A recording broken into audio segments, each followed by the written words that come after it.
What is up, everybody? Welcome back to the City Life Project YouTube channel for yet another live fight companion. RIZIN.51 main card just started, and literally in the first round of the first fight on the main card, we already have a finish. My boy Takahiro Okuyama gets the finish. 1-2 as a pro. Make that 2-2 as a pro just now. I don't care if Ryzen said he's a 1-4. I mean, he had some ineligible MMA fights. Let's just say that. But there we go. Okuyama gets the win. How's everybody doing, by the way? How's everybody doing? This next fight is insane, and I cannot wait to tell you guys about this one. Let's get to the chat here. Sorry, I'm a little bit late. I literally just needed to grab something to snack quick and grab some more water. I always do this. I fill the water bottle and I drink half of it as I walk down from my kitchen to my office here. All right, there's 1-0 on the main card. I went 2-2 on the prelims. All right, this is free on YouTube for the... Yo, thank you so much, Barter, for the 12 months. Let's go. Let's go. Yo, what's up? Zzz. If you go to the posts, like the post tab, just like scroll, it's like the second one. It'll have the Discord link for you. I haven't shared it yet because this is live on YouTube. Once we switch over to the pay-per-view, we'll hook everyone up. Thank you so much for becoming a member too, by the way. Really appreciate it. Appreciate it, my man. ZV. Probably the better way to say it. ZV. But yeah, if you go to the post tab of the channel, you'll see it there. And if you can't find it, let me know. Second Ryzen event for me. Let's go. What is up, Clown? Great to see you. The deep trunks are fire. Quick change your mind like the ref in the UFC. Mikey. Yo, shout out to Mr. Grant Gregor and Mikey P for donating on the last freaking stream. Appreciate you guys. You think they want to show the whole fight here? They're going to show these. They're going to show these, the first two fights. Kaposa said that on Twitter. After this fight. So at the top of the hour, they're going to cut the broadcast. Because I bought the pay-per-view, and the pay-per-view doesn't start for another 20 minutes. Okay, so this next fight, ladies and gentlemen, is insane. So Kosuke Kindachi was a lightweight, okay? He was a lightweight, and he went 11-2-2. No, actually, sorry. 10-2-2 as a lightweight. He went to 1-0 as a light heavyweight 3 years ago. He's 36 years of age, has a very respectable career. 4 KO TKOs, 3 submissions, 4 decisions, 5-2-2 in Shuto, 5-0 in Pancrase. And he's beaten some pretty good opponents throughout his career, except for when he took a year off and moved up to light heavyweight, fought some whatever guy. He's not fought since 2021. He was a lightweight.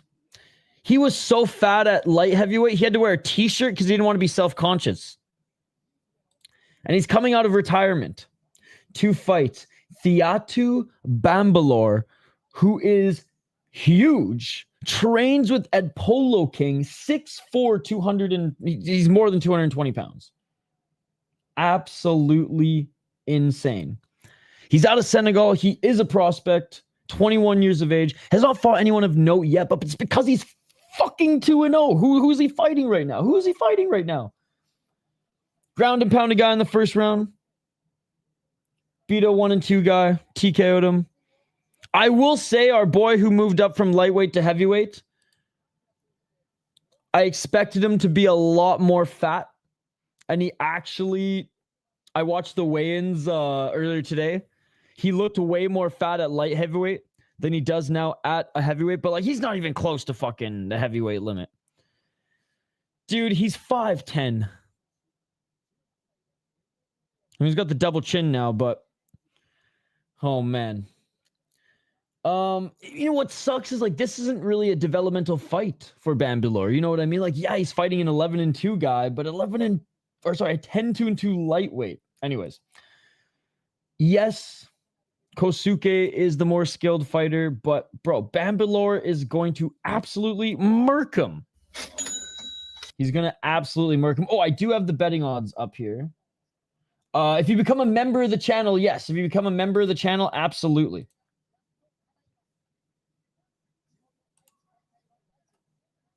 Let me know. Well, I'll see if I'll see when ZV enters. I have a Discord tab open, by the way, guys. Hope Bambalor wins. So there you go. That's the breakdown for this. A massive heavyweight against a former lightweight who is more fit than I thought, but like, yeah. What else do I have in my notes? He wore a shirt as a light heavyweight. Insane matchup, layup for Thiabu. Thiatu, sorry. He was such a good fighter 4 years ago.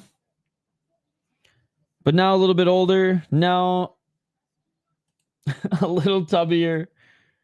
While this Thiatu Bambalor is just fucking hungry right now and still developing. So this is a textbook Japanese MMA. This is a textbook RIZIN matchup here. I mean, my God.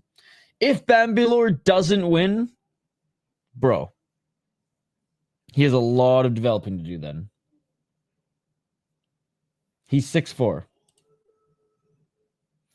Trying to read comments over there and drop City Life. Let's go.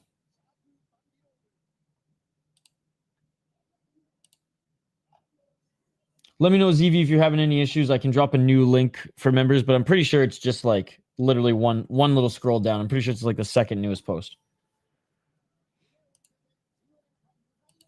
All right. Well, we missed the first fight because the armbar was so quick, but here we are with the... Well, we got to have at least one freak show fight on the card, right? And this is that one. Bro is a pretty tall lightweight at 5'10", I will say. He looks exactly like how he looked at light heavyweight.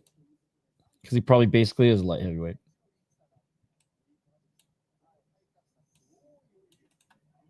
All right, here we go. Round one. Let's get it all. Last fight that's free on fight that is free on YouTube. You guys, I think most of you guys anyways caught the 4 prelims on YouTube. I was watching those during the UFC as well. Anyways, round one. Heavyweights here. Heavyweights. Damn, Kosuke fought at lightweight in Pancrase. Dude, most of his career. And he was good. But he hasn't fought since 2021.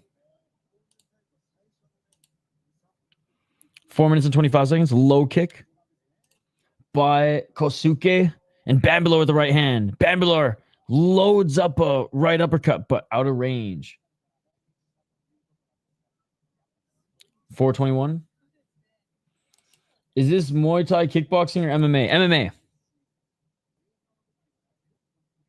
MMA. Yeah, it's not in the post for you because you're not a member. You have to become a member, guys. You have to be. It's a member's post. If you're not a member, you can't join the Discord. If you cancel your membership, even after 1 month, you have lifetime access to the Discord as long as you join it. But yeah, Ishii, you have to become a member of the channel. It ain't rocket appliances, boys. Work it, work it. 342.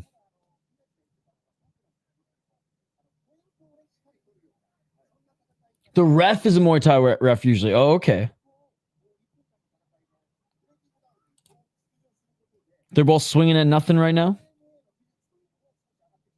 Trying to find his way into the pocket is Kosuke. Oh, just missing with that counter right was Bambalor. Bambalor at the body kick, catching the kick was Kosuke. Kosuke now getting picked up by Bambalor. Bambalor picks up Kosuke and just slams him to the ground. Ground and pound here by Bambalor, but Kosuke is trying to get back up to his feet. Ishii, listen to Isha. Nice body slam, but great job by Kosuke for getting back up to his feet.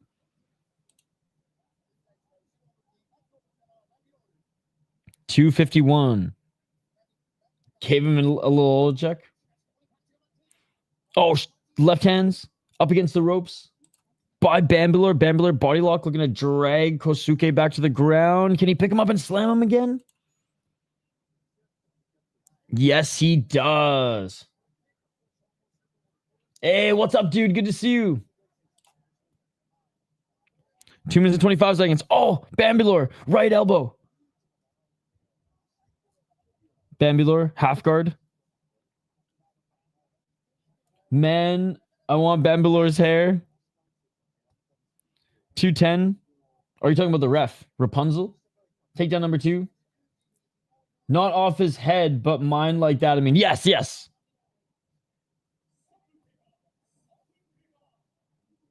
$156. Looking to get into mount here's Bambular. Oh, Bambular. Right hands. Short right elbow. I can't see if he's in side control or in half guard right now on the left side. I think he's in side control right now. I mean, honestly, if that left leg... I mean, okay, he's in half guard technically, but bro, this guy's so long, he is in side control.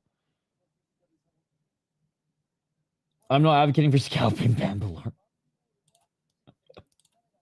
I figured. I want his hair. 116. There was a subscriber to the channel for a while. His name was Serial Killer's Documentary. Really good YouTube channel. And yeah, you can probably connect the dots. Gnarly story. The craziest part, didn't even really kill again. You know, didn't really even kill as much as a serial killer probably should, because he just was a collector of sorts. A little while ago. Headbutt? Or is the ref standing him up? 46 seconds. Headbutt, bro. Oh my god. This ain't Lethway. Bambular with the freaking headbutt. Good ring control by Kosuke.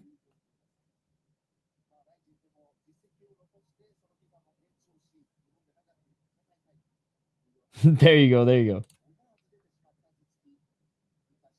Hey, let's go. Ready. Purple Haze. First time I have my sensei watch to send out guys for this from his dojo. Dude, straight up headbutt. You can't do that. This ain't soccer. You ain't France. You ain't Zinedine Zidane. 46 seconds. Let's get it all. Again, guys, you can follow along. This is the last fight that's going to be on YouTube. And then we'll be doing the commentary for the pay-per-view. I was freaking out. I bought the pay-per-view and it was like, it's not live yet. Then I saw everybody was freaking out. I was like, okay, it can't just be me. Kosuke. Tentative to enter the pocket. I don't blame him.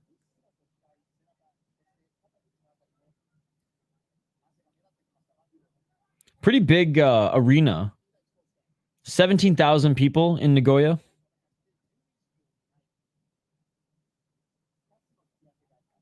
Neither of them pulling the trigger here. Bambular waiting for the counter shot. And that is it for the first round. Fight, man. Fight. All right, maybe this was a good opponent for Bambular. I thought Bambular was just going to tear through a big, a bloated version of Kosuke. But he is very green. And so maybe this wasn't a bad matchup for him. JL's going to be like, I told you. All right, round 2 coming up. And fight is judged as a whole, but Bambular is winning the fight so far. Yo, the next intermission, I got packs upon packs of ramen. I got no Japanese whiskey or Sapporo, but I got loads and loads of Japanese ramen. Sick headbutt, though. Way to get some rest before the rest of the before the actual rest of the round. Yeah, true. Samarut already made a gif of that takedown. Let's go. Yo, no way. No way. OG of the channel. Mr. Big Wig Majig AJ Leg Vietnam Ham Jam Fig. It is so fucking awesome to see you. It has been a year since I think I've talked to you in the chat, or at the very least, like around Christmas time or something. Couldn't make the fight, but my training partner, Alibek, is fighting. He has 6 wins, all stoppages. He is versing, Hiromasa. Look out for him in the future champion. Yo, shout out to Mr. Big Wig. Majig, AG Lig, Vietnam Ham Jam Fig Stig, the greatest username on YouTube. Good to see you. Good to see you. I remember Mr. Big Wig was in the audience waving at us one time, texting in the chat, waving at us from the audience. Went to prison, had to leave Singapore, living in Turkey. I do remember when you went to prison, but I feel like you've been in the chat since you've been released. But regardless, it's great to see you. Body kick. Caught the leg kick. Did Kosuke. Clinching now. Is Bambilor. I do have Bambilor winning the first round out of bio. No. What's up, Nick? Good to see you. No, he hasn't fought yet. 344. Knee to the body by Bambilor. Nice takedown by Bambilor. Oh, big left hands by Bambilor. Kosuke's hurt. Kosuke's hurt. Kosuke rolling. Bambilor still on top. Bambilor left hands. Right hands. Full mount. Bambilor's in full mount. Bambilor full mount. Bambilor right hands. He was warned not to grab the ropes. Still rolling is Kosuke. Bambilor got out of mount, by the way. Due to Kosuke rolling. Not quite in the corner just yet, but man, Bambilor's so big. He just literally just like little side shuffle right into half guard. Or sorry, right into side control. Man, I wish RIZIN fought in a pit versus the ring. The pit would be fucking sweet.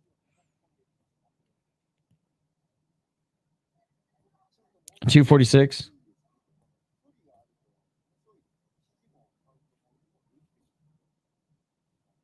In the full guard of Kosuke is Bambilor.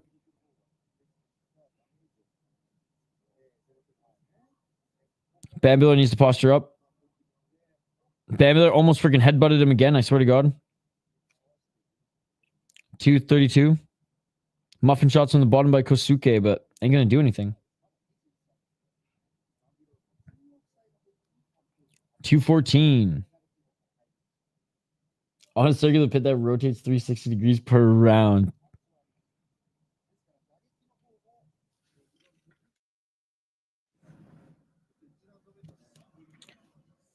Two minutes remaining in this second round.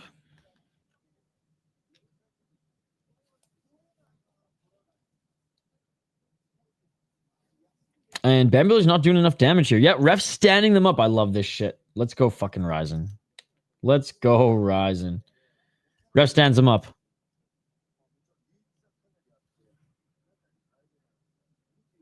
$134. Dominic lost. Yeah, he got knocked the fuck out. Oh, big and knees to the body. But was looking pretty good before getting KO'd. Yo, what's up, Jingobo? Pretty good so far. We're still early on the card. We're still early on the card. Why ref MMA the right way? That's not why we watch. Okay, they stand back up. I love it. I love the Japanese refs. Hey, you haven't thrown a strike in 30 seconds in the full guard. Yeah, we're standing you back up. The fans need to see entertainment. And Bambilor ain't the most entertaining fighter. Like, I refuse to think that Bambilor is tired right now. Nice, Emmett. 40 seconds. Oh, takedown by Bambilor. Sweep the legs of Kosuke. Kosuke, closed guard. Again, Kosuke used to be a lightweight. Hasn't fought for 3 years. Now is a heavyweight.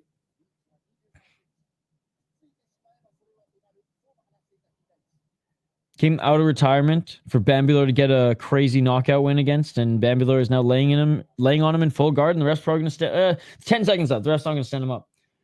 I mean, all right. UFC was like a 5.5 hour show, but yes, UFC is over. All good, Emmett. All good. It wasn't a long UFC card, but yeah, 5.5 hours ish. All right, end of the second, man. Shout out to Kosuke, still here. I mean, if this third round goes the exact same way, obviously Bambilar is gonna win. But which Korean UFC fighter from each division would be ideal for RIZIN superior rule set? I go first, Piotr Yan. Okay, hold on. Obviously, Piotr Yan.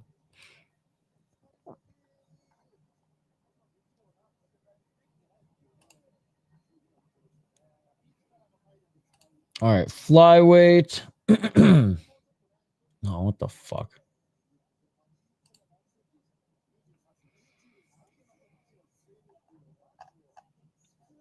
All right, flyweight. Joshua Van would probably crush it. I could see him throwing fucking soccer kicks.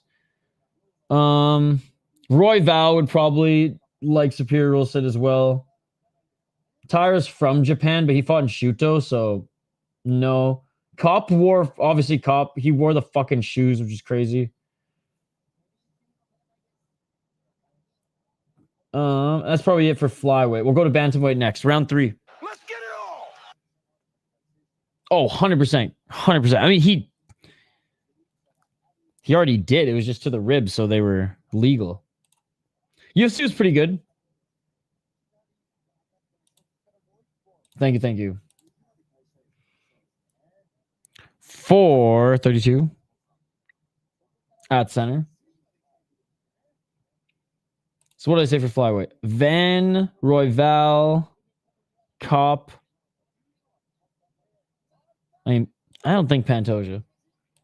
Oh, takedown. There it is. Bambilar takedown. Can he get the arm triangle choke here? Nope. Settling in. He's trying to get to half guard, but forcing him into the full guard is Kosuke. All the Aussies won, except when the ref fucked Matthews. 355. If there's anybody other than Neil Magny, I'd be making a big fuss about it. 346. And the ref standing them up. Savage.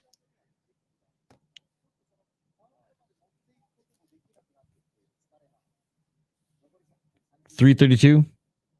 And Bambilar right back to the body lock and a slam takedown again by Bambilar. But he can't do anything. No grounded knees and nothing. Donna Gray is done. Did you watch the fight? Bambilar looks like he's going to finish round on the ground. Absolutely. He actually wasn't looking that bad until he got cracked. Once a ref makes a decision, they cannot undo it. Look at the Herb Dean bulldog choke situation. True that. True that. Except in Australia. Ref standing them up again. This is a slog of about. Dom isn't done. He got beaten by a guy who was tailored to beat him. 240. If he gets brutally knocked out again by someone who is not a power puncher, per se.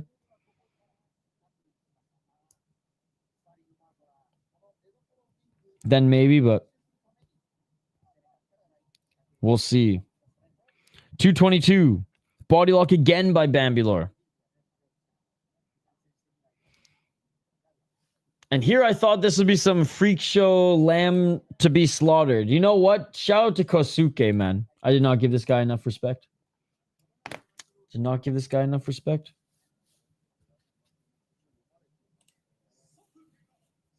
Final 2 minutes.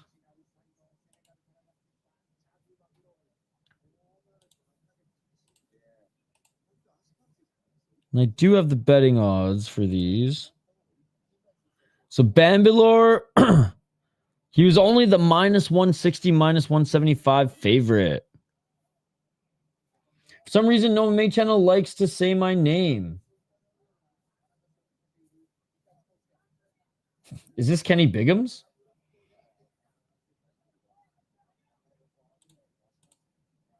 I mean, if you come in swinging like that, then it's like, I wonder why. I'm not an MMA channel, though. How you doing, by the way? 113. Holding Kosuke in the corner is Bambilor. And the ref's like, fuck this shit, man. Separates them again. Bambilor. Oh, the ref is telling Bambilor, strike. Go, do something. Kosuke with a left to the body. I ain't saying it. I ain't saying it. I ain't saying it. 46 seconds. This guy's been in the chat before. He's done this a couple times. 40 seconds.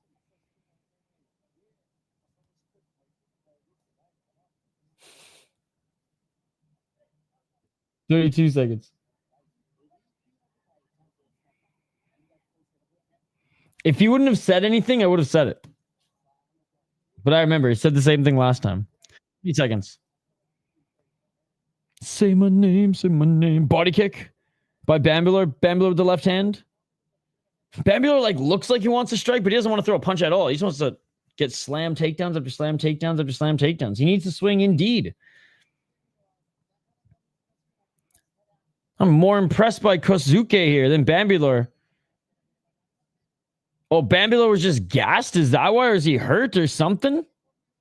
Oh, Bambilor might be injured? I don't know. Bambilor sits down in the corner, but his corner says, stand the fuck up.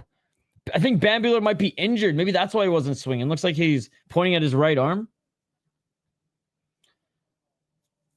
English commentary. English commentary. Looks like he's hurt. Yo, what's up? It's Showtime wins Umeno's fight. Not for a little while. 1, 2, 3, 4. 4 more fights. 4 more fights. Or 5 more fights. 1, 2, 3, 4. No, 4 more fights. 4 more fights. Jeez. Sheesh.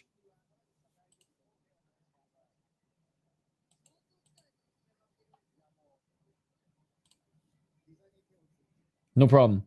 A mudslinger of the match here. I think Kosuke is going to win this. You think Kosuke is going to win this?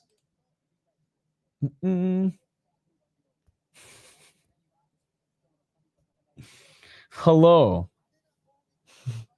Mr. Grant.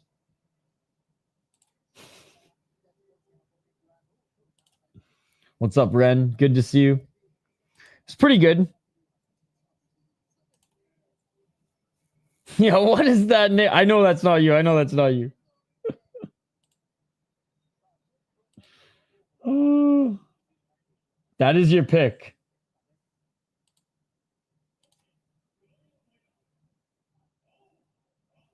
He gone.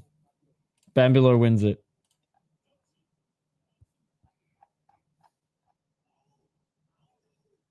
All right, Bambilor is going to win this. Yo, Ren, it's all good, buddy. I haven't been in the chat for my bad, bro. I've been so busy with training and working. How has training been going? Do you got a fight booked coming? Like, you got a fight booked? You got a fight coming up? And it's all good, brother. Glad that you're here for a little RIZIN. And I'm glad things are going well. How was your summer? Bambilor won, but it wasn't a great win. Bambilor won, but it wasn't a great win. Yeah, so the first 2 fights were on YouTube. I'm just waiting to see if the pay-per-view has just started. Wait, why is my pay-per-view behind? What the fuck?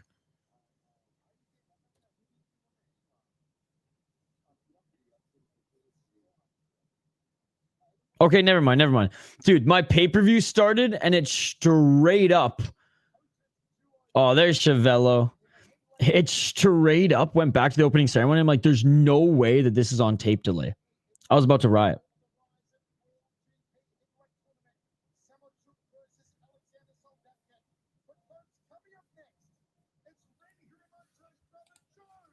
All right. I'm just going to quickly do a share to the Discord. Oh, fuck. Oh, sorry, guys. Sorry. I believe so. That's what Kaposa said. And knowing, We know how RIZIN works. Once the fight is about to start, they're going to kill it. So I'm going to quickly see if I can do something. Join the Discord is what I'm saying. Join the Discord. Thanks for asking. I have a kickboxing fight in October. Hopefully your summer went well. I was just going to mention that your stream must be behind. Okay, now we're good. Now we're good. Now the next fight is starting. Well, not the next fight is starting, but the cold open for the next fight.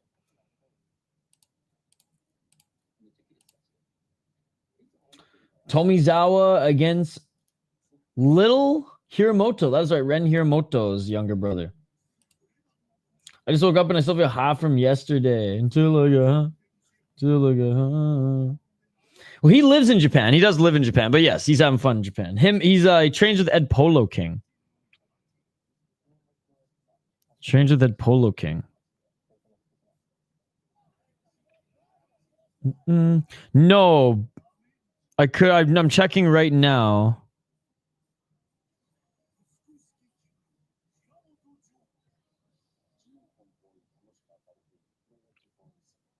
Okay.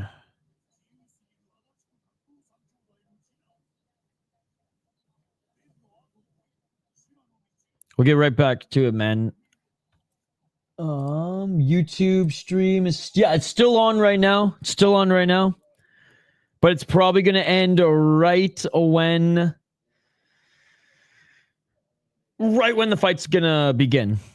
Usually that's what happens. But if you join our Discord, you should be good to go.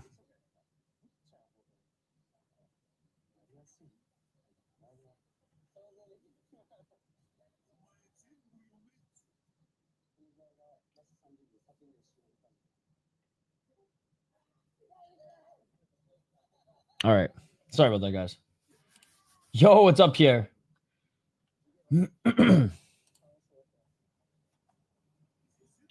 Mikey Pete, is everything good?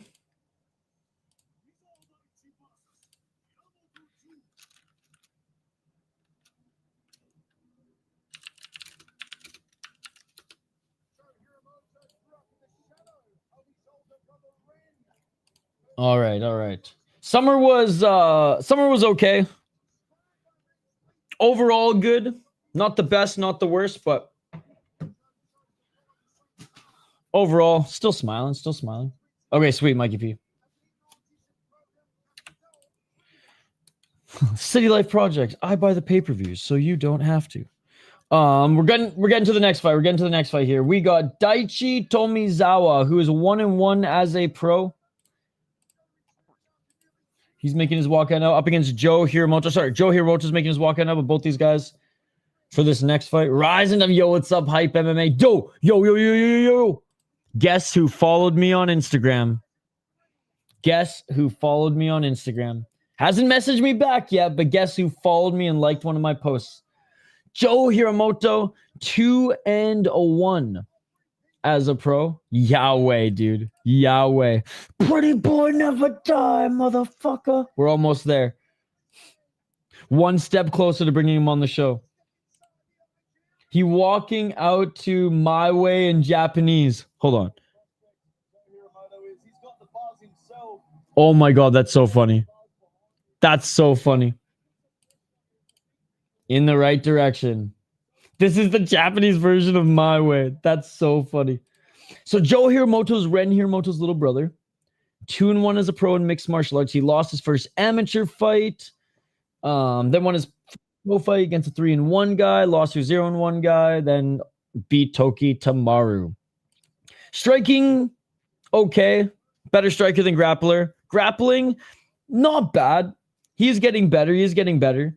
But Daichi Tomizawa, I would say, is the more dangerous of the two. So, like, Joe Hiromoto, like, he's not that great, but well-rounded enough against guys of his level, especially kickboxing crossover guys with no grappling at all. Daichi Tomizawa, though, is dangerous, and he is a 1-2 as a pro. Lost his last fight, but to a guy who is a lot more experienced than him, Erson Yamamoto, a guy who's lost in the flyweight Grand Prix, but RIZIN hates Ito, so it is what it is. But beat Kotamura with an amazing knee knockout in his MMA debut. Before them was a kickboxer, fought in Crush, and a bunch of regional kickboxing leagues. Yo, what is up? Notes with the $2. Let's go. Let's go. What is up, Notes?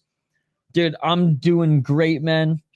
Japanese MMA, I'm doing great. Thank you so much for the $2. How is your night going? How's your night going? It's his brother. So if you guys are members of the channel or who have been members of the channel and you're in our Discord, then you can watch it. If you're not a member of the channel, you got to become a member of the channel, even just for 1 month. Cancel it. You'll have lifetime access to the Discord. In our posts section of the channel, I have the Discord link posted. Sorry if I'm losing my voice, guys, because I literally am losing my voice.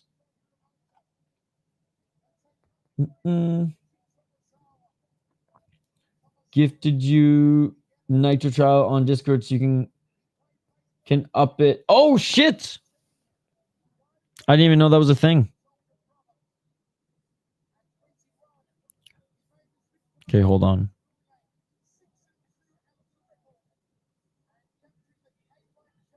Thank you, buddy. Dude, what would I do without you, Half Dead Frank? What would I do without you?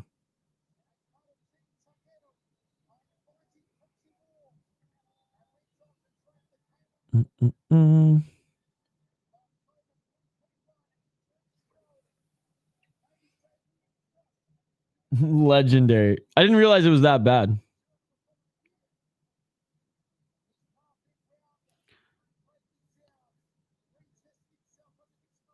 Okay, one sec.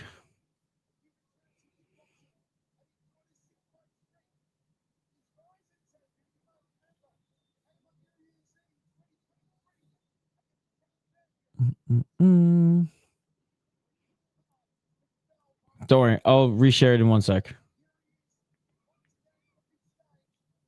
Fuck, I'm just so not Discord savvy that I'm having a bad time multitasking. Give me 1 sec. Yeah, that's a lot of Cornhub tabs. Let me finish the breakdown and then I'll figure this shit out, okay? Let me do that. Sorry about this, guys. I have to like sign into PayPal and all this shit and sign up, so let me just do it after the breakdown. Is it that bad a quality though? Well, I mean, like, what the I don't use Discord, and I never will use Discord other than this shit, so I don't really need to learn Discord. But anyways, Tomizawa. I think actually we're almost done it anyways, but kickboxing guy, beat Kotamura. If you haven't checked out this knee, just look up both their names on Twitter. It will come up. Erson Yamamoto. He at least lasted a round with him. Let's go, Joe.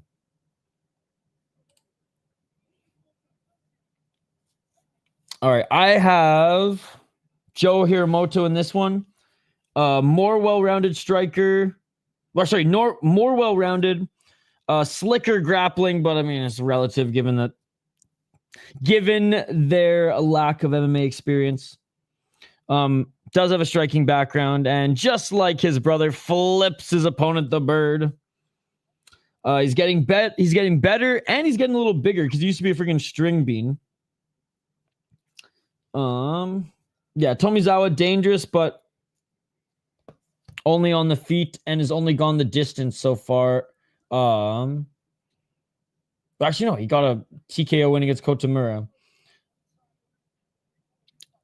And I think if it goes the distance, Joe Hiromasa is going to win. If it doesn't go the distance, I think Tomizawa is probably going to knock him out. Hey, what's up, Mr. C? It is all superior rules. So yes, no ready, but ready. You're if you're in our Discord, you can watch with us. Tomizawa looking straight to the gills. It might stop literally right when the fight begins. The double bird, I like it. Round 1. Let's get it all. 4 minutes and 53 seconds. I'll fix the quality in between rounds.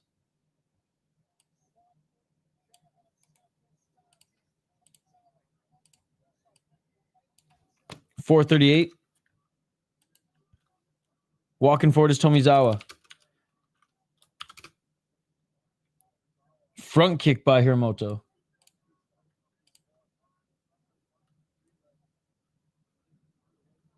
Told you. Every time. 420, Smoke Movie got him. They flick each other off, then immediately touch gloves. Oh, and Hiromasa looking for the takedown. He's looking for the back take right now. Hiromasa looking for the back take on Tomizawa. Tomizawa still in the corner.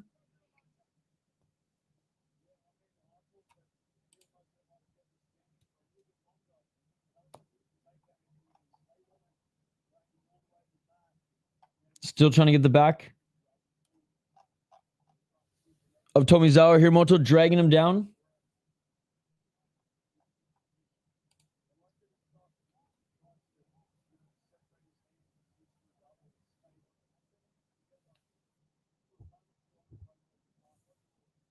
Body lock.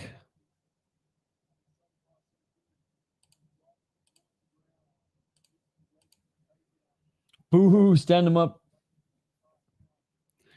Mine's the pay-per-view. That's why, Ren. Real time. 3:15. And Ren here, or Joe Hiromasa. Did I say Ren? Joe Hiromasa looking to take Tomizawa down. Instead, he goes for the back take. We got a backpack, ladies and gentlemen. We have a backpack. 3 minutes on the clock. Yo, what's up, Captain Rafucho? Yo, I wish I got your RIZIN picks. Captain Rafucho. Some of the best Road FC picks. Yeah, Jangobo. Oh, rear naked choke. Joe Hiromasa, rear naked choke. It's under the chin. It's under the chin. No fucking way. Oh. He's facing forward, though, so he doesn't have the proper leverage, but now he's flattening him out. Now he's on his back, on the ground. Good job by Tomizawa fighting the hands. You got to buy the pay-per-view, or you can join our Discord.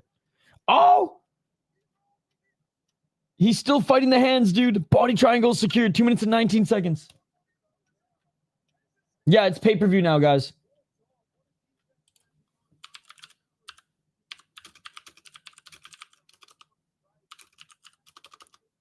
Joe Hiromasa still on his back.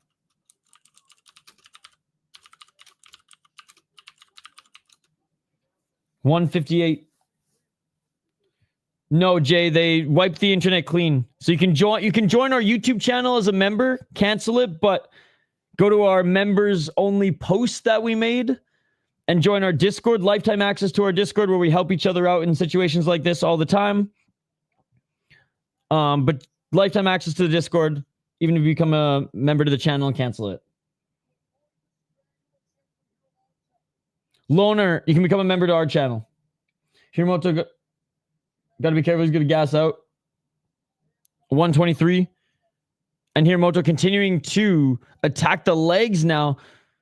Pushing Tomizawa into the corner, but not on his back anymore. He hasn't fought yet. Low blow. Tomizawa on Hiromasa. We got the Suzuki Huang fight, then Yachi. So one more fight after this. A little low blow. There you go, Ren. There you go.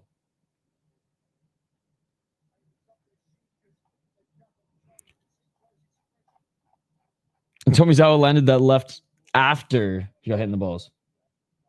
Tomizawa's your pick. Very nice, very nice. I picked Hiromasa only because I think he has better grappling, which he's showed, but Tomizawa is the more dangerous striker. The body triangle, shorthand choke is super deadly. I'm surprised that didn't work. It's one of my favorite back control finishes. Tomizawa's fighting the hands, man.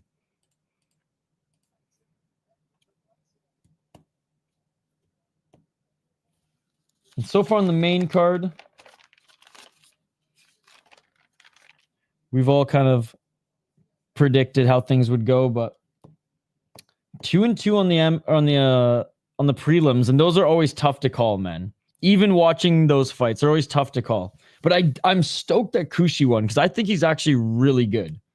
And I think he's going to be more than just a deep call-up fighter, you know? 1 minute remaining. Oh, high kick by Hiromasa. Body kick by Hiromasa. Right hand by Tomizawa.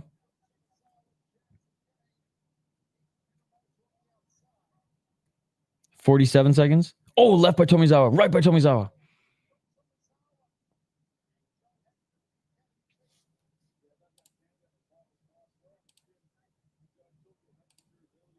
34 seconds.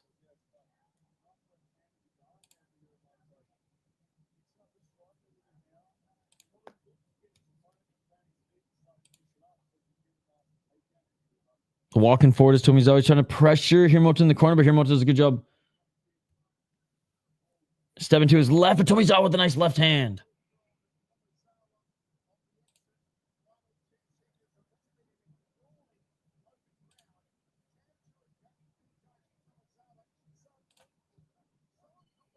And that is it for the first round. Yo, what is up, Meatball? Chef Bordy, good to see you. Good to see you. Post tab. You'll see it. You'll see it.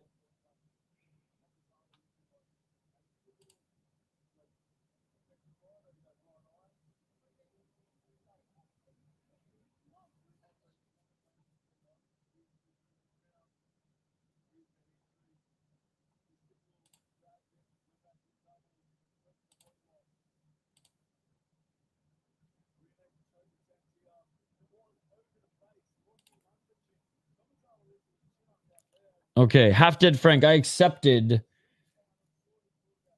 Oh, dude, Meatball. Hell yeah, buddy. I got you. Thank you so much for the support. Half Dead Frank, I accepted. Now I'm gonna gotta switch the quality for you guys.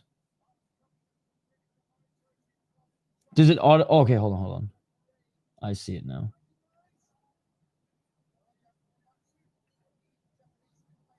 All right, round 2.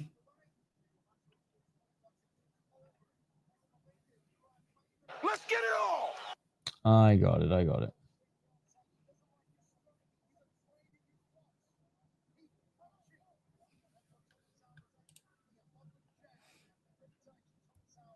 You got to become a member. You got to become a member like Meatball, like this guy.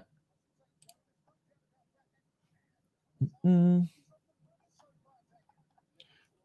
that first round to Hiromasa, though, just control time and submission threat. Yo, thank you so much, Hype MMA, for the $5. Appreciate you.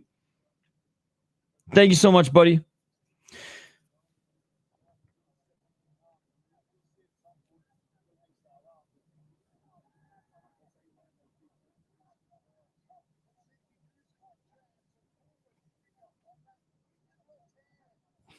Fuck, I don't even think that did anything. Sorry, guys. I'll turn my attention back to the fight. I'm dialed in to try to make this the better quality because apparently it's shit. Thank you so much for the $5, dude. Anyways, Tomizawa landing some good low kicks right now. You might have been right.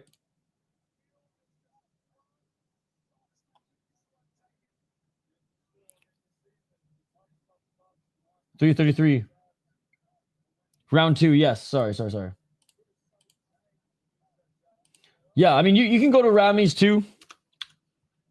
But I appreciate you guys as members. Rami doesn't want people to become a member. That's okay, Rami. No, I want you guys to go to Rami. It's free there. Go check them out. There's more to just this RIZIN stream to our Discord. We do have a great community. We help each other out with so much more. So there you go. But I do appreciate it. Each of them exchanging shots right now. Hiromasa had the better first round. Tomizawa is doing good in this second round as Ren Hiromasa cannot get into the pocket, cannot grab him, cannot get back to his back. How do we help each other out like moving furniture? Yeah, you got to become a member. Okay, one sec, Meatball, one sec.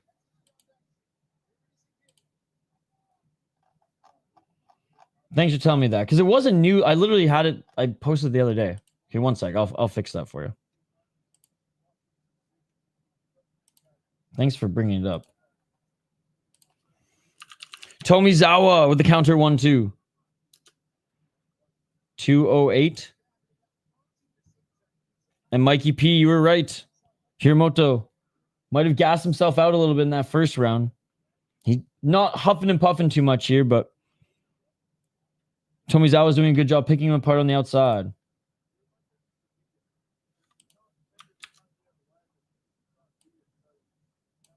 It expires in 4 days. Wow. It used to be expired in 7 days. Sorry, guys. Okay, well, there's a new one up.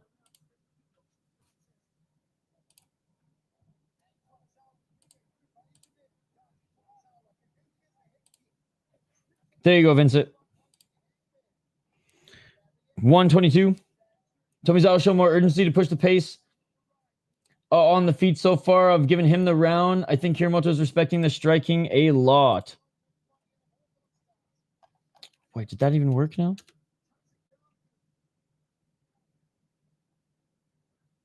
Okay, it did. 1 minute. Sorry, we'll focus in more on the third round. Yeah, join our Discord. Join our Discord. 52 seconds. Low kick again. Tomizawa saying no. And the ref saying, all right. The fight's still going on. The fight's still going on. 43 seconds. Tomizawa having a better second round. Third round might decide it. Low kick by Tomizawa. Hiromasa with a lot of feints. Arthur, become a member and stop spamming.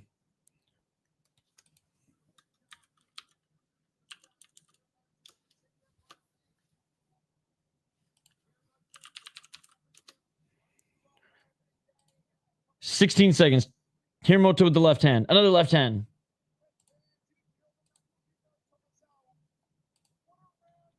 Dude, great round by Tomizawa, man.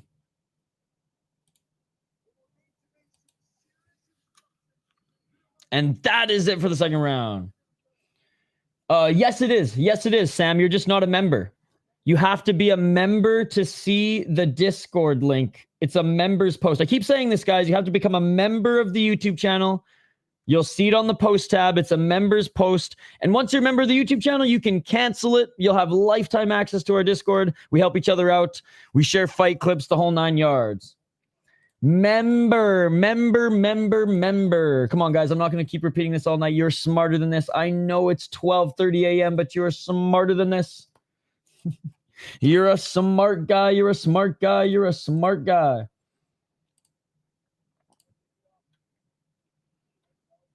Tomizawa round 2. Joe Hiromasa round 1.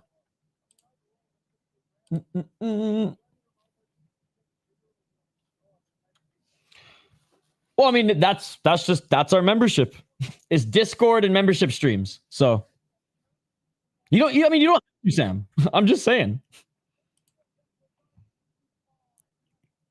I don't have much else to offer for members on the channel. So we do members only streams and help each other out in the Discord. Nights like this, other highlights, links like that. So I mean, Sam, you can pay $25 on RIZIN TV, my friend. And it's in good quality there. It's in good quality there. Yeah, Sam's a smart guy. He'll figure it out. He'll figure it out. Round 3, ladies and gentlemen. If Hiromasa doesn't shoot next round, I see him losing. He has no response for the good distance management his experience as a kickboxer is showing. 423. What's up, Shinobi? Good to see you. Good to see you. Walking forward is Tomizawa. 1-2 by Tomizawa. Best $20 you'll spend in your life. How broke is Sam? He can't even buy a RIZIN pay-per-view. 355. Oh, and Ren Hiromasa body lock. Can he get the takedown? And he does get the takedown and falls into the corner. 348.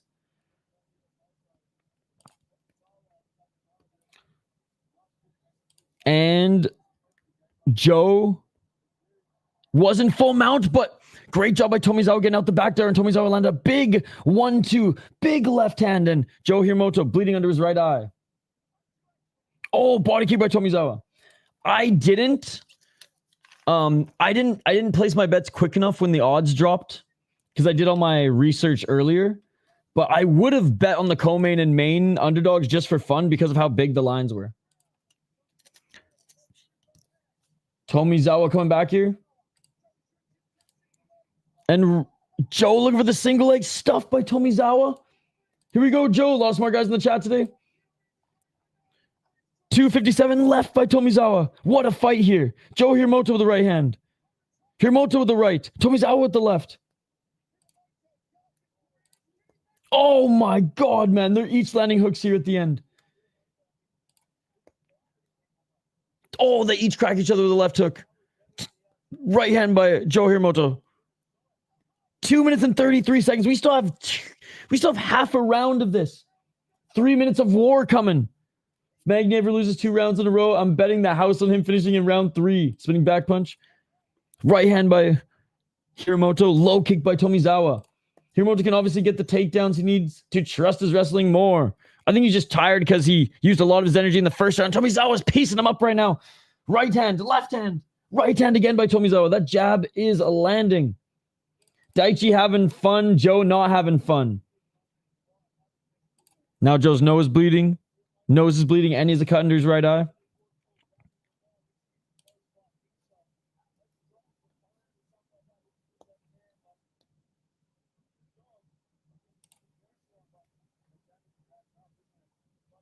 Right hand by Tomizawa. Hiromasa still walking forward.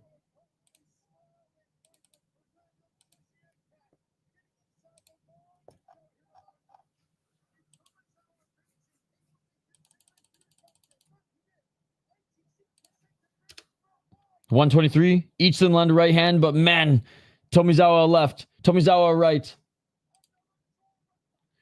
Right hand by Hiromasa. Tomizawa right jab. Left hand by Tomizawa. 106. Right or left hand by Hiromasa. Hiromasa tried to get in the pocket to grab the body of Tomizawa. Tomizawa with the right hand. Body kick by Hiromasa. Final minute. 1-2 by Tomizawa. Let's go, Tomizawa. Right by Tomizawa. Tomizawa's hitting but not getting hit here, guys. Oh, another shot by Tomizawa. Look at Hiromoto's face. Knee to the body. Dude, talk about going from almost being submitted in the first round to now war final 3rd minutes here. But less of a war for Tomizawa as he's doing a great job here. Winning back this round. Winning back this fight. Come on, guys. Irene needs to say good night. Oh! And Hiromasa, I don't think he was dropped there. He was more slipping as he walked forward. But then at a 1-2 by Tomizawa. Final 10 seconds. Hiromasa with a knee, but Tomizawa with the left hand. Tomizawa saying, come here. Tomizawa with the left. Tomizawa with the right. Tomizawa flipped in the bird. Tomizawa with the 1-2. And that is it, ladies and gentlemen. What a fight. What a fight. What a fight. Great comeback. Great fight. That shit was wild. Tomizawa's going to win this one. I actually want to draw. He didn't win the fights are judged as a whole, but the first round went to Hiromasa, and then it was downhill from there. I'm going to name my son Tomizawa. Just going for each other's chin. Hey, brother, out of Yuki Ito, Makoto Shinryu, who are you more confident in?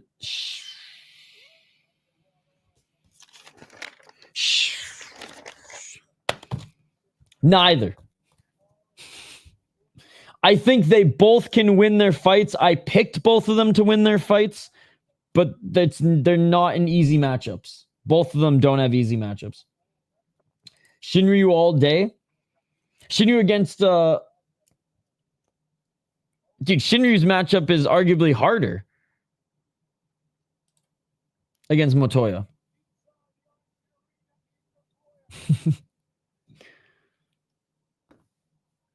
I picked Ougikubo to win. As long as Ougikubo doesn't eat a fucking front kick on the entry, dude, Alibek, he's never grappled anyone even close. He never fought anyone with wrestling even close to Ougikubo. So I think if Ougikubo gets the takedown, it's done, man. I said all day, sir. Shinryu all day, not all night. Erson beat him before, by the way. Erson has beat Ito quite handedly before. I picked Ito to win, but I've literally watched their last fight. Tomizawa wins, ladies and gentlemen. Tomizawa wins. I hope you're right, Barter. I hope you're right. That Magni fight was a fucker. If a ref calls a fight, how the fuck can he start it back up again? Poor Jake Matthews. Crazy. Craziness. I want to fight for RIZIN one day. The gloves look comfortable. Arthur Gomez, thank you so much for becoming a member. Thank you so much for becoming a member. Check out the post tab on the channel. Check out the post tab on the channel. I welcome. Yee, baby. Great showing, Tomizawa. What is up, Undefeated? Great to see you. How are you doing? Send the streams chat. What does that mean? What does that mean?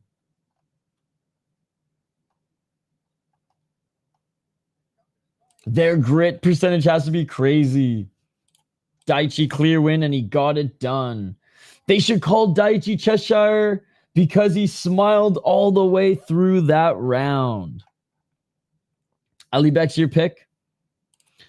Never a UFC event without some kind of controversy. Jake Matt has that fight in the bag until the third. Poor Jake, it happens.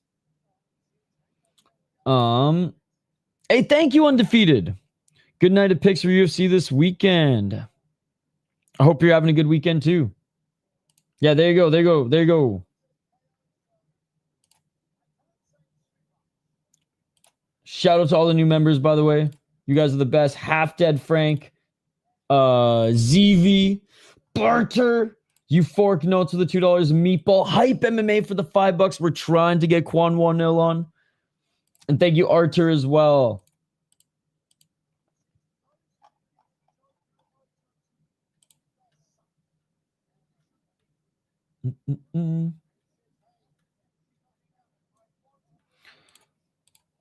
Seeing off on Japanese ring girl is wild. Feel like it's against the culture. The only stream I'm sending is a gold. Oh, jeez.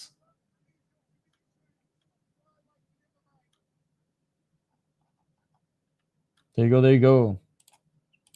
All right. Uh-oh.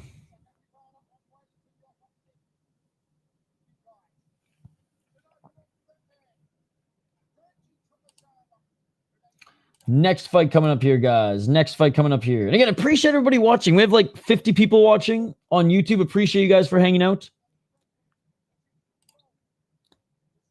Arthur, go to the post. Man, come on, guys. Please, why? We're all adults. You can do it. It's in the post tab, buddy. Come on, chat. I've said it's the post tab, right? Like, that's what it's called on YouTube, right? The posts? The posts? The post tab? We don't have a wall on YouTube, right? The posts, Arthur? Oh, no? Oh, good. It's on the post tab, Arthur. I think that's what it's called on YouTube. I made a post for members with the link. You'll find it there, buddy. You'll find it there. Or you can go to Rami's Twitch. All right. This is going to be a fun one, guys. This is going to be a fun one. That or Suzuki's going to hug this guy to a decision loss, but we shall see. We shall see. All right.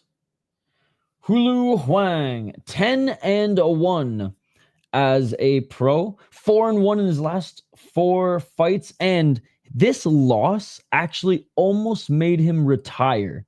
Almost made him retire. 3-1 in his last 4 fights, and he was so ashamed from this loss that he almost quit fighting as a pro, ladies and gentlemen. 3 KO TKOs, 3 submission, 4 decisions, 8-1 in Wulin Fang. Lost to, again, the best guy that he fought, he lost to, and he got absolutely smoked against. And it's not like Vieira was anything special. Quick guillotine choke. It was over. Came back and bounced back against a pretty good fighter in Wulin Fang. And he's mostly fought in Wulin Fang. WKG, which is that league that partnered with, or now purchased, I guess, M1.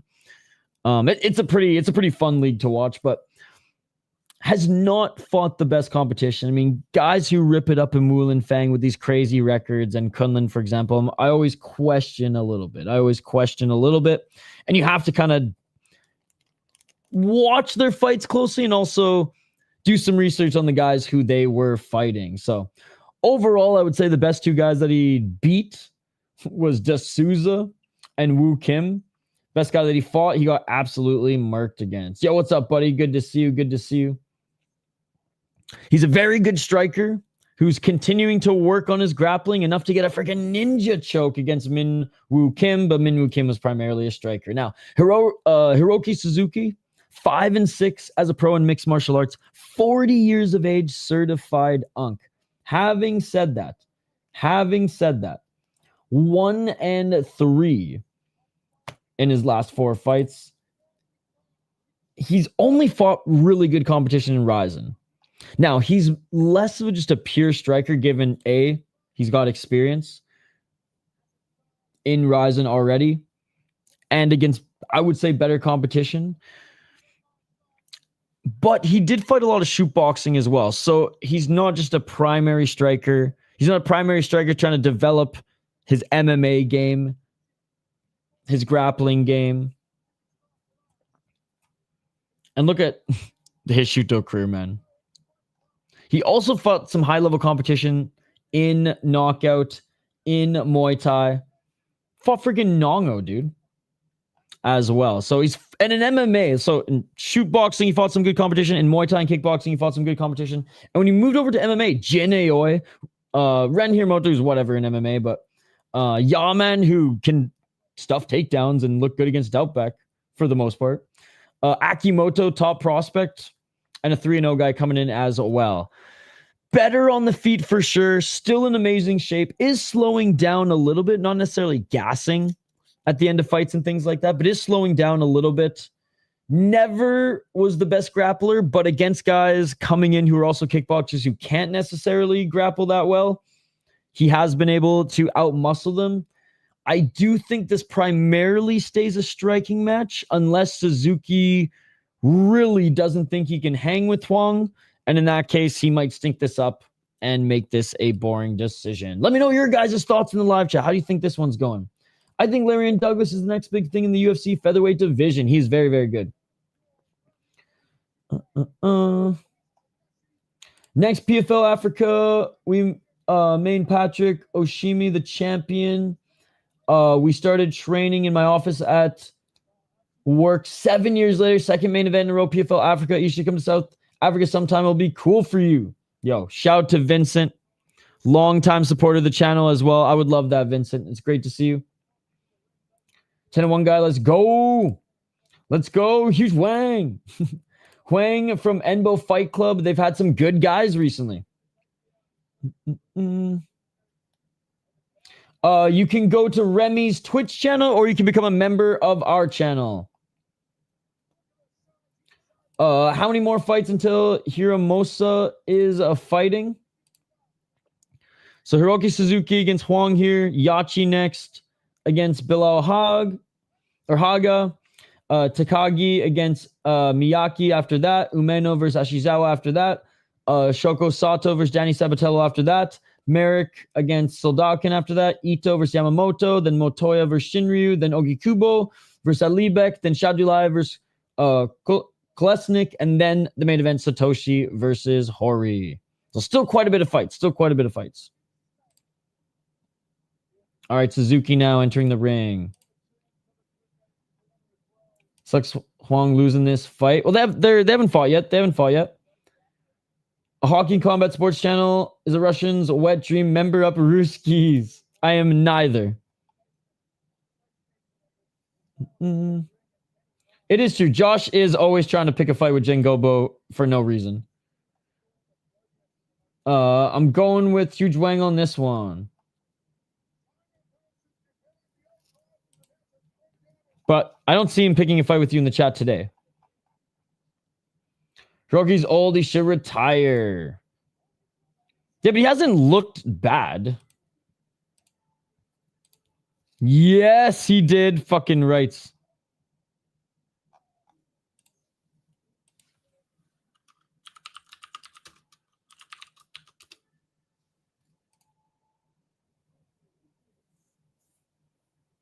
No, I mean you were fucking with him the last 2 days. I even called you out for it, so you ain't innocent in this scenario at all, buddy. But I don't see you fucking with him today, so we good.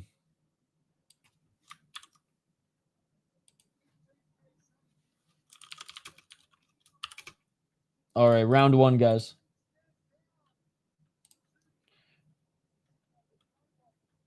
Realistically, Wang should smash this. I got Suzuki. A speck of dust on the internet. Round 1. Let's get it all. Oh, left hand by Suzuki. Huang with the 1-2. Huang with the knee to the body. Huang, war cry, screaming at him. Low kick by Suzuki. Low kick by Huang. Sick fight trucks on Huang. Those are pretty sweet. Body kick by Suzuki. Good to see you, show weather.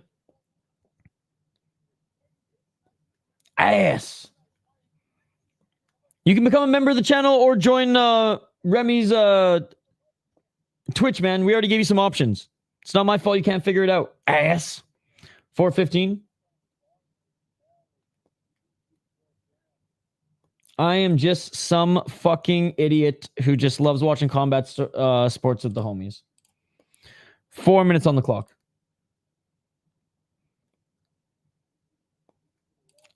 Join the YouTube membership and join our members only Discord. 3 minutes and 53 seconds. Nice right hand by Huang. Huang with the knee on the entry. Hang with the 1-2. He cracked Suzuki there. Oh, knee to the body by Huang. Dude, Suzuki's not liking those.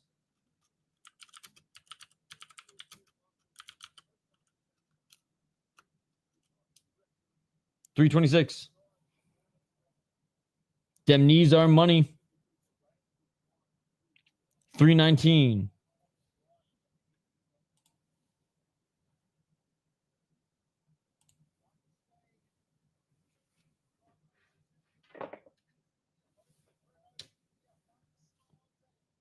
Front kick by Huang. Huang with the right hand, trying to pressure Suzuki into the corner. Suzuki with an overhand left. Huang's piecing him up. RIZIN.TV. Or you can join our YouTube membership.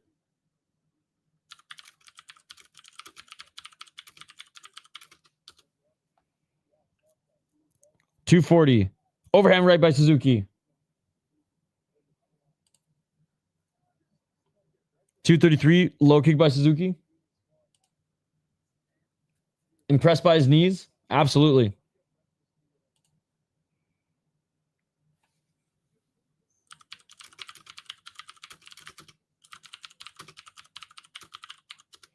$216. Low kick by Suzuki. Low kick by Huang. Huang with the right hand. Looked like some old school Nick Diaz with that entry.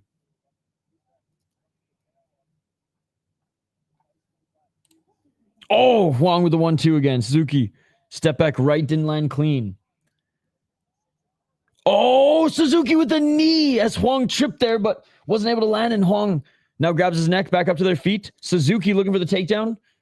Huang underhooks. Or overhooks, I should say, as he was over the shoulder.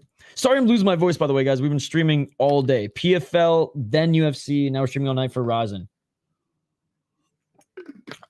Raja, literally read the chat above you. Literally read the chat above you. 1 minute and 27 seconds.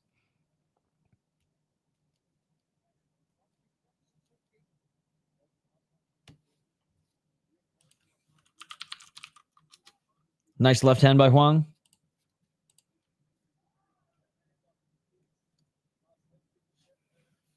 Back at center. Huang missing with the left hook. Good job by Suzuki ducking under that.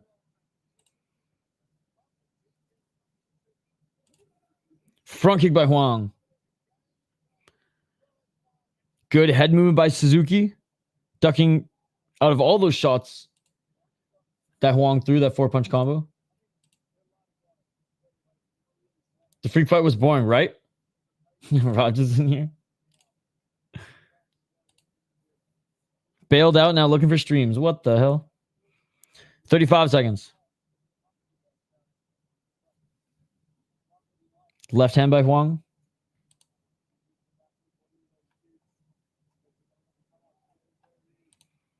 $22 seconds.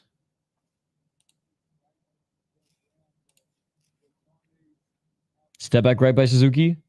14 seconds remaining.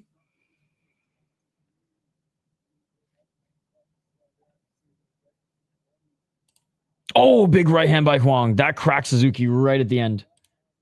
Right at the end of the round, and that is going to do it for the round. Fight's still going on. Fight's still going on. Should bring back Ed Polo, teammate. What's up, TG1? Maybe talk about that, but that poor Vanderlei. Dude, yes, we'll bring up the video in a little bit. We watched it in the last stream.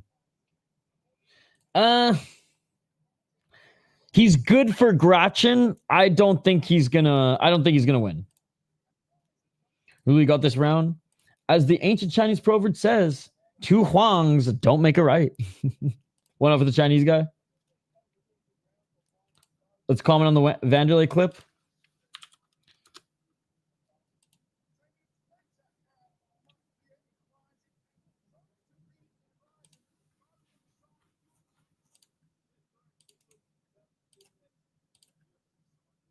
All right, so this was the Vanderlei clip. Round 2, guys. Let's get it all.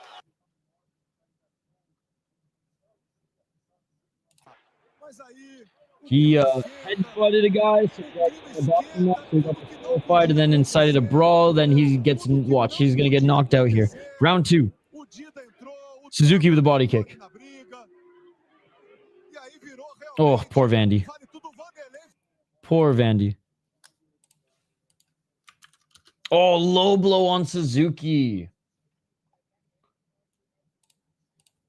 Popo-san got knocked out. Was he killed by small dude in a suit? Smallish dude. On the Vanderlei clip, Crazy Horse was telling the truth. Popo's son knocked out Vanderlei. Jeez. Crazy shit. Crazy shit. Did you watch the whole event, Nick? Mikey.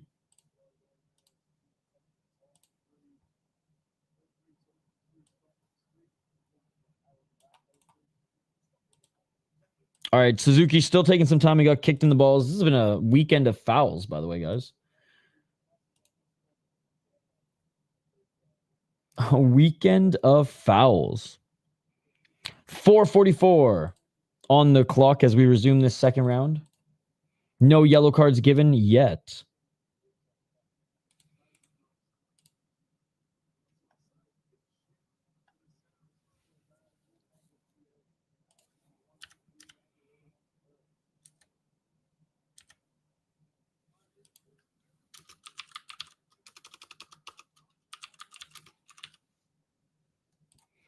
.444, we're back with the action.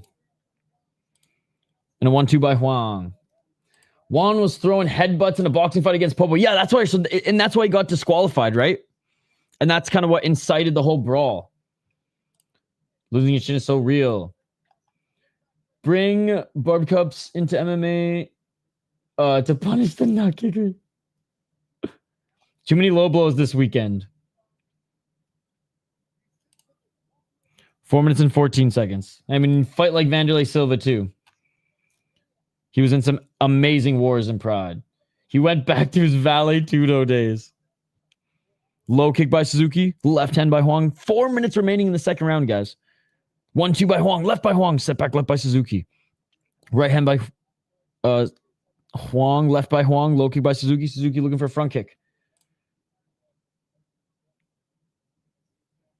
Losing your chin just means you have CTE brain. A little tap on the brain puts you out since your brain is already KO'd 24/7.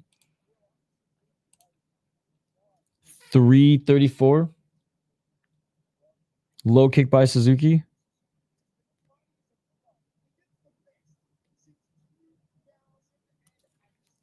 Hwang being a little less aggressive in this second round.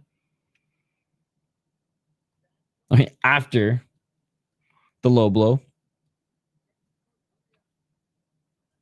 Suzuki with a low kick. Left hand by Hwang. Oh, Suzuki with the left hand. That wobbled Hwang a little bit. Suzuki high kick. Suzuki counter 1-2, just missed Hwang. Yeah, Vandy was disqualified, and then Popo's team came into the ring and started yelling at Vandy's team, and then all hell broke loose. We'll react to it again in between the fights. That's a terrible way to spend the second half of your life. I'm not a fan of Vanderlei as a person, and seeing him knocked out assassinating, but causing a riot because a headbutt makes me hate these fucking boxers even more. Grow up and learn to fight. Absolutely. Vandy about to hire Ratchet Jackson to get his payback. Oh my god.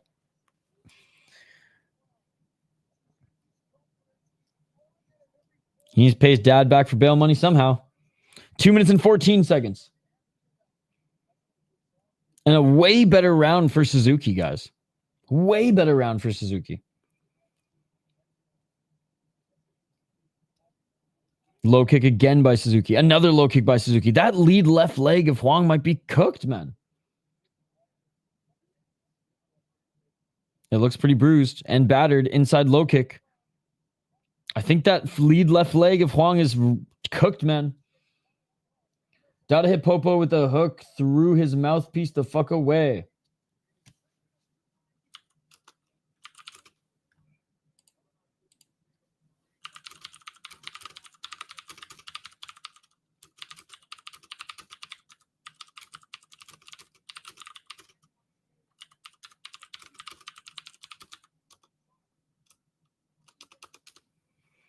One minute and 12 seconds.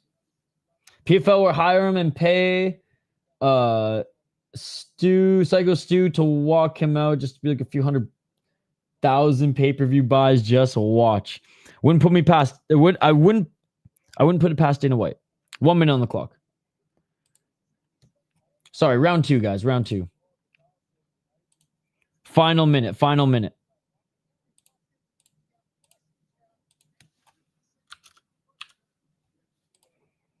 Left hands to the body by Suzuki. More shots to the body by Suzuki. Suzuki with left uppercut. Suzuki with a knee. Suzuki with another left uppercut.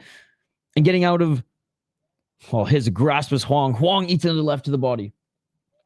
Suzuki with the left. Suzuki with the right. Suzuki with the 1-2. Suzuki with the right hand. Suzuki with an overhand left.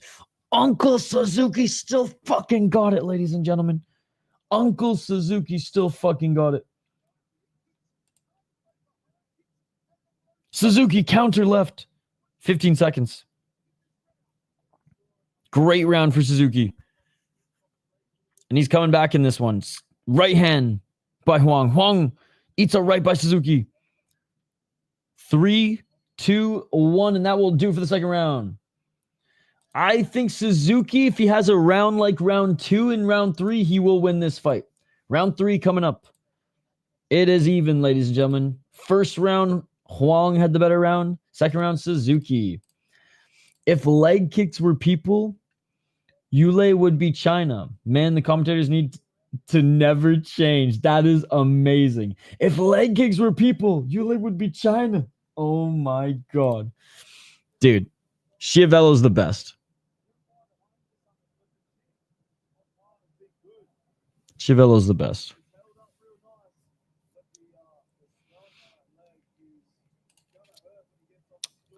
Question for you, do you think judging a fight as a single fight with breaks is a part of the superior rule set, or are they separate? I would say they're separate because Black Combat judges their fight differently. It's like an own unique way, but they have the superior rule set.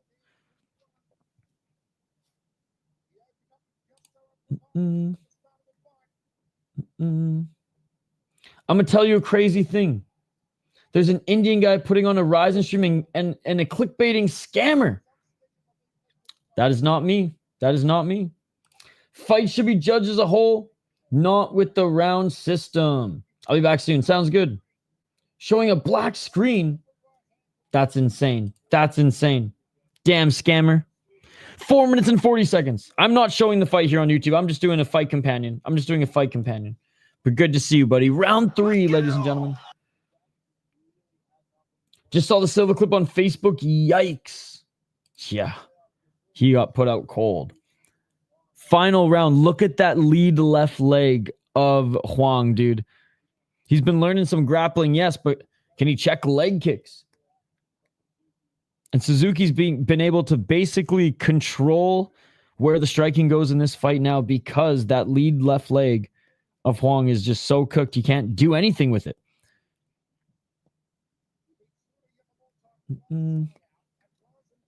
Thinks putting on these RIZIN Octagon scans bring him views. That's weird.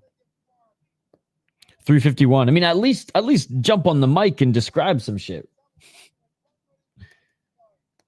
He has not fought yet. We are so far from that fight. 340. Counter left by Hwang. Hwang with the right hand, but Suzuki with a counter right of his own. I like 4 rounds, but judge as a whole, but each round you start where it left off, so it's like calling time in a footy game every round. I wouldn't hate that, but I also kind of like the game of like you have... Yeah, I don't know. I wouldn't hate that, but I like the reset as well.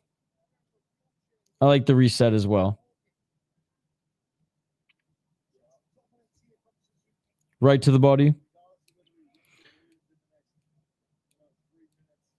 I wouldn't change Black Combat or RIZIN rules at all, though. Like, I am satisfied with that. 246. Oh, nice shot by Hwang. The fight's still going on, but I would say first round, obviously, Hwang looked better, but Suzuki started to take over in the second and do a lot of damage to Hwang's lead left leg, and now Suzuki's just kind of controlling the pace of this fight and not allowing Hwang to hit him. So if Suzuki continues to not get hit with big shots here and be the primary aggressor, where Suzuki just took a big shot, Hwang landed the left. The fight's still up for grabs, is what I'm saying. I was watching more about the situation in Popo and Vanderlei, and Brazilians are fighting on the comments. No way. Eat that kick. It's my idea. There is no idling in the clinch or ground game. You got 155 seconds to improve or do something you cannot lay on your opponent. 155. High kick by Suzuki.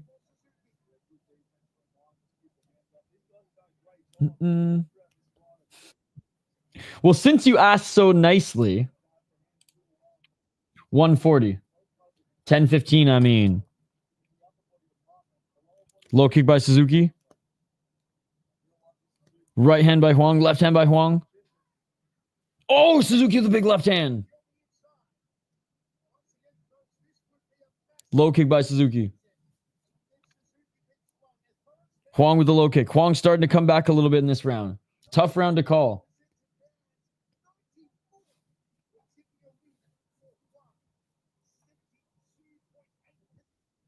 .101 or 107, sorry.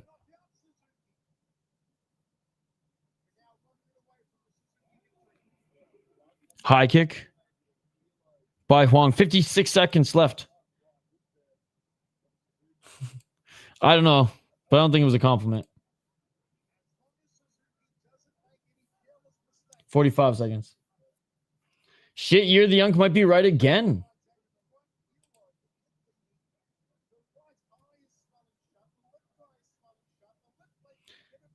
Is it possible to win? The third round could... The third round's close. The third round's close.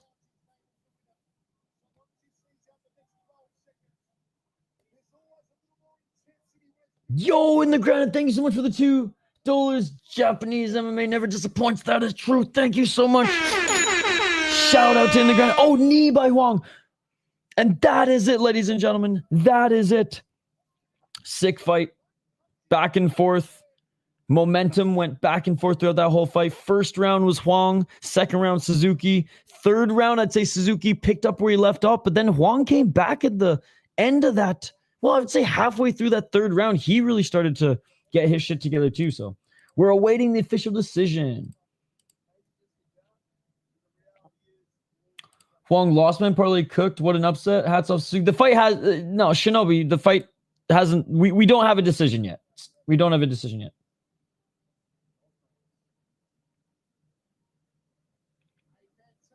I think Unk got it.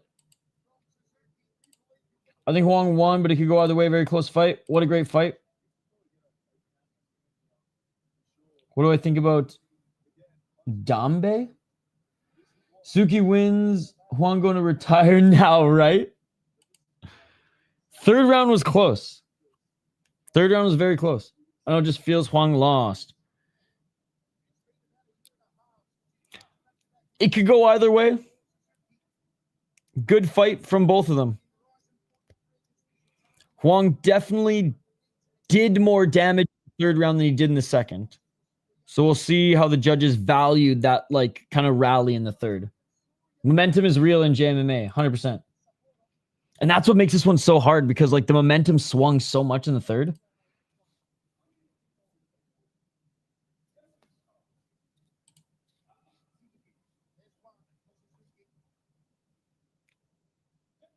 All right, one for it's gonna be split decision. Suzuki's in control majority of it. And since it's scored as a whole, I feel like Suzuki should win. Split decision. So I mean, close fight. Suzuki wins a split decision. Honestly, not a bad decision by any means. I like how it was split. So it was really that down to the wire. What a win for Unk. What a win for Unk. The right person won. For me, it truly could have been either way because if we're really going by momentum in the third round and the first two rounds were even, the third round was so back and forth. And in the last bits of the third round, you could argue that Huang did more damage, but like I said, I'm glad Suzuki won. I liked that rally from the first round, and the damage he did on that leg was just insane. Insane. Was not my pick, lost my bet, but happy with the win. Yeah, it wasn't my pick either. But I'm happy with the win as well. I do like Suzuki, and fuck, he fights really good guys over and over again. Huang moment changes to too late. I agree there. I like you. Keep it real. I hate people scam. Yeah, man. Hiroki won great. I mean, it literally says fight companion in the title of this video. Hell yeah, great win for him. Good fight. Sorry your boy lost though, Shinobi. Huang lost the second by too wide of a margin. Got the pick. Yo, let's go, Hype MMA. In the granite, you're in our Discord, dude.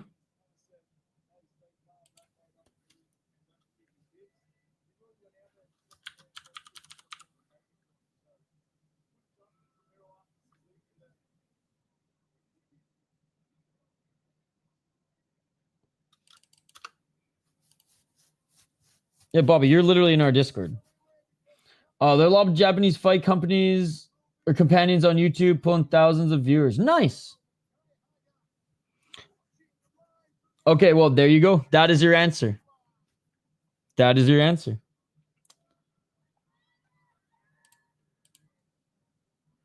It is there. It is there.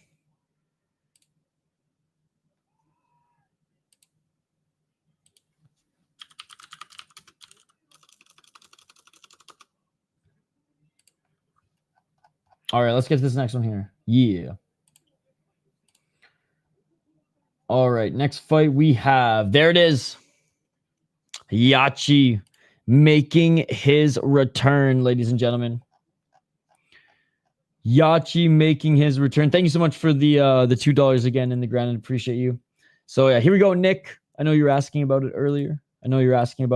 But here comes Yachi.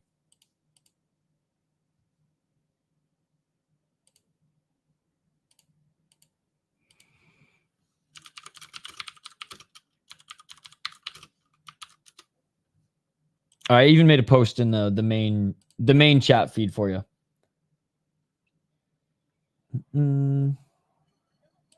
Should I stay or should I go now? Love it. So you took a dive last time? I don't think it was a dive. Now I made a good guess with Yachi. All right, next fight, ladies and gentlemen. Yosuke Yachi against Kai Bilal Haga. Bilal Haga 6-4 as a pro on a 4-fight win streak right now. And luckily enough, yeah, I mean, sure. This is a pretty big accusation, Loner, without any evidence. Kai Bilal Haga 6-4 as a pro. No knockouts, 1 submission, 5 decision, 6-0 in Gratchen. And I'm actually familiar with him because I have been watching some Gratchen recently. Not high level by any means, but I'm a junkie when it comes to combat sports. So I'll watch what I can, when it is on. I was a member. Unfortunately, I didn't get grandfathered in because freaking their memberships now are went from $5 to $20. And love me some Japanese MMA. Definitely not worth $20, but I digress. He's the Gratchen champ. We covered this one. He beat Yota Hayashi. Yota Hayashi's nothing special, but a guy with experience nonetheless. And before then, beat a 13-9 guy. Hey, I will in the granite. I'm gonna need a strong one to get me through through this stream. But haven't had a coffee yet. Just been chugging water. This will be like my third fucking Nalgene bottle here, which is good. Stay hydrated, folks. He is on a good win streak here, but he has not beat really anybody of note. The best guys that he's beaten: 6-4, 13-9, 10-8. Couldn't beat anybody in Pancrase either. Came over to Gratchen, and in that run too, only has a 1 finish via submission. His opponent, Yosuke Yachi, 27-15. Yo, what's up, Scott? Good to see you. 35 years of age. How are the sumo matches? 2-2 in his last 4 fights. He is getting up there in age. Certified Unk now at 35 years of age. And has been in some crazy fights, man. 6 KO TKOs, 4 submissions, 17 decisions. Hasn't really been the same in the for the last couple years. Starting to get a little chinny. Giving up positions on the ground where back in the day you'd think he was sound, but is still facing overall good competition except for Sakuraba's son. Might have been a fluke. 11-8 in RIZIN, 1-1 in Bellator. Yeah. Sakuraba's son, counter left, finished him. Crazy. He did beat Sho Patrick Usami, which was a good win. I don't think Sho Patrick Usami is anything special, but good boxer, decent MMA fighter. Good win for him. Lost quite handedly against Mansour Barnaoui in Bellator. Barnaoui out-grappled him, was able to finish him with ease. And before then, didn't look too bad. Boyd Allen, Zach Zane, Shirakawa. It was really after the Barnaoui fight. And if you look at the guys who he's lost to in RIZIN, Gustavo, Case, Asakura, Satoshi, O'Hara's probably the one he wants back. But other than that, man, he's fought only the best of the best in RIZIN. And shoot, even Pancrase, he lost to Kleber. Fought Volkanovski. So, like, look at the guys he's fought, man. Alexander Volkanovski. So he's only lost, dude, to Volkanovski, Kleber, and literally the other top guys in RIZIN. So Yachi always was better than the bunch, but was never in that top tier. And he's getting up there in age, and the fight years are seemingly catching up to him because freaking Sakuraba's kid knocked him out in 1 punch and then lost to Nakamura. But anyways, Haga doesn't have that 1-punch power. We didn't know freaking Mini Saku had 1-punch power. I don't think Haga is going to knock out Yachi. I do think Yachi wins. Let's go, Uncle Yachi. You're the uncle. Let's fucking go, baby. We're going with Yachi. Way more experience. He is getting a little chinny and gives up position sometimes he shouldn't. But he's getting older. Not as quick, but still strong. Haga's on a good run. Good grappler. 6-fight win streak, but against meh opponents. Yachi, not the most exciting wins when he has been winning fights recently. But he does what he needs to do. And let's hope he doesn't put himself in too much in the line of fire if and when he does get past Kai Bilal Haga. Knock on wood. Not trying to jinx it. because I don't think this is the guy to put him out. So I do think Yusuke Yachi has a little bit of fight left in him. I think he's got a few fights left in him for sure. I think he's got another New Year's Eve card left in him, you know, barring no major injuries in this one.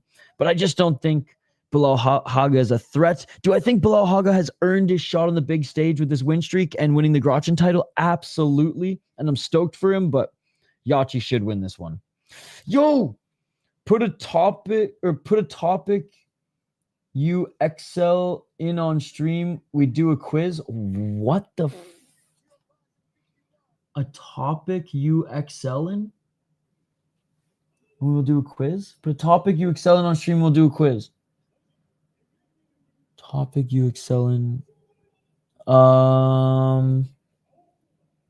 I don't excel in anything, bro.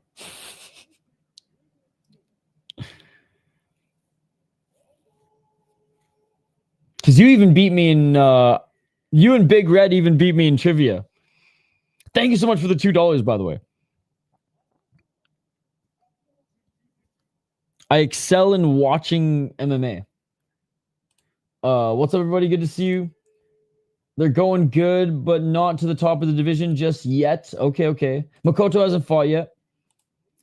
There have been a lot of accusations. These fights have been dives in 2013. I still remember a documentary.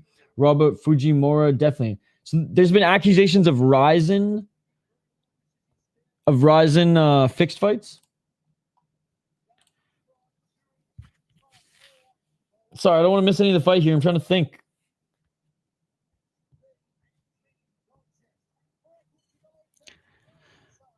I don't know. I feel like I'm going to disappoint you. Like music, but I'm going to fail in the quiz there.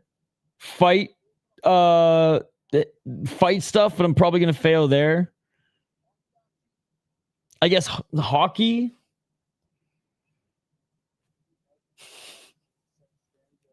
I'm a failure. What can I say? 4 minutes and 36 seconds on the clock.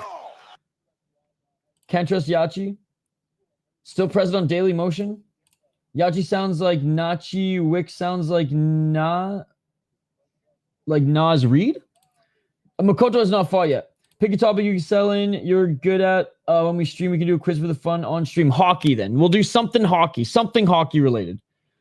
Where to watch, boys? We are watching together in my Discord. I bought the pay-per-view, but if you're part of our YouTube members Discord, you can watch. 4 minutes and 4 seconds. I overthought that too much with my overtired, not caffeinated brain at 1:14. I'd say the only things that I'd probably be good quiz-wise in is hockey stuff. Maybe some hockey history. But even then, it'll probably be some niche stuff that I know and the main stuff that I don't. But probably hockey stuff.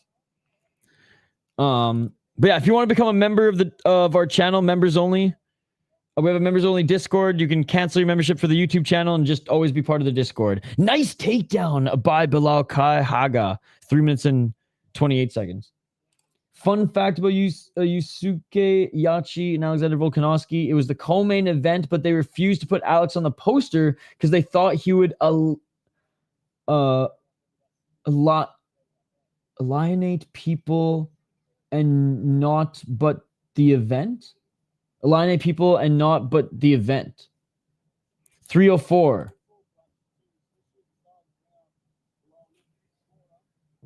So they're giving him the freaking Dominic Cruz treatment. WEC days. I don't know if I described this properly, but we have one of our perks of being a member of the channel is a members only Discord, and we're hanging out and watching it there. Great job by Bilal Kai Haga right now for controlling Yachi on the ground. But scooting back to the corner here is Yachi, looking to try to bring himself back up to his feet.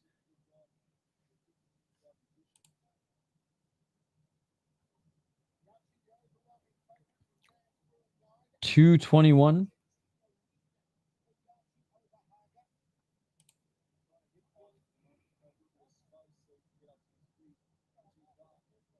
And Yachi gets back up to his feet. Uses his underhooks to get back up to his feet, and he's in the corner right now. I gotta find this poster eventually.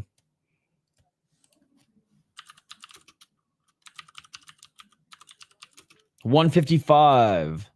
Yachi looking for the trip takedown, and he gets it. Nice takedown by Yachi. Butt scooting his way back up to the cage. Sorry, back up the corner of the ring.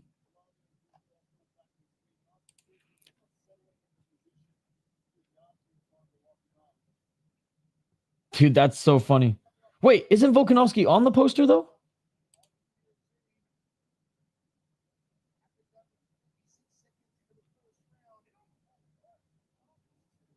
$122.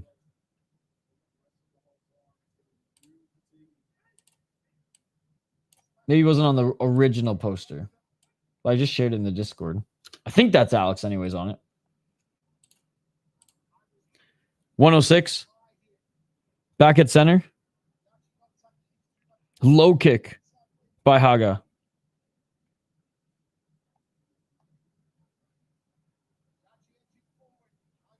Yeah, we'll say hockey stuff. We'll say hockey stuff. Thank you again for the $2.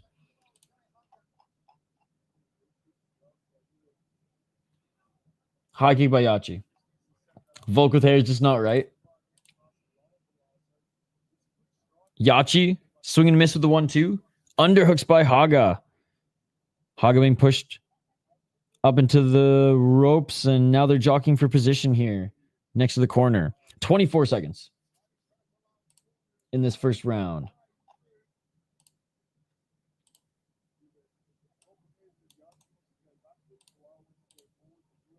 Yachi looking for a final trip takedown in this round. 10 seconds remaining.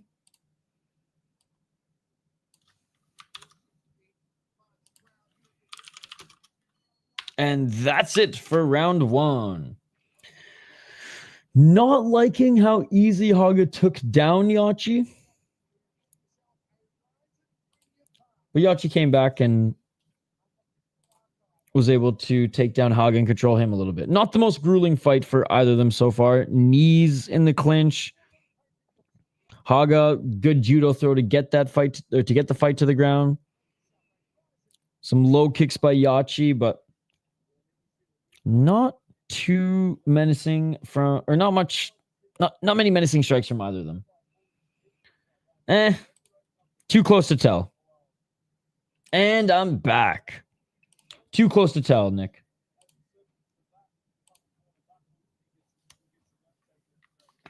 Let's go, Yachi. Let's go, Yachi. Yo, big shout out to everybody who's been donating throughout the stream and the last stream too. Yo, shout out to all the new members. Appreciate you guys. We had a big RIZIN member stream last week. Thank you to Hype MMA for the $5 as well. And in the granite for the freaking $4 donation. Appreciate you. And in the granite as well. You guys are fucking awesome. In the granite, by the way, gave away 10 donations on the last stream too. So Let's get it off. thank you guys. My excitement level for the stream is still here. It's just been a long day, so I need to get that caffeine in me soon. 4:35. And below Kai Haga pushes Yachi right back into the corner. But they are jockeying for position right now, and Yachi now. Big knee to the body by Yachi. Another knee to the body by Yachi. How many fights are left? 1, 2, 3, 4, 5, 6, 7, 8, 9 fights left. 9 fights left. Big knees by Yachi.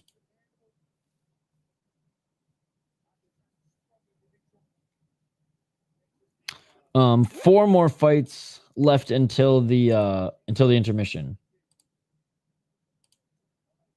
And then we get to the flyweight Grand Prix. Yachi with the takedown. Great job by Yachi. Body lock takedown. But Haga crawling his way back to the cage. Yachi gets his back. Yachi gets his back. We got a backpack, ladies and gentlemen. We got a backpack. Backpack, backpack. Backpack, backpack. Yeah! 3:33. And Yachi, body triangle, falls to the ground. He's looking for the rear naked choke now. Body triangle, ankles facing up. And Haga's fighting his hands now. 3:18. Yachi, full back control. Come on, Uncle Yachi. Again, big shout out to everybody in the live chat. Appreciate you all. Yachi softening him up, trying to get that right arm around the neck. Oh, Yachi might have it. Yachi might have it. The wrist is what's on the throat right now, but Yachi might have it. Oh, shit. It's under the chin. It's under the chin. And it is all over. Yachi did it. Uncle Yachi did it. He beat Bilal Haga. He snapped his 6-fight win streak, and he didn't get knocked the fuck out in the process. That shit beautiful than a motherfucker. Let's fucking go. Back-to-back unks. Back-to-back unks.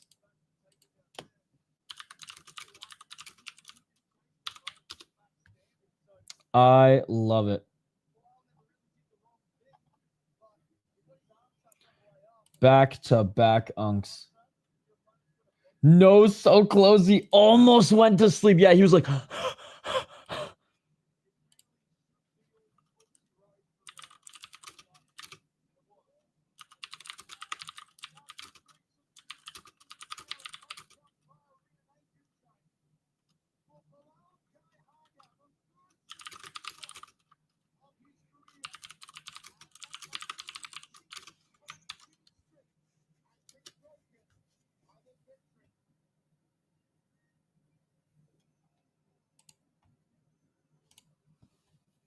Thank God, Iachi. So close. He almost went to sleep. Yep. Will the real Bilal please stand up? I mean, sit back down because he got choked the fuck out. Well, no, this wasn't the real Bilal. This wasn't the real Bilal. This is the fake real Bilal. So this isn't Bilal Hassan. This is Bilal Haga. So this is like the fake real Bilal. We're just confusing everybody now. Damn, there are as many hailstones falling with a strong wind. I had to turn up the volume. Damn, a hailstorm right now? Man, August and September, that's hailstorm season. Hope it doesn't damage too much, TG1.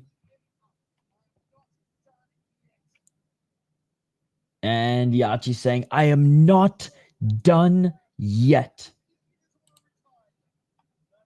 I am not done yet.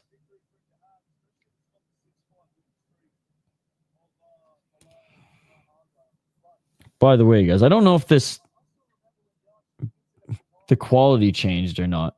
Still says it's 720, even though I'm apparently now using whatever the frick it's called.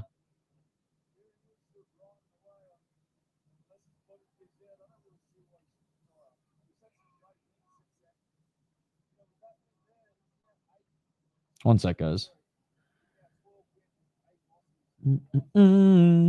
Video settings.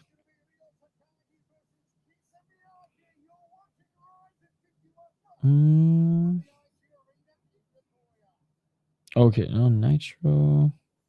There's no option to... whatever. I'll tinker with it next time.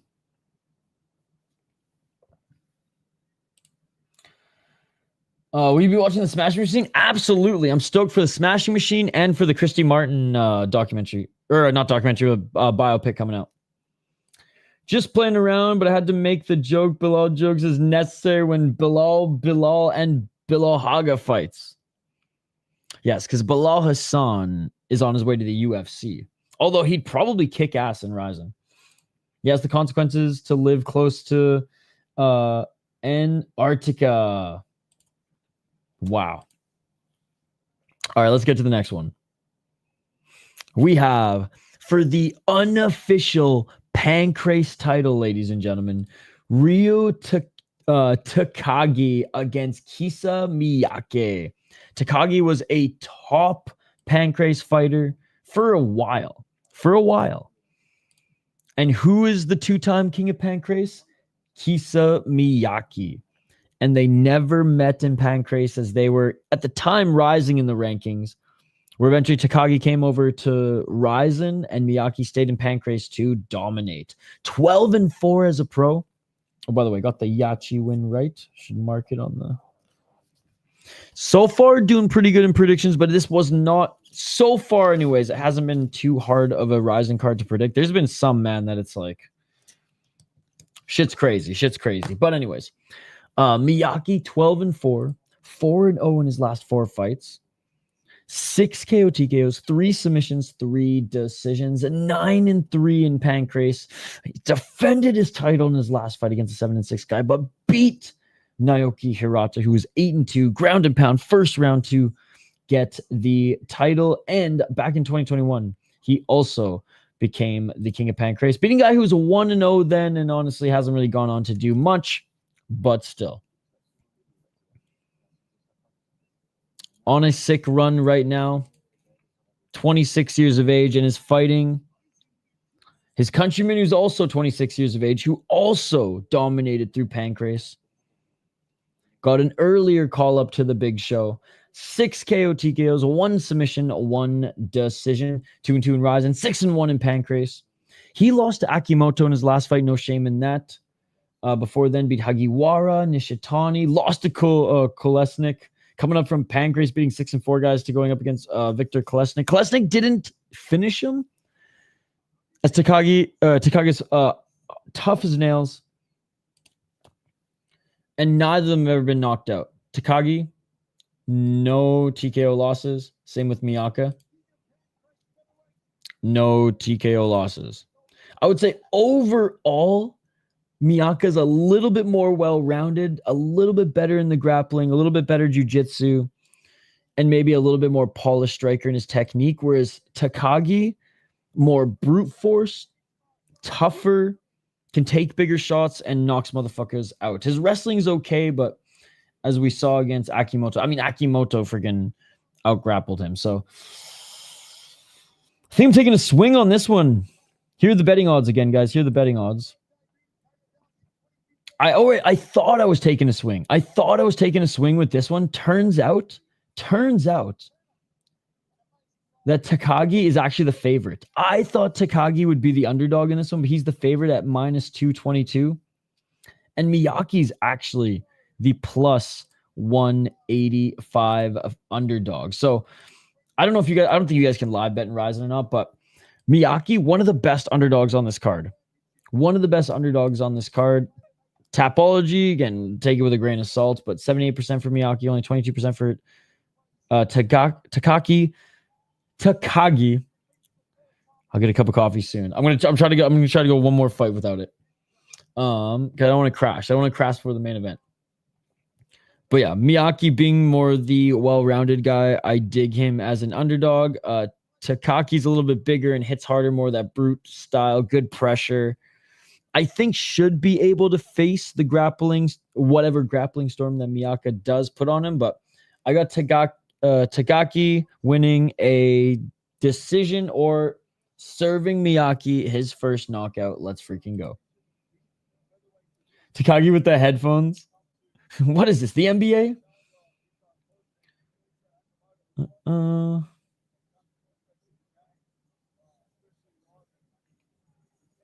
RIZIN.TV pay-per-view, or you can become a member of our YouTube channel and join our members-only Discord. You seem to love Japanese culture. I'm surprised you don't like anime. I'm going to recommend some I think you should really watch. It's not that I don't like anime. It's that I don't have time to watch TV. I've heard good things about Naruto. I've heard good things about Bleach. I've never heard of Tokyo Revengers. I've heard of One Piece. And I watched Hellsing Abridged in high school. So I know I guess. I don't know actually what's going on, but I watched the abridged version in high school. It's not even that I'm mature for anime, because like I've watched Death Note before. I really enjoyed it. I watched Full Metal Alchemist when I was a kid. I just don't watch TV. I don't have time. But thank you for the recommendations. I'm going to bookmark them. Solid recommendations. Got Miyaki at +250. Let's go. Rio versus Rio. Who wins? Rio strong. Rio strong. Yeah, Jeremy, you can go to RIZIN.TV and buy the pay-per-view, or you can become a member of the YouTube channel. Cancel the membership right away, so you don't have to renew it. And I made a post for members only. It's a members only post to our members only Discord, where you have lifetime access to the Discord, and we're helping each other out in the Discord, if you catch my drift. I don't watch Animesia. I know how you feel about tentacles. It's not the rabbit hole you want to go down.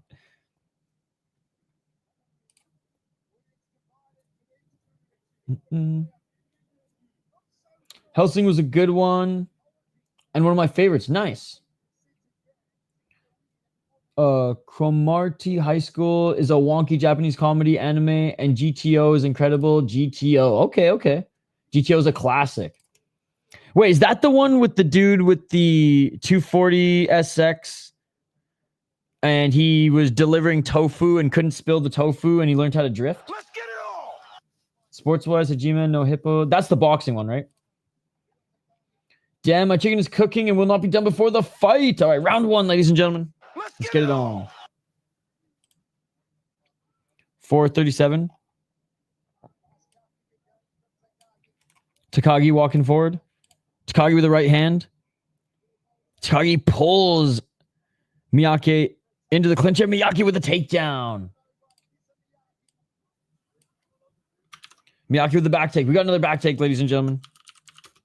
Grabbing the ropes right here is Tagaki. Can't do that.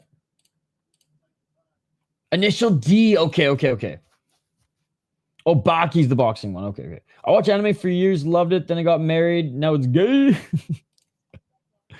4 minutes. I just don't watch much TV other than fights. I'm sure there's some I could get into. Cool, they watched Full Metal. I was a chemistry student back when I watched it. That's cool. Back take. Oh, rear naked choke. Good job by Tagaki, who just slammed Miyake to the ground to get out of that rear naked choke attempt. But this is a fun fight, ladies and gentlemen.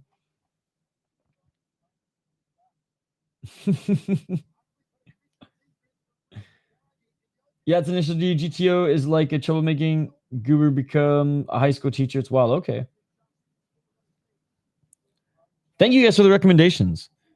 Someday I'll have time to watch TV again. Maybe in my hospital bed when I'm dying from lack of sleep. Who am I kidding? I'll still be asking the nurse to put on Superior Rule Set. MMA. 303. I like how Takagi addresses the body lock. There, most fighters would have just fought the hands. Split the tofu and learn how to drift. Huh? What anime is this? Initial D, Initial G. I remember Full Metal being really good. Shout out to YTV. 2 minutes and 36 seconds. Knees to the body by Miyake. Yeah, 100%. Dude, Pride FC VHS. Little portable VHS player. Miyake still holding Tagaki in his grips.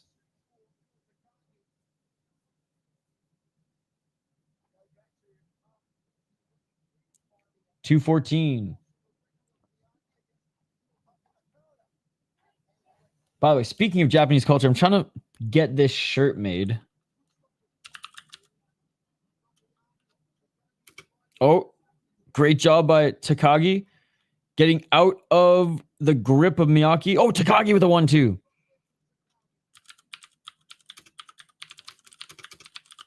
$148.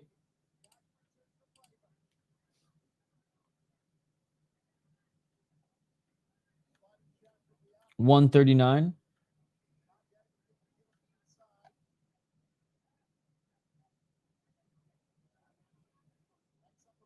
Still on the feet. Are you guys familiar with the piece of art, The Dream of the Fisherman's Wife, Female Diver and the Octopus, 1814? I saw it on some dude's shirt the other day, and I was like, oh my god, that needs to be my RIZIN hoodie. I don't know if I can show it on YouTube. Yet I want to wear it on YouTube. I want to put that on a shirt. 55 seconds. Like Kenny Hotz did in Kenny versus Spenny. But he bought the shirt. I kind of want to put it on like a hoodie or something. Front kick by Miyake. Left hand by Takagi.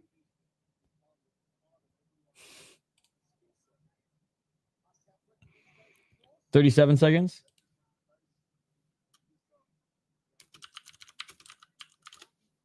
Left hand by Takagi.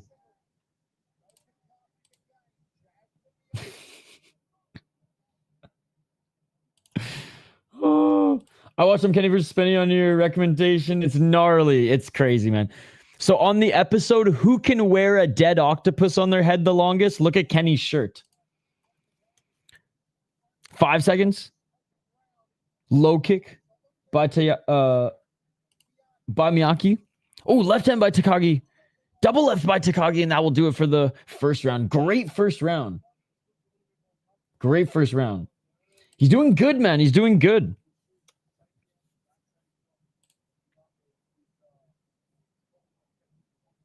It's on Canadian YouTube.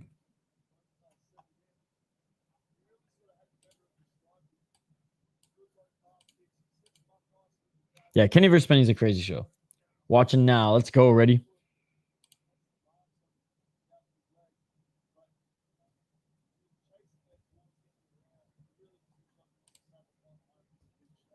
It is in our Discord too, ready. Look, I don't even know a poll question up.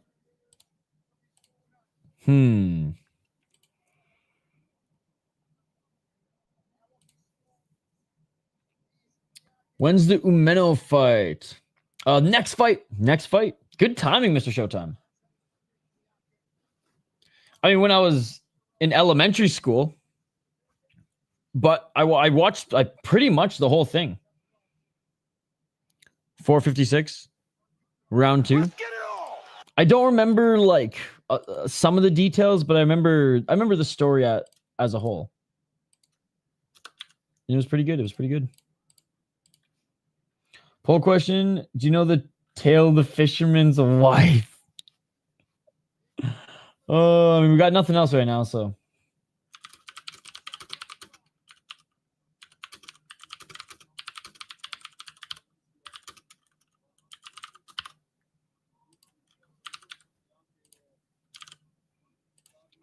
$14.18. It was on the CBC before the 6 o'clock news. Low kick by Takagi. So our grandmas and all the kids after dinner were watching it. 14 seconds. Oh, spinning back fist by Miyake. And then it went to Showtime where Trailer Park Boys was. And then I think Comedy Central in the States. Octopus trivia. Their mouths are beaks that can crush hard shells. Totally unrelated to the dream of the fisherman's wife. Oh, very related. And now I'm traumatized. I watched when I was a chemistry student, intrigued how they blended an old chemistry concept like Philosopher's Stone with it. The painting, yes, I know it. I want to put it on a hoodie, and that will be my RIZIN stream hoodie. And it will see how long it takes for people to comment in the chat. Oh my God. What is on your shirt there, Isha? 314. Low kick by Miyake.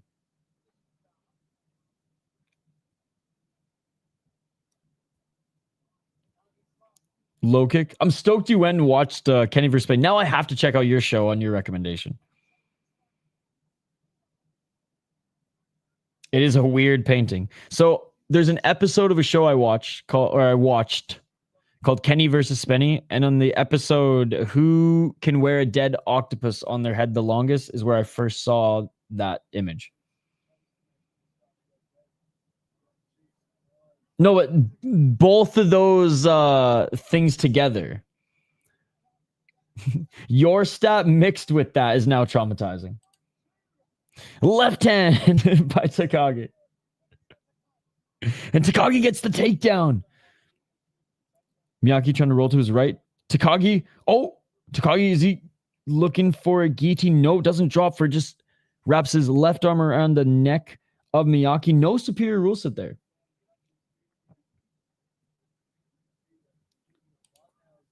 Joe Hiromasa. Tomizawa won. 151. I feel sorry that tomorrow's Joe lost. Late night MMA streams are weird ones. They truly are. They truly are. 138. Clash of heads, says Takagi. All right, they're good. They're good. They're back at it. Only Ashinato Joe fans get this reference. Ah, okay. I am not. I do not get the reference. But they're the best. Hey, I'm glad you guys dig them. Left hand by Takagi. Takagi getting the better. Miyake here on the striking in the second round. Low kick.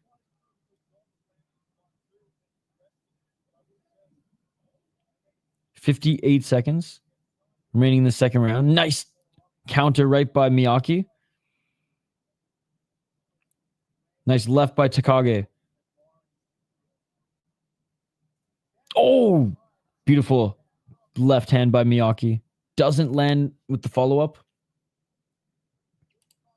What do you guys got planned tomorrow, by the way? I know there's a little bit of combat sports tomorrow. Flying knee by Takagi. Didn't land clean, but his entry was beautiful. Straight left by Takagi. Takagi, the right hand.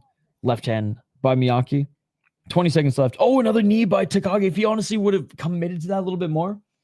You should watch combat anime only 3. I would recommend because they are realistic and talk about skills. Okay.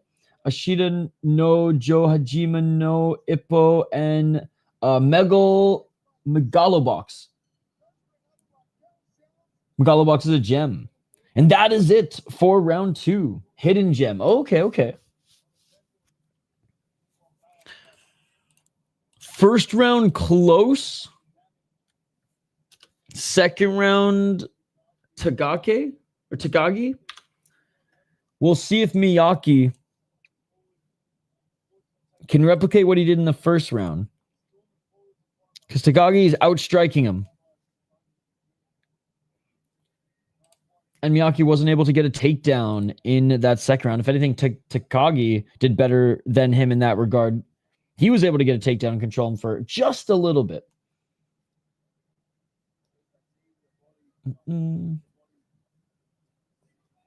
you know boxing champ Medina? Is that if it's also an anime, then I don't. Who's inspired by Ashinato?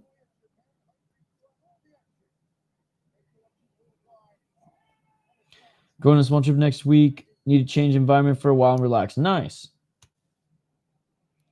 456. Low kick by Miyake. Let's get it on. I watched Baki the Grappler here on YouTube. That's the old version, but people discovered Baki. The new season's got you. Oh, Medina, the boxer. Yes. The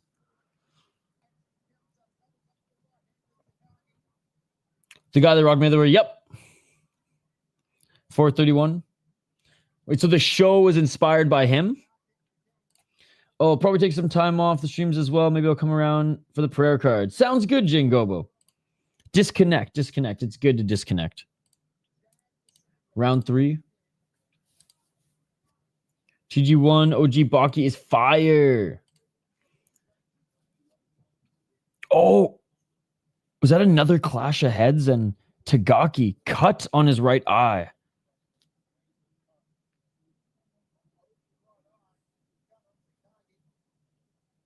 Yeah, Takagi's cut on his right eye.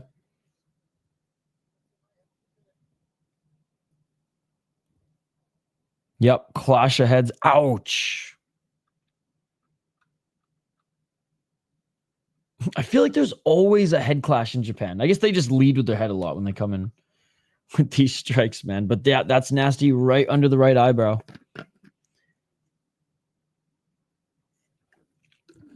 If this was Pride FC, they would have ended it. The mighty RIZIN, I think they'll let it go.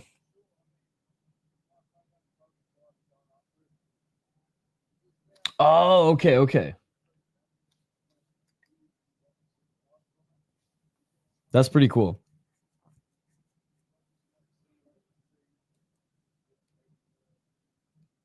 Their chat isn't happy with the fight so far. Wow. Came on cable at the neighbor's house. Oh, that's sweet. Okay, we're back at it. 407. Third round.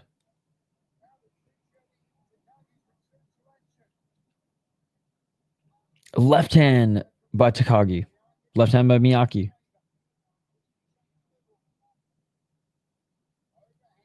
Overhand attempt by Miyaki.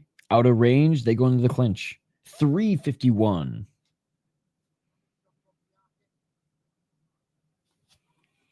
$344. I was going to say, it's only 2 a.m. for me, but it feels later. Spend time in Japan and know how to read and write. Dude, that is awesome, Reddy. I want to learn, well, off and on been trying to learn Japanese, but it is tough, man. It is tough. Ryzen low-key not feeling Ryzen today. No superior rule set yet. Only on the prelims did I see some soccer kicks. 317. Left hand by Takagi.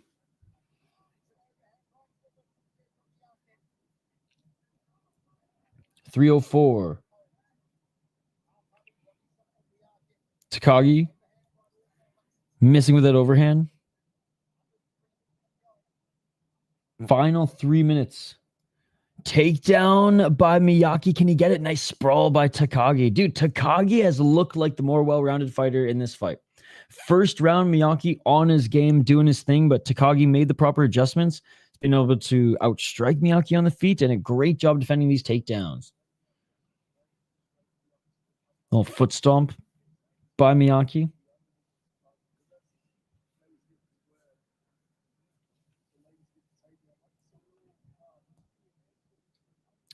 Who's winning so far?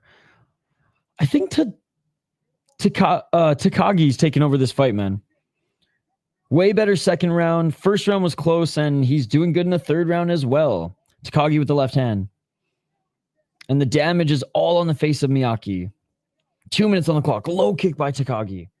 How's your day going, buddy? Or your morning, night? Left hand by Takagi. Takagi with another left. The ref saying you didn't get hit in the balls. Keep fighting. 141. Left hand by Takagi. The maiden beat may cheat a lot, though. 127.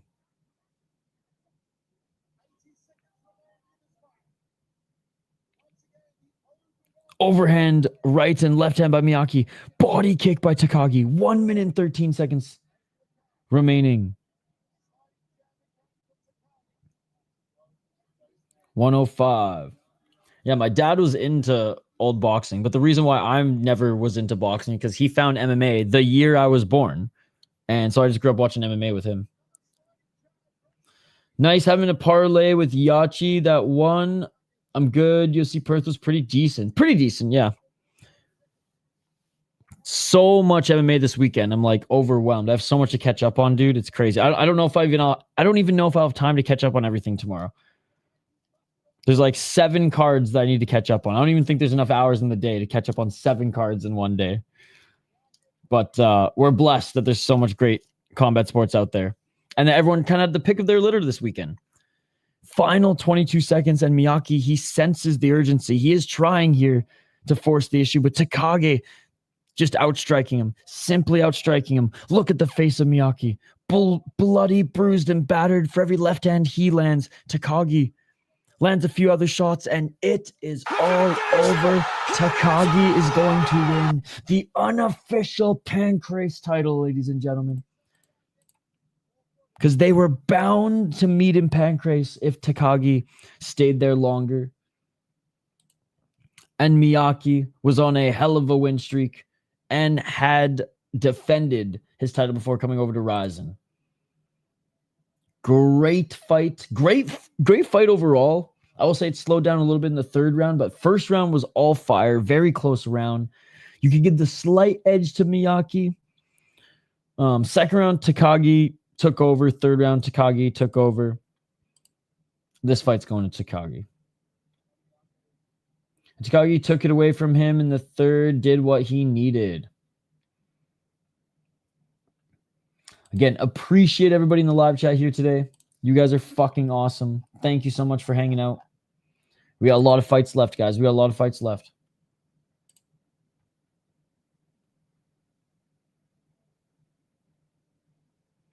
Just looking at some of the replays right now.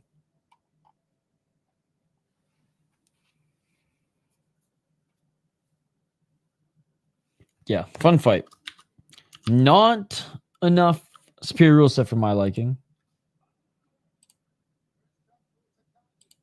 First judge, Takagi.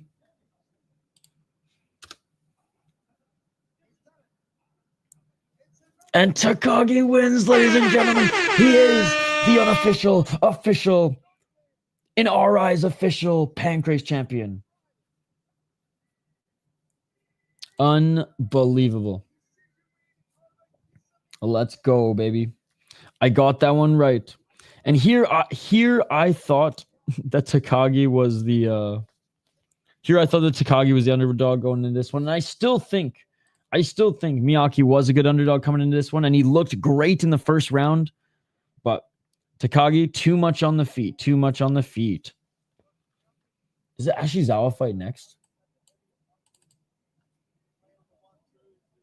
No, yeah, Umeno Ashizawa next. Oh my god. Koji Ashizawa in MMA was my favorite fight of 2024, guys. Let's see if Ashizawa can recreate the magic with Umeno.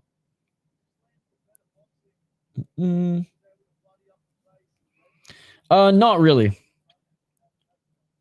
Every now and then, if there's a really good underdog that like I'm confident is just as good, or I'm confident can win the fight, then I'll throw a little some on an underdog. But no. From what I've seen is if you gamble on MMA, you start hating the sport and start bashing the fighters and get all pissed off. And I don't ever want to behave that way. So that, and I have no money to gamble with. So there you go. So there's the real reason. It's not actually a high horse. It's just I don't have any money to gamble with. Win or lose, Ashizawa in MMA is always a banger. Ashizawa is next, baby. Can we get some cats or fish or both in the live chat, please? Soldatkin. Yo, that is so cool. By the way, I'm reading your guys' conversation here. That's so cool. You guys are connecting in the community here. All right, next fight, guys. And next fight, cold open playing. God, I'm stoked for this one. I got to watch the cold open for this one. They're always so good, man. All right. The catfish himself, Ryusei Ashizawa, 2-2 in mixed martial arts. Upon coming over from a kickboxing career, mostly in K1 Crush. I think he fought in a couple of K Festa events too. Came over to RIZIN, fighting in kickboxing in RIZIN first before, well, transferring over to mixed martial arts full time. Had a good kickboxing fight against Koji. This fight right here, one of the best fights I've ever seen. Certainly the best fight of 2024 in mixed martial arts. Unbelievable fight. Unbelievable fight. It's free on YouTube. Go check it out. And then he bounced back with a great knee knockout as well before getting his ass handed to him, knocked out way too early by Fukuda. That one was sad. That one was sad. Win or lose, whether he gets knocked out or does or knocks out his opponent or goes the distance, Ashizawa is always in an entertaining fight. This loss was so brutal, by the way, man. Ota choked him out. The ref missed him falling asleep. So Ashizawa wakes up only to get knocked out by an elbow. It was wild, bro. It was wild. What's up, Gerard? Good to see you. His opponent, another kickboxing crossover, Genji Umeno, King Genji Umeno, 1-0 in mixed martial arts and actually employed mixed martial arts in his win against Kawabe. Some good, I don't want to say good, but he employed some wrestling. He employed some takedowns. He actually was like, you know what? I'm in MMA. I'm not just going to kickbox. And he wasn't necessarily the most exciting kickboxer, more technical than anything in Muay Thai, in kickboxing with the bigger gloves too. I don't think he ever did any small gloves exhibition stuff, but fought in Muay Thai, fought in like traditional kickboxing in Japan as well. I think fought knockout, a lot of RIZIN kickboxing, Rise, Rebels. So former K1 kickboxer against former Rise kickboxer, both in MMA where they have a sloppy and crazy grappling style if they employ it. But the striking, the boxing with the small gloves is always so much fun, especially when the catfish himself, Ashizawa, is involved. So my notes on this one, there's not many. I'm picking Ashizawa. Fuck it. Chinny, despite younger, he's been in a few wars. Umeno was in a sick fight in his last fight, I will say, and looked comfortable enough to fight someone like Ashizawa in mixed martial arts right now. We got J-Kick versus J-Kick. We got K1 versus Rise. Could be a stand-up war, but with Catfish having the slight grappling edge, experience-wise anyways, he could take this to the ground if needed, throw some ground and pound like he did with the Koji fight and wear him out up against the ropes. Umeno's sharp. His grappling is getting better, but everything I saw in the first fight was sloppy, but at least there was some fundamentals there. I'm picking War Catfish, baby. Let's fucking go. I'm going with the Unk in the making. Okay, you see the fisherman's wife thing? Is that if so, then yes. If not, then no. It involves an octopus. He won't be slept. Hope Catfish does not get slept like last time. What's up, Timothy? Good to see you. The Catfish. My boy. Remember when he just battle rapped after winning that one landmark show?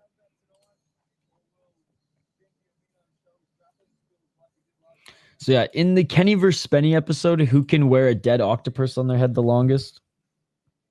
That piece of art was demonstrated. Him in his Venom shorts. Ashizawa in his UFC Venom shorts. Are these straight up UFC shorts that he bought off the website?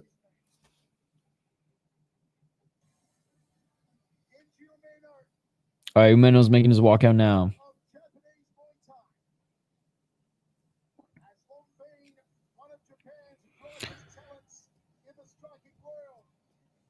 Very simple walkout for both of these guys. Ashizawa's had a pretty crazy walkout at times. I think actually maybe I want to say, but they don't really have walkouts for the landmark shows. There was one show where he went fucking crazy, and then won the fight, and then was just battle rapping his diss tracks galore, ripping the audience. It was nuts.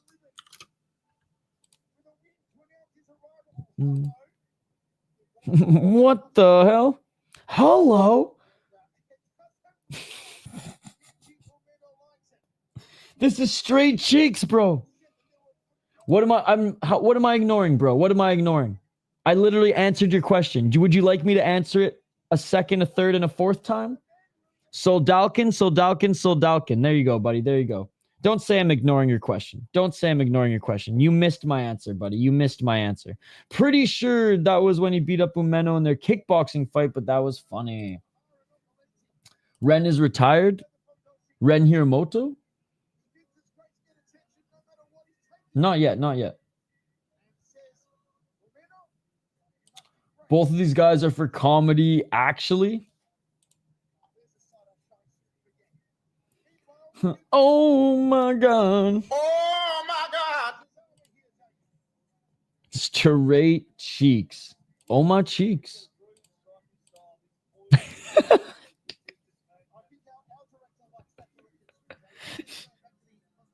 Umeno didn't like it. What's up, dude? Good to see you. Not Umeno, I mean Koji. Dude. Okay, it was his kickboxing fight. Okay, yeah.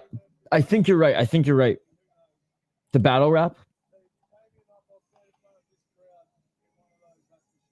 What? So RIZIN for you know what? I think you're right, dude. I think you're right.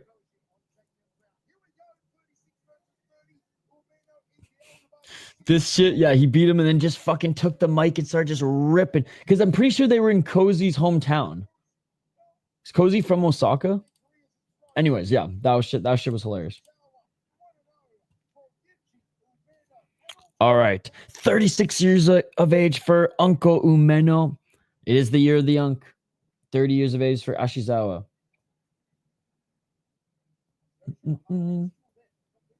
Okay, well, that I didn't ignore. I didn't see that. I swear to watch fights. RIZIN.TV. If I subscribe to, I don't know what SPN Plus is, my friend. I don't know what SPN Plus is.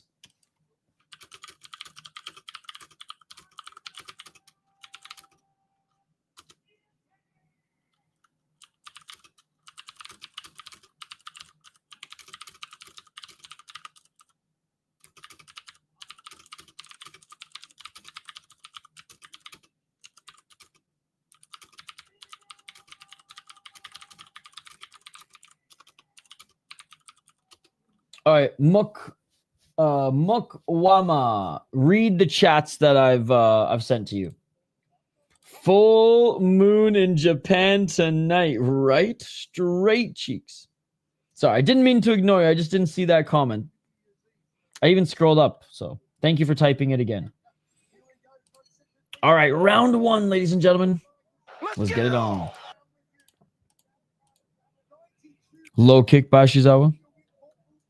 Body kick by Umeno. Who the fuck was that Unk who put the clothes on? I'm not sure, but oh, Ashizawa with some big hooks. Umeno with the right hand. Umeno with the knee. Left hand by Ashizawa. All action, baby. Let's go. 431. There you go. Ready? Oh, nice takedown by Umeno. Or you can do that as well. Nice job by Umeno taking Ashizawa to the ground.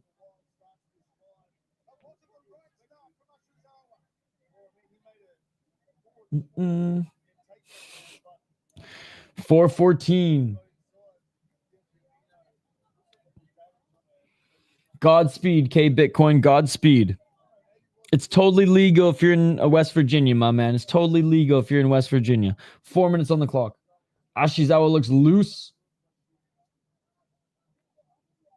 Maybe it's his coach or something.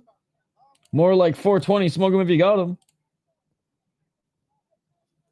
347.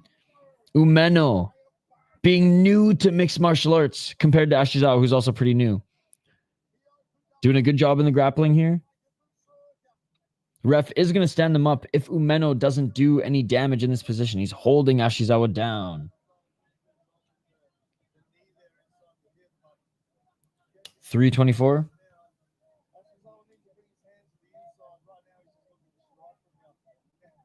Oh, little superior rule set action. Grounded knee attempt by Umeno. I like to see that. 310. Umeno, another grounded knee. Ashizawa trying to roll out of this, and Ashizawa does. Ashizawa with the reversal. Let's fucking go. Ashizawa with the reversal. Top position. Umeno with the high right leg, right guard. No way. Triangle choke. Umeno's going for the triangle choke. No fucking way, dude. No way. Umeno triangle choke. How? Come on, Catfish, get out of this. Uncle Umeno.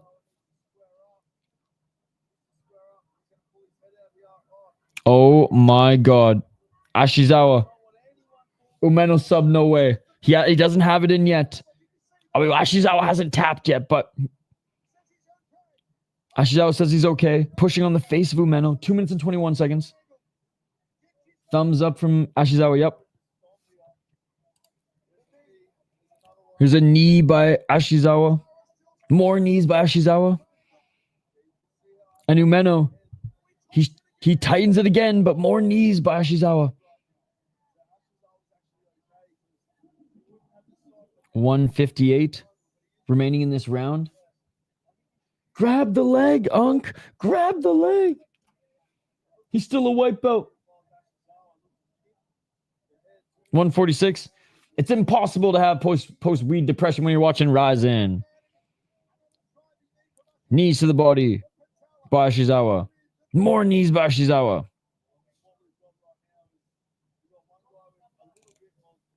And they're away from the ropes now.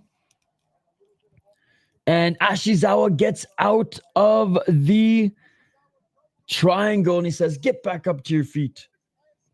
Especially when Ashizawa, it's all smiles when Ashizawa's fighting. Unless you're a big fan of him and watch him get knocked out, then that sucks. I love watching the Reds fuck with the ropes. It's hilarious. It's tradition. The catfish too slippery. 101, Ashizawa walks in with the 1-2. Umeno clinching. 52 seconds.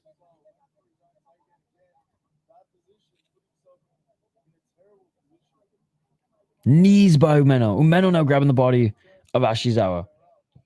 Umeno went from kickboxer to wrestler, bro. Body lock by Umeno. Fighting the hands is Ashizawa. Oh, right hand by Umeno. And Ashizawa, I think he's it looked like he was dazed a little bit there, but Ashizawa walking forward, swanging and banging. Ashizawa with the 1-2. Oh, big right hand by Umeno. Dude, what a fight this has been. Oh, left by Umeno. Umeno with the tie clinch knee. Another tie clinch knee by Umeno. Left hand by Ashizawa. What a freaking fight, ladies and gentlemen. Ashizawa with the knee. Left hand by Ashizawa. And Ashizawa with the left hand again. And that is it for the first round. That was insane. That was insane.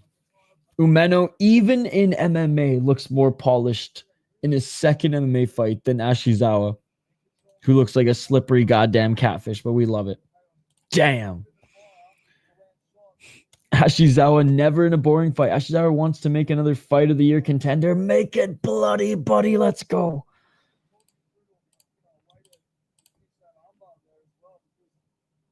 Yeah, man. In a year where the UFC wasn't that great either, other than like UFC 300 and like a few cards here and there, dude. That fight card, dude, that was Super RIZIN 3. That was unreal. Super RIZIN 3, yeah. Okay, that was the first yawn. God, it's only 2 a.m. It feels like 5 just because I've been up streaming all day, but I haven't had any coffee yet, so we're going to get some coffee in me after this, I think. All right, here we go. Round 2. Let's get it all. 455. Body kick by Umeno. Ashizawa walking forward. I got to watch the match 2022. It was very good. It was very good. Still like Kuzi Ashizawa's fight more, though, personally. Nice step back left by Umeno.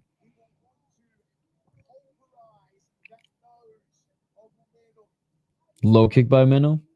As crazy as Cozy versus Ashizawa was, I think McGrillen versus Garnett was the craziest fight of 2024. Dude. There are a few like that definitely could be up there. For me, top 3 or top 5 of the year. I'm more in the top 3 camp, but I would say it at least has to be in the top 5. Rewatch, that was my fight of the year. The McGrillen versus Garnett. 350. Let's see if I can find maybe I can find it.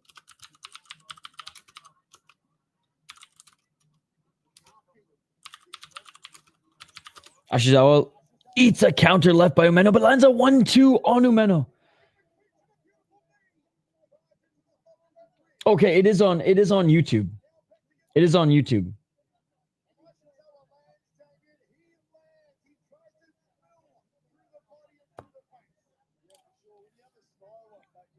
$317.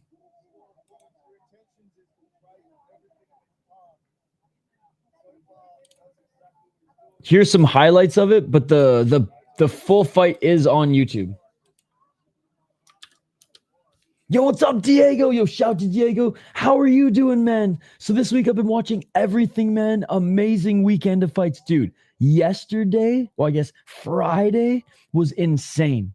Great to see you, Diego. Guys, Diego, believe it or not, watches more MMA than me. Hope all is well, Diego. Great to see you stopping by.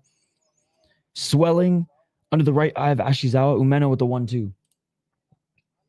Agree, I can watch that fight over and over, man. Yo, let's go, man. Great to see you, Diego. One of our OG subscribers. Always pops in every now and then to say what's up. Hope you had a great summer, Diego. We didn't talk much this summer. Hope you had a great summer. 220.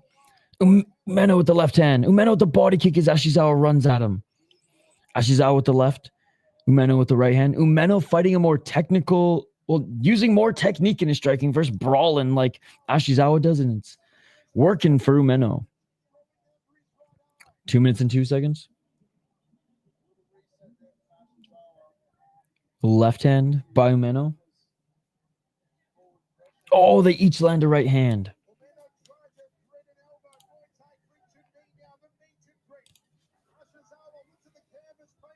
$143. Big knees by Umeno, and Umeno falls to the ground. Ashizawa as well. They slip back up to their feet. Umeno's holding the neck of Ashizawa. Ashizawa. Neck being held by Umeno, but he's pushing Umeno up against the rope. 121. Umeno. I think Umeno anyways. Ashizawa gets the takedown. Umeno. Guillotine.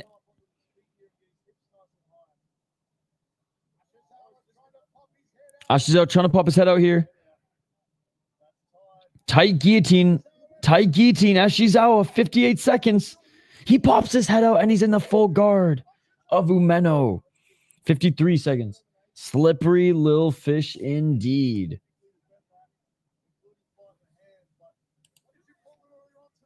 $44 seconds. Oh, Umeno. Looking to try to go for the triangle choke again. Oh, big a right hand by Ashizawa. Back up to their feet. Ashizawa continuing to come forward. Ashizawa with the right hand. They clinch.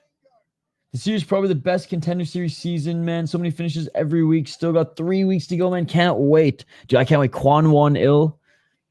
I cannot wait to see Kwon Won-Il fight that Luke's champion.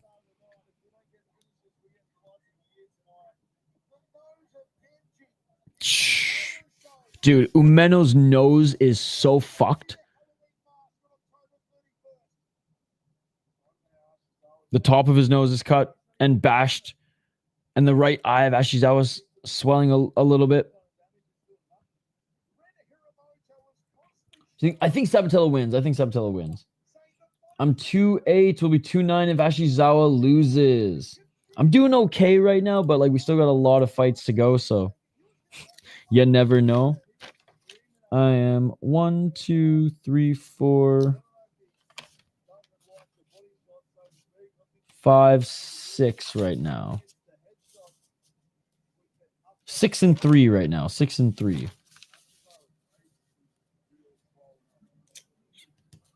Dude, freaking Umeno's nose is fucked. The right eye of Ashizawa's fucked. And this has been a hell of a fight, ladies and gentlemen.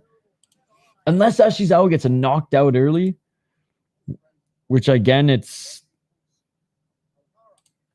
I guess, still entertaining. If it goes the distance, win or lose, it's a fun fight. And Umeno, he ain't playing here. Ren is yelling at Ashizawa to crank the body shots. Why am I went clean sweep in the UFC? It's harder to make RIZIN picks, man. It's harder to make RIZIN picks because of fights like this. Just a shit in RIZIN. This Japanese MMA, man, not like MMA math with UFC. Anything can fucking happen. Love this shit about watching RIZIN. Absolutely. Oh, soccer kicks and stomps.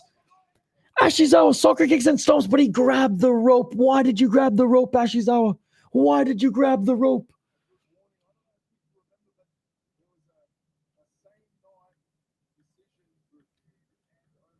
Soccer kick. Oh my god, the cut opened up on the eye of Umeno.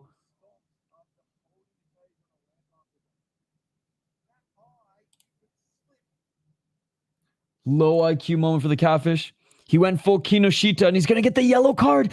We need yellow cards in the chat. Yellow cards in the chat. You can't grab. You can stomp. You can soccer kick, but you can't grab the top of the ropes for leverage. I'm not familiar with RIZIN fighters enough to make bets and picks. Good to see you, King James. At best, I would be 9-8. I watched BKB and Pro Box earlier today. How was BKB? Stomps the yellow card.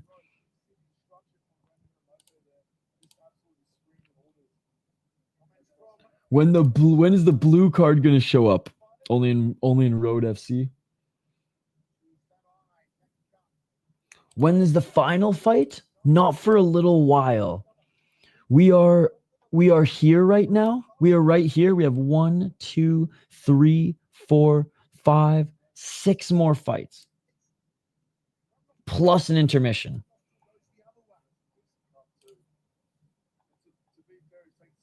Thank you for the yellow cards.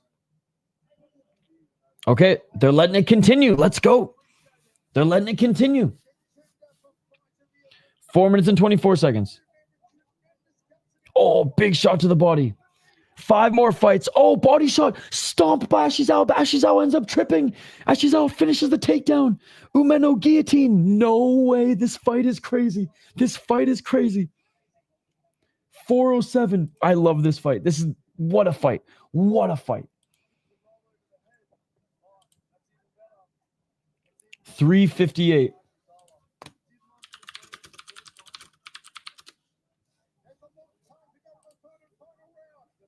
A blue card in Roda sees for stalling the voting action. I don't know what it's for, but I do know they use it. I don't know what it constitutes. I don't know if it's a yellow, but I'm guessing it's a yellow because it was used for stalling. Oh, big left shot by Catfish. Ashizawa's grunting like a little pig. Oh my god. 317. I can hear him talking smack. Scissor choke. Scissor choke in your second MMA fight. Get the fuck out of here. Timidity warning. Okay. That makes sense. It was great. I believe Jesse Ross was on the card and Juan Adams was on the card. And Cub Hawkins as well was Violet Bloody card, and always love hearing the voice of Mike Goldberg. Dude, that is awesome. We haven't done a BKB stream, but I love Goldie. TP choke attempt. 2 minutes and 36 seconds. Oh, triangle choke attempt. Triangle choke attempt by Umeno again. Yo, where's Umeno learning all these freaking submissions? This is unreal. They're not working yet, but still. Hello, my friend from Russia. Good to see you. Oh, and he gets out. Ashizawa. Hammer fist. Ashizawa. Hammer fist.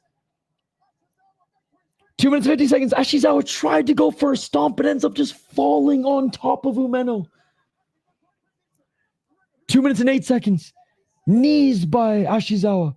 Umeno back up to his feet. Ashizawa controlling the torso. This fight is absolutely insane. Knee by Ashizawa. They're in the clinch. Knee by Umeno. 153. Left jab by Umeno. 1 minute and 48 seconds. I mean, Jesse Ronson, the body snatcher, was on the BKB card. Hell yeah. Each of them land a straight left. Ashizawa with the left uppercut. This is wild. 1 minute and 30 seconds. Body kick by Umeno. Umeno with the knee. Umeno's tough as nails, by the way. Umeno with the left hook. Knee to the body. A high kick and a slip. Ashizawa went for a high kick and he slipped, and Umeno just jumped right in his guard. No Russian.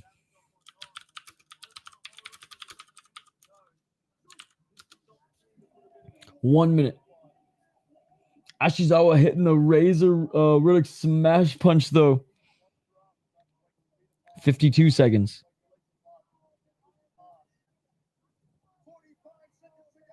45 seconds to go. And Umeno in the top position.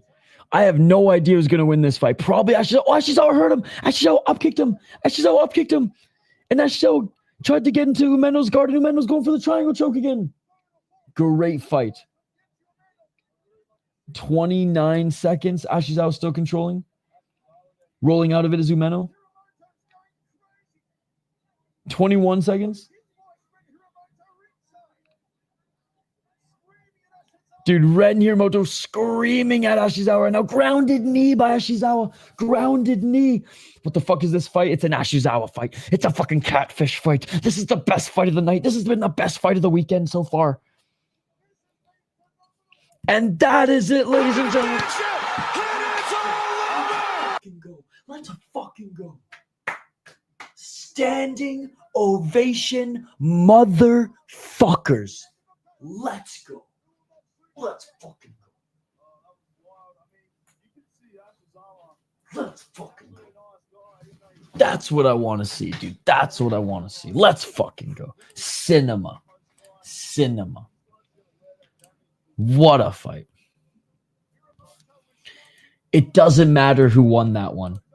It doesn't matter. Unreal. Unreal. Dude, when does Ashizawa,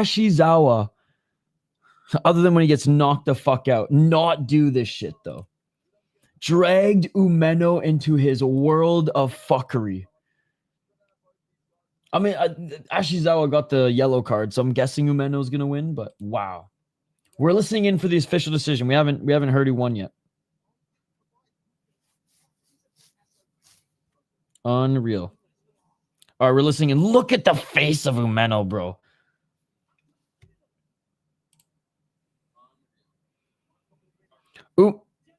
Umeno's probably gonna win. And Umeno wins this one, but what a crazy fight. I want to go to a RIZIN event so bad, dude. Me too. Unreal. Hey, good display of respect, Umeno. Wow. Unreal. And then you got his freaking, I don't know who this is, but buddy in the freaking, the loincloth crying in the corner. Yes, it is, baby. Yes, it is. Rising over the UFC all day, every day. All day, every day, entertainment-wise. Great win by Umeno.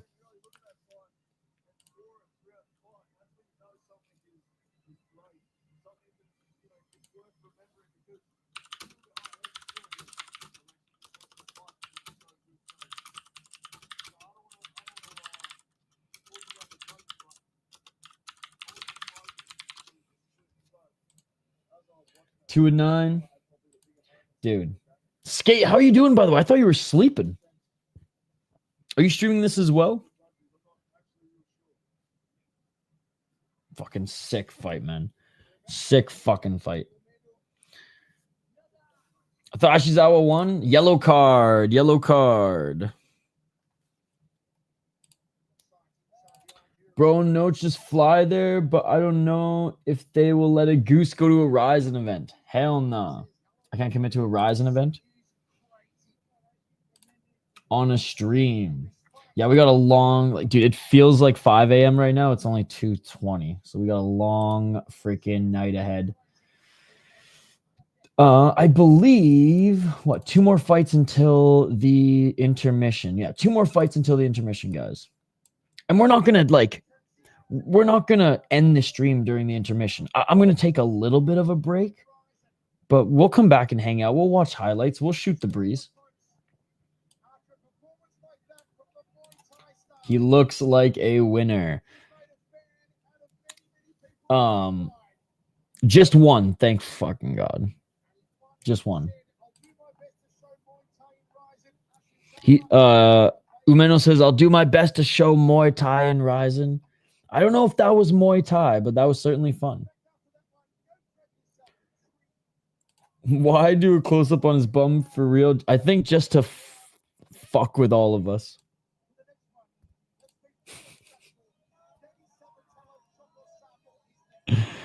Oh, that's hilarious.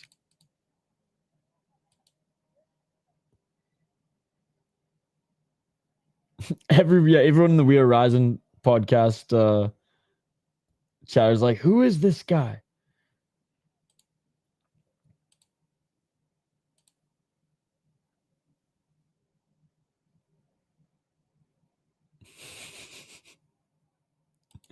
Everyone's like, Ashley Zawa needs to fight Marab next.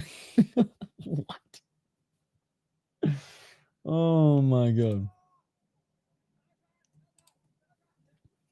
Who the fuck is that guy? All right, ladies and gentlemen, are you ready for this next one? Danny Sabatello, the Italian gangster, is taking on Shoko Sato. Shoko Sato, 37-16-2 as a pro, 3-1 in his last 4 fights, but take those wins with a grain of salt. Freaking Sato's dad literally made fun of him and said he should retire because he's too boring of a fighter these days. 37-16-2. Uncle Sato is 38 years of age. Yo, what's up, Blake? Great to see you. What's up, Jamal? Good to see you guys. Dude, fight of the card. Best fight of the card, and it's not even close so far. Unreal fight. 20 KO TKOs. Haven't seen one of those in a while. 3 submission, 14 decisions. 4-2 in 1 championship. 3-1 in RIZIN. 2-1 in Sengoku Raiden Championship. He beat Sucho Kim in his last fight, yes, but A, Sucho Kim was crazy active last year and shouldn't have even taken that fight. B, Sucho Kim moved up a weight class. C, Sucho Kim beat him in the first round and ragdolled him, outstruck him, and then Sucho Kim just gassed because he literally fought like I think a month before then and was up a weight class. And Sato didn't even outstrike him much, just outcontrolled him to win the majority of the fight. So it wasn't a good win. Ushiku, a very good fighter, former deep champ, former RIZIN champ, literally loses to anybody who has grappling. What did Sato do? He grappled him. Lost to Inoue, split with Ota, beat Jawoon Kim. But honestly, since coming over from one championship in this run in RIZIN, I'm not impressed by your performance. he didn't get murked by Inoue, but I just have not been impressed in the ladder of this stage of his career, I should say. This stage of his career. Because he used to knock people out, man. In Shuto, Road FC, Pancrase, he was the real deal James Neal. Coming over to RIZIN, he had a couple fun performances. But for the most part, man, his last fight was really, really slow. And that's the best way I can describe. Against Sucho Kim, who is probably the worst Sucho Kim I've ever seen in that fight. And Sucho Kim still looked better than him in the first round. So Shoko Sato's getting up there in age, has all the tools, grappling, wrestling, big for the division, strong, and decent boxing. But he just strikes in slow motion, it seems, these days. Where K1 Sabatello, baby. K1 Sabatello. 15-4-1. Very much a wrestling style. Very much a wrestling style. And it's honestly been kind of a boring style to watch when he was in North America. 4 KO TKOs, 3 submissions, 6 decisions, 4-3 in Bellator, 1-0 in RIZIN. An absolute atrocious draw in the PFL. And he did win his Dana White's Contender Series fight, but didn't win impressively. His only loss to good opponents, Stots, Magomedov, Stots again. And he's got some good wins on his resume. Damon Blackshear, he beat him for the title in Titan FC. Anyways, After losing to Stotts the first time, he had a good comeback fight, lost to Magomedov, lost to Stotts again, and then got a draw in the PFL, and it just wasn't a good look. Looked really good coming over to RIZIN. Fresh start, taking on the wrestler that is Shinobu Ota, Olympic silver medalist for Japan, but that's pretty much all he's got. It's pretty much all he's got. His striking's gotten better throughout the years, but Sabatello beat him up, man. Beat him up, out-wrestled him, outstruck him, and finished him in the third round. Usually Sato's bigger than all the 135ers that he fights. Sabatello's same size, a little bit bigger than him. So I'm going to Sabatello. He's the better wrestler. He's the better striker. It's Sabatello time, baby. And apparently this is an unofficial title eliminator fight. So let's go, Danny. Wait, how can this guy share links? That's impressive. That's impressive. Who the fuck is that guy? If only it were that simple. Sabatello hasn't fought yet. He's making his walkout now. Great to see you, Blake. Who won the Umeno fight? Oh, Umeno won. Umeno won. Overall thoughts on UFC Perth today? How fitting that Jake Matthews was the biggest favorite and the only Aussie to lose. There was some fuckery in how he lost, in that, like, I don't think the ref should have called off the fight, but he called off the fight and then went back on his call, which, like, you just can't do that. But of course, Uncle Magny doing his thing. I thought it was overall a good card, not a great card. Way better than the fucking PFL Mina card. My God, that was horrendous. Love watching Yuki fight. Super entertaining. Oh, Sabatello walking out. The Italian gangster.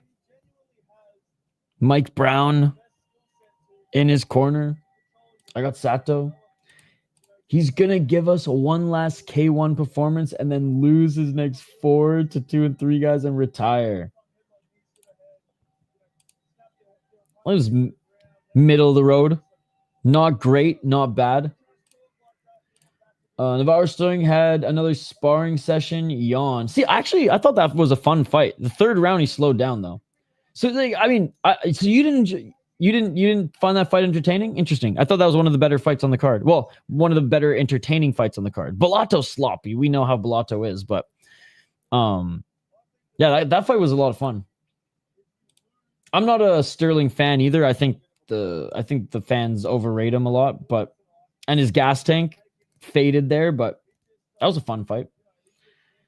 That was so brain dead from the ref, like waving a fight without at least hand checking once in some Texas ref shit. 100%. Mine was about a 3 out of 10, but UFC card rating would have been a 6 out of 10. The ref called the fight. Jake let go, got up, then bell went, and then said after the bell, fuck that. Sabatello flipped the bird at Inoue. That's who he wants to fight. That's who he wants to fight after this. Sterling is good and technical, but plays a really safe, never sits down on punches. I don't know. I felt the opposite in this one. This was one of the better fights I saw from Sterling. Well, 2 rounds anyways. But he is a technical striker though, right? I disagree. You say he fights safe. I disagree. I don't think he fought safe, but he fought technical. And if safe is technical, then okay. I didn't get the impression that he was fighting safe at all. I thought he was fighting a technical, like someone said, like Izzy, but I didn't think it was safe. That's not the word that comes to mind at all watching his performance today, especially when he was gassed too. He bit down on his mouthpiece and he continued to charge forward at times too, even eating some shots. And Bellato like was able to land uppercuts on him. So I don't know if safe's the right word, but I'm not super high on Sterling at the end of the day. I can never achieve such a prestigious title as captain. Yes, absolutely. I think he listened to the fans and tried to brawl a little more. Sloppy fight, though. Sloppy fight. But I'll say Bellato, I think, gained some respect back from the fans. Even though he is what he is. He fucking charged forward and kept trying to make that fight exciting. He kept trying to finish it. And he took some big shots. Again, when that fight is one of the more exciting fights on the card, though, I mean, sure. I guess it wasn't a great card overall, but I had a good time covering it with you guys. PFL Mina, not so much. Only the last two fights, in my opinion, saved that card. So the same thing, raised his stock, but not shown. Not shocking when your stock was, yeah, at a minus 50. But I was kind of dogging him before, and I was like, hey, you know what, though? You came out there and you threw down, right? You threw down. All right, Sato's about to enter the ring here. I keep saying I'm going to take a break. I'm not going to take a break until the fucking intermission, am I, chat? Yeah, dude, the Mina card was horrendous. The last two fights helped make it like worth it, and they were fun finishes. We had a straight up side kick. Well, I mean, I don't like this move. I'm not saying that this was like fun to watch by any means, but like at least we had some fucking finishes and was savage. Side kick right to the knee, oblique kick, knee gone. That was in like fucking, what was it, like 50 seconds?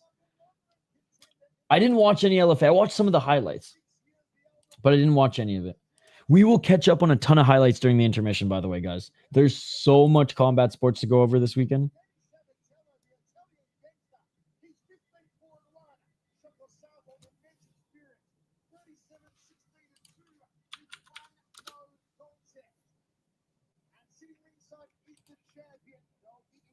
Khalil Roundtree-esque. Too much combat sports this weekend? There were a lot. Nolan vs. Campbell was an absolute banger while it lasted. Crush is my card of the weekend. I was generally shocked how good that card was. Bro, let's fucking go. I do like Crush. Haven't streamed any, but when I like first moved to Minnesota, I was watching some of it. I forget who sent me a link to the event. Or maybe it was just fights on their YouTube channel. It might have just been that, to be honest. All right, here we go, guys.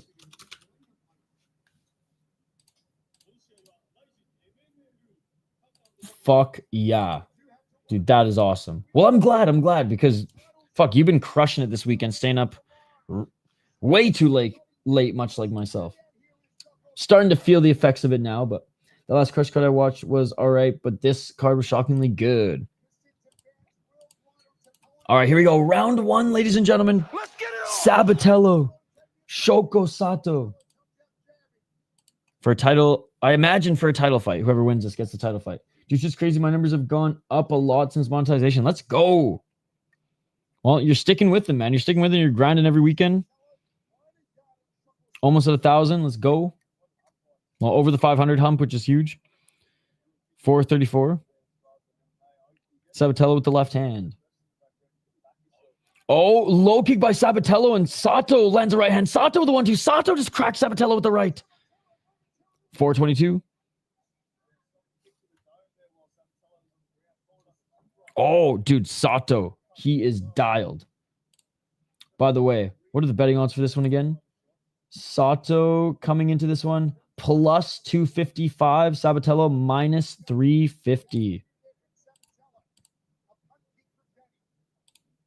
Oh, man. All you, buddy. All you. 350. Holy fuck, I need coffee, guys. I'm like staring. I'm like, what the fuck am I doing? Oh, yeah, it's fucking Sabatello fight right now. The napitis is creeping in. Sabatello looking for a takedown. Sato. This is not the Sato that fought the undersized Sucho Kim. I spoke too soon. Sabatello took him to the ground. Sabatello looking to take the back of Sato on his side right now, trying to get that right hook in. Sabatello abandoned the K1 status. He is back to wrestler Sabatello. K1 Sabatello has morphed back to D1 Sabatello. But good job by Sabatello getting the back of Sato. Left hook in the corner. Sato trying to fight the hands. Body lock by Sabatello. Sabatello trying to rip him to the ground here. 255.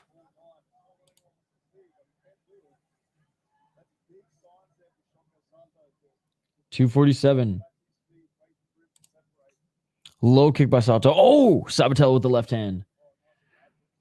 239.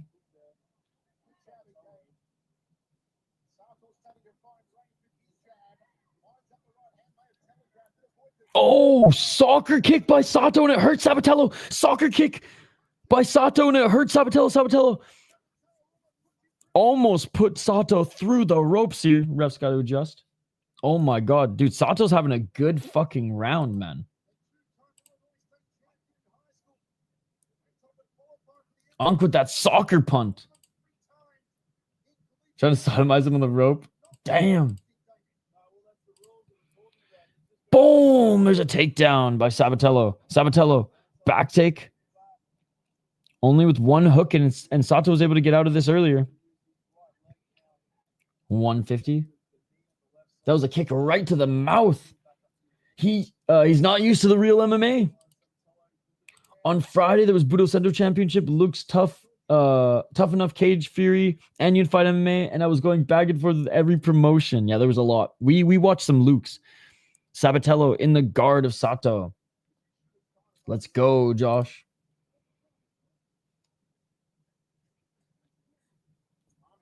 $121. Sabatello working in the guard of Sato. Well, at least Sato can tell his dad, I made this fight entertaining. Told you Sato's gonna give us one last good striking performance. You were dead on. 1 minute on the clock. Yeah, Diego, which one did you enjoy the most? I heard Unified, Cage Fury FC, and Luke's. Well, actually, no, I heard out of the two, out of all of them, Unified was one of the more entertaining ones. I think Alina said that. 39 seconds. Sabatello still working in the guard, trying to pass, but Sato will not let him. He shall not pass.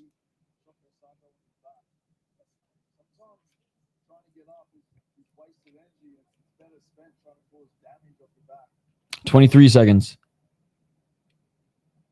Sabatello with a shot to the body. Sato did more damage in the first round. Sabatello, yes, he's the better wrestler. I think we knew that. But Sato did more damage. Say the Unified card. Can't believe Sabatello was a striker because he outboxed the most wrestling wrestler to ever wrestle in MMA. Not to diminish him, he clearly worked his ass off on his hands. No, absolutely.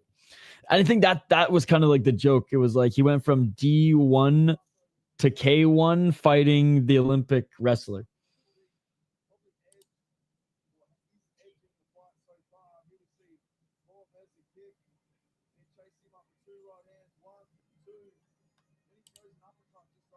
The Budo Center champion card was great as well. Dude, that left hand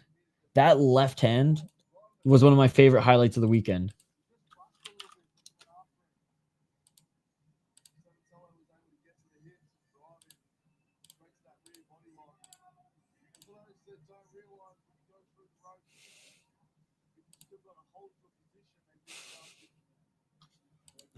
Armin, the first thing he tags me in is the fucking cheeks from the last fight, of course. What a guy. Oh, the kickboxing freaking uppercut too in Budo Center was a good knockout. Oh, I got something to show you in a little bit here, guys. Speaking of highlights, boy, do I have something to show you guys here in a little bit. What's up, Ali? At the end of the first round, I'd say Sato won the first round. Did more damage.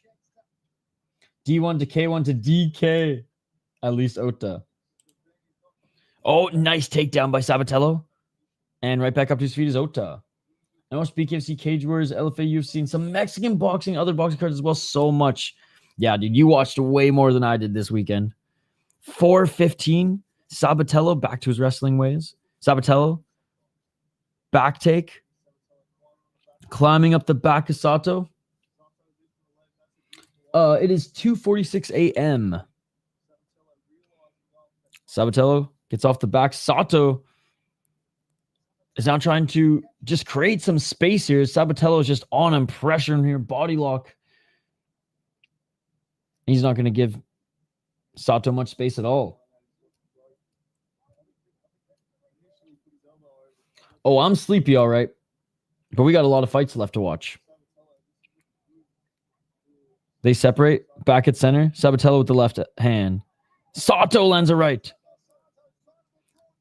Sabatello tried to land a jumping knee, but didn't land, but it doesn't matter. He gets a body lock and a takedown. I did see the spinning. I did see that.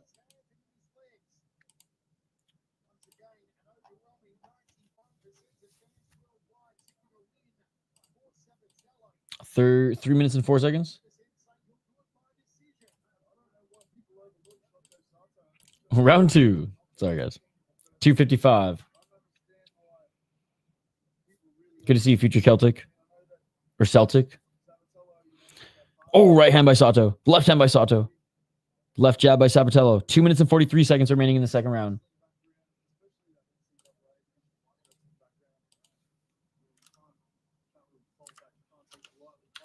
Low kick. Body kick by Sabatello.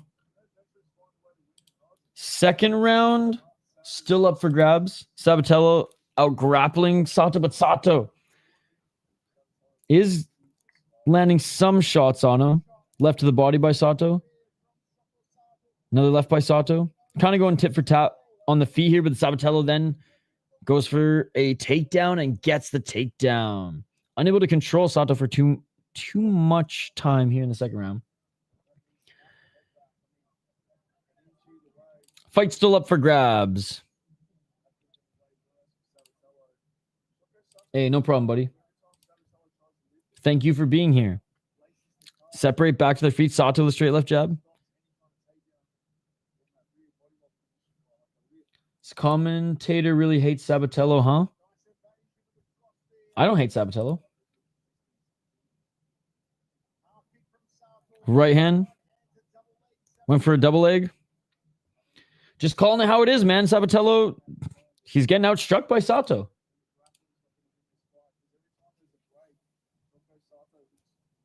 Forcing him to go for the takedowns here, which he is having success in the takedowns, just not much control. Right elbow by Sabatello. 110. Damian Brown. What did he say? What did he say that was hateful? I missed it. Danny looks like a thin, weak 10th grade nerd in high school movie who's played by an in-shape 30-year-old actor. Is that what he said? Oh my God, that's hilarious. Or maybe he does hate him a little bit. That is hilarious. It's the hair, to be honest. I didn't hear that quote. I got the volume turned down. That is hilarious. Oh no, he didn't. Okay. 33 seconds. I was like, okay, well then I understand Rami's comment. Sabatello in the full guard. You done, mate? That was my comment. I got the volume down too. That was good. That was right on cue. Sabatello, I do think, is going to take this round. First round Sato, this round Sabatello, but again, these fights are judged as a whole. But Sabatello successfully utilizing his wrestling to his advantage here in the second round. But Sato did do more damage in round 1. All right. Third and final round, ladies and gentlemen. And this third round is probably the most important one of the fight. This third one probably decides it. Danny just looks like an actor casted to play a teen. Maybe it's because I'm judging him off this dumbass trash talk.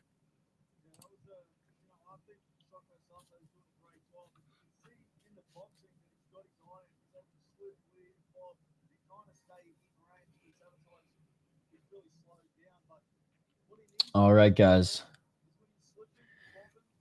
Sato didn't have much room to work. Didn't have much room to strike. Didn't have much room for anything. I think Soldatkin is going to win. I think Marek had the easier path to the finals, and even then didn't look the greatest in that path. And I just think Soldatkin is just a better fighter overall. All right. Round 3. Low kick by Sato. Sabatello pressuring forward. Sabatello with the left, going for the takedown. And he picks up Sato, slams him to the ground. Great takedown by Sabatello. Sabatello right into mount. Hasn't settled in it. Sato's moving. Sato, great job getting back up to his feet, almost anyways. No. I mean, they each judge fights as a whole, but one scoring system is not based on damage first. It's a bunch of random shit. Which some of it's cool, but like how defending takedown scores you points. But RIZIN, damage first, and then damage first curriculum, but not 10-point must system. So 3 rounds like one, but one is some weird scoring and some like weird's maybe the wrong word, but just some different asterisks to their scoring. Where RIZIN is similar to like the UFC's as far as like what should be held in greater regard. But as far as the rounds go, the third round, I'd say they always say that they value the third round so much more. I think they blow that out of proportion a little bit, and same with RIZIN. You can definitely win a fight back in RIZIN, but like you can't necessarily win a fight back like this. You can win a fight back with damage in the third round a little bit more, but I don't know. For some reason, maybe it's because I just watch more RIZIN now because there's not as much one MMA. I feel like I can gauge RIZIN's a little bit more than ones, where ones I still sometimes I'm like, I don't know how or why this is happening or who won.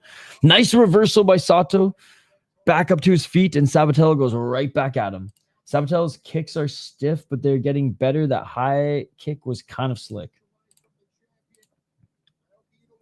246.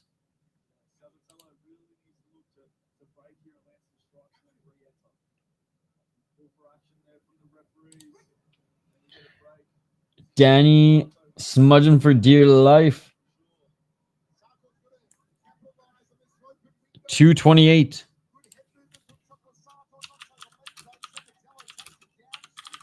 And Sabatello takedown again. 2 minutes and 18 seconds on the clock.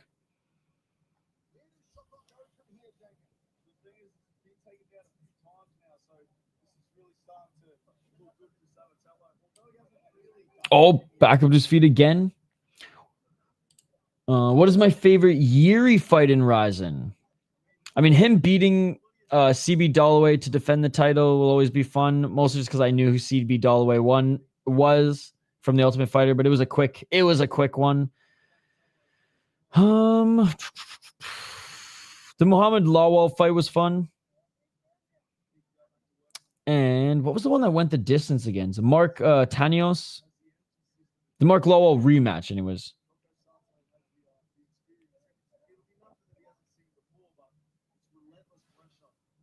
Most of Horie's fights in RIZIN, he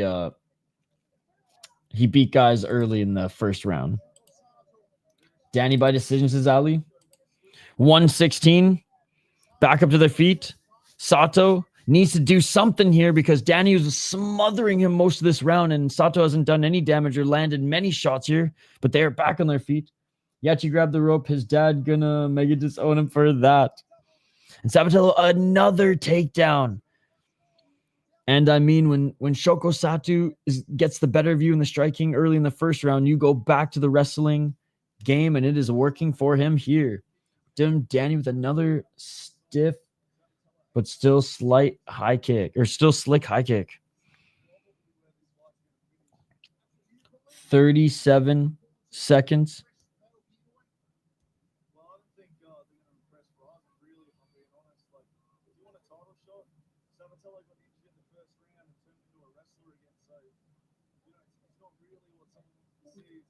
$20 seconds. Sabatello with the right hand. Sabatello, slow spinning heel kick. There's that slickness again, just slowed down. And another takedown by Sabatello. A wrestling clinic here. Oh, superior rule set attempt by Sabatello, and that will do it, ladies and gentlemen.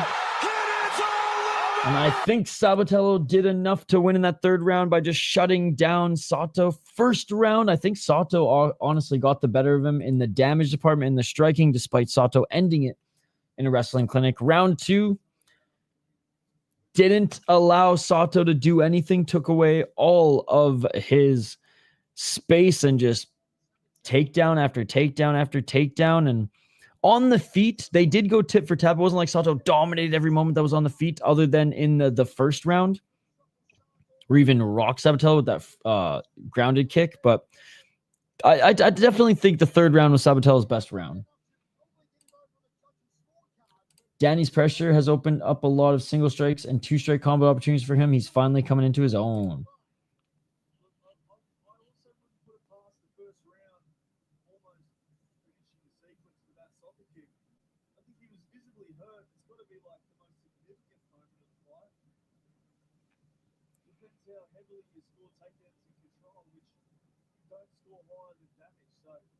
I mean, Damian Brown is trying to make the argument that the damage in the first round overrides all of round 2 and 3. And if it was just one round of wrestling to come back, then sure. But I think Sabatello is going to take it.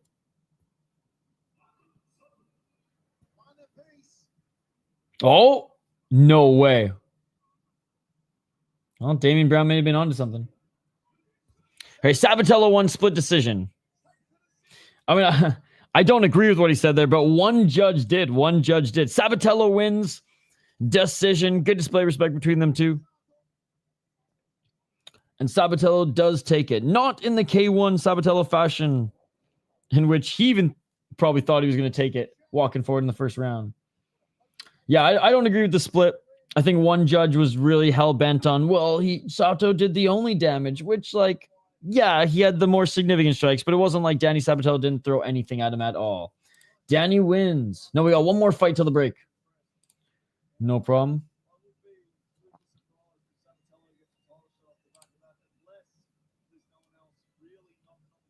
What a robbery?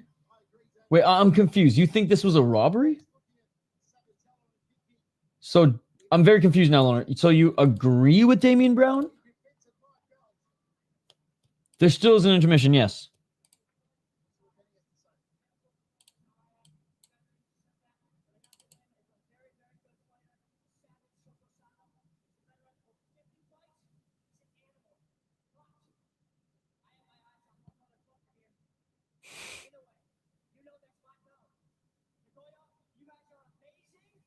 Sabatello said, Nagoya, you're amazing. He's calling Inoue out for the title shot. I mean, not the most exciting performance, but hey, he's exciting on the mic. Still 5 more hours to go, people. So you think Sato won? If Sato did a little bit of what if Sato did more of what he did in the first round and the second round, I'd agree. But especially in the third, where I think Danny Sabatello's best round was in the third, I think it was even better than the second. I got no issue with him winning the fight. Sabatello's funny. I got to give him that. I'm saying this is boring, but the judges that gave him 1 round to Sato should retire. Got you. I got Soldatkin in the next one. And not to judge any fight again. Probably. At a minimum 5 hours, right?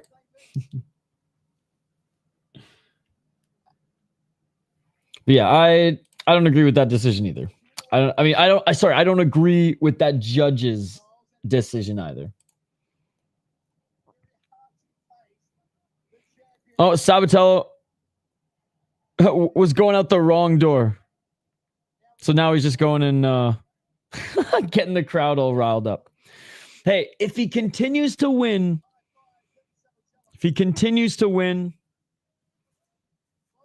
I still think the crowd will love him. I mean, the crowd loved Ota, right? I know he was one of their own, but still. Not the most fun performance, but hey. The crowd is happy he's there. Let's go big in Japan, Marek. Sato versus Inoue, I'm keen for it. Soldatkin. All right, here we go. The final of the heavyweight Grand Prix is next, ladies and gentlemen. The finals for the heavyweight Grand Prix. The winner faces Ryan Bader. New Year's Eve for the inaugural RIZIN heavyweight title. Notice RIZIN fighters rarely pull out. Well, yeah, also there's a non-existent commission in Japan too. So that's a big part of it. Big boy time. It would have been one of the worst robberies in RIZIN history if Danny lost. It would have been pretty bad. Who will fight Wash Bader? If that's right, I forgot Bader said he would come back for the winner. The winner should fight Phil DeFree in a super fight. If Phil DeFree wins his next fight, because I think he fights in a week. Bro, Bader's too old for this shit. Just let his legacy settle. He's had an amazing career. I honestly don't even think Bader's gonna show for it. That's my theory. I think they're gonna find somebody else. I think they're gonna find some other heavyweight who's doing well globally. We'll see. We'll see. Maybe Bader does show up for one last go. All right. Let's make the poll question. Well, let's make the poll question about this one.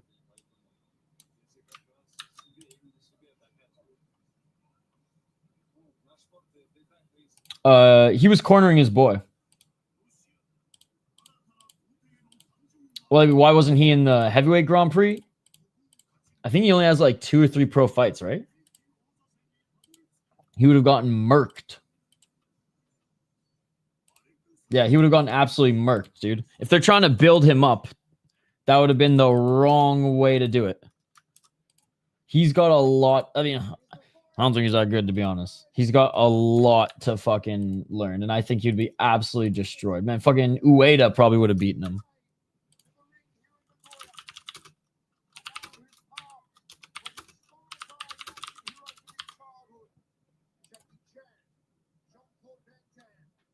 Anyways, that's my theory. I think that they didn't want him to get absolutely murked and people lose that intrigue factor. Even though his last fight left a lot to be desired as well. Huh? Are you going to do PFL Dubai stream? Did you hear they scrapped the tournament format for next year? It seems like with the new CEO. Yes, I am going to do the PFL stream next week. It's on the 3rd, right? Soldatkin and Samociuk look like bearded Wojak if the hair color was swapped. All right, and Soldatkin making his walk to the ring now. Looks like a freaking Canadian with the toucan beard.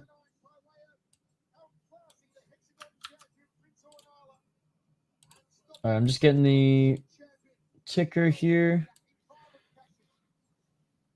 So officially, Danny won via split. Yes.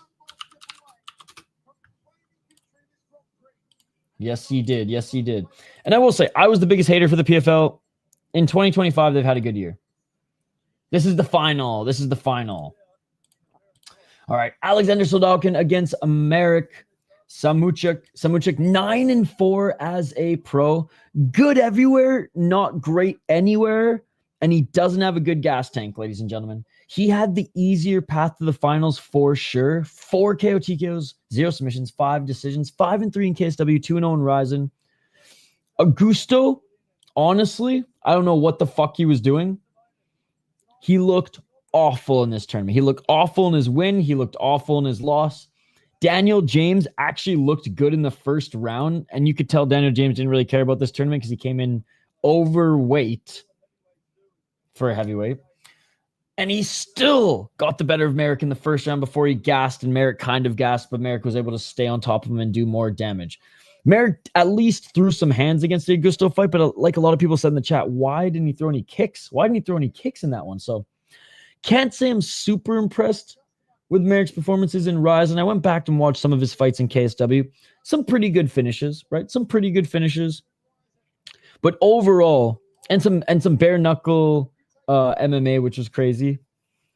I thought he would have brought a lot more aggression to this Grand Prix. Maybe he does now in the finals.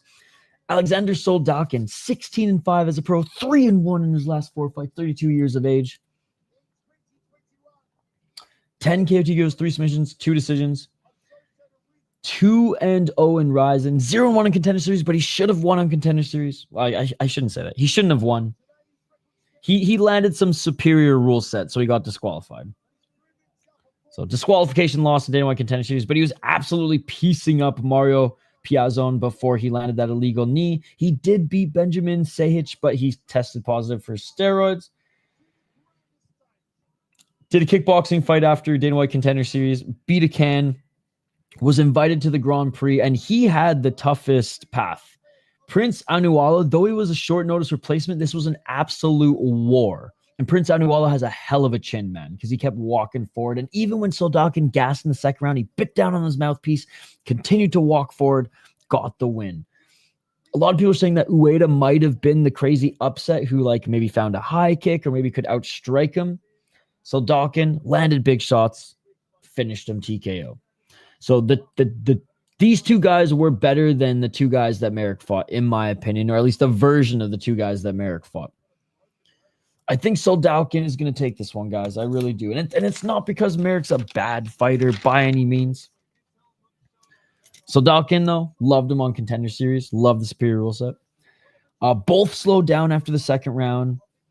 Yeah, Marek had, despite having an easier path to the finals, Soldatkin showed that he deserves to be here more based off his performances. More well-rounded, a stronger grappler. Marek has decent wrestling and okay boxing. Not super fast and not the best cardio. Soldatkin is a good clinch, good knees, solid low kicks, good takedowns, good sprawl, good takedown defense, good elbows in the guard. I think he's going to bite down on his mouthpiece, walk forward, even if he does get completely tired. Something Samociuk I haven't seen do just yet, really having to dig deep. Quick someone tells Soldatkin Marek bro's right leg. Soldatkin by KO. Yo, what's up, Fight Fanatics? Augusto looked like a 205er. Augusto good for like 3.5 minutes, and then like heavyweight Augusto for every second. I know when I was talking to Jay Wolf, he's like, but Augusto was so good against Anthony Johnson. I'm like, bro, that was almost a decade ago. Both the Marek's fights were awful, in my opinion, just classic bad heavyweight fights. Agreed. The fact that Daniel James was beating him in the first round was crazy. All right, they're being announced now, guys. They are being announced now. I can't believe I'm actually above 500 in RIZIN picks. Good to see Fight Fanatics, by the way. He's been hanging out with us today as well.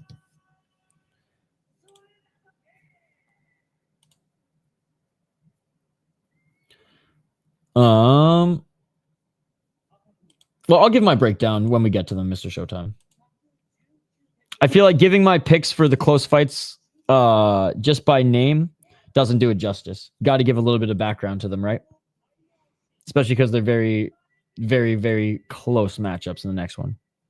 Or in the next few.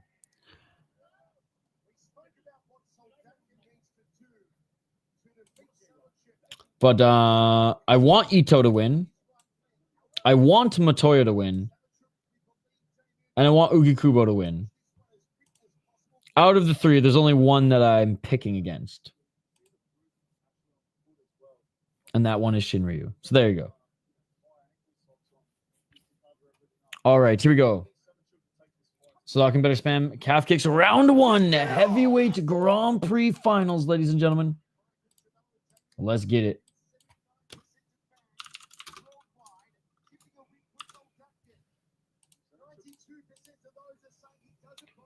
Augusto's so inconsistent. He clearly got his frame for heavyweight, but needs to slim out a little. Light on his feet right now, or at least bouncing up and down right now, is Samociuk. Oh, big left hook by Samociuk. Soldatkin with a left. Straight left by Soldatkin. Soldatkin KO. Soldatkin is so fucking big. 420. Smoke him if you got him. Oh, counter right by Soldatkin. Low kick by Marek. Left hand by Soldatkin.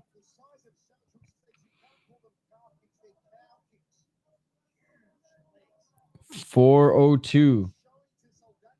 I think the audio is a problem. My commentary? Check, check, check. Can you guys hear me? Check, check, check. Can you guys hear me?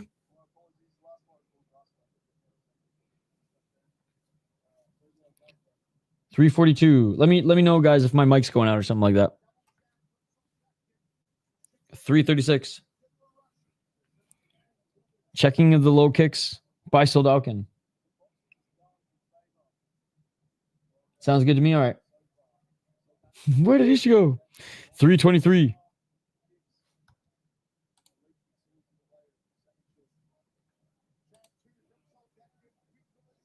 Okay, we're good. Marek is big too. He's got broad shoulders, but Soldatkin is an ovary Walt Harris Travis Brown size heavyweight. Yep. Loud and clear. Okay. I'm not sure what's going on your end, Jeffrey. 3 minutes on the clock. Oh, oblique kick by Soldatkin.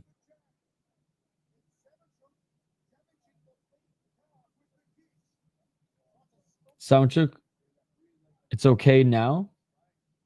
I think it was always okay, brother. I think it was always okay. Oh, a nice left by Soldatkin.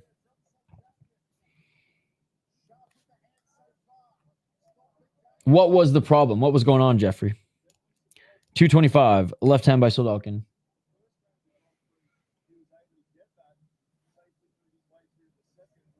Low kick by Samociuk. Spinning heel kick to the body by Soldatkin. And Samociuk wearing some damage, a cut underneath his right eye. These left jabs by Soldatkin is able to land a little cut underneath the right eye of Samociuk. Neither guy wants to come forward because of the kicks. Oh, low kick by Samociuk, dude. Soldatkin starting to wear some damage on his lead left leg. Oblique kick by Soldatkin. Left hand by Soldatkin. Oh, there's another left hand by Soldatkin. Oblique kick again by Soldatkin. Didn't land with the knee. 135. Left hand by Samociuk. Soldatkin just missed with that left hand. 90 seconds remaining in this first round. Soldatkin checking the leg kick. Left hand by Soldatkin. Left to the body by Soldatkin. Oh, counter right and left by Soldatkin. My God. Checking the leg kicks now, Soldatkin.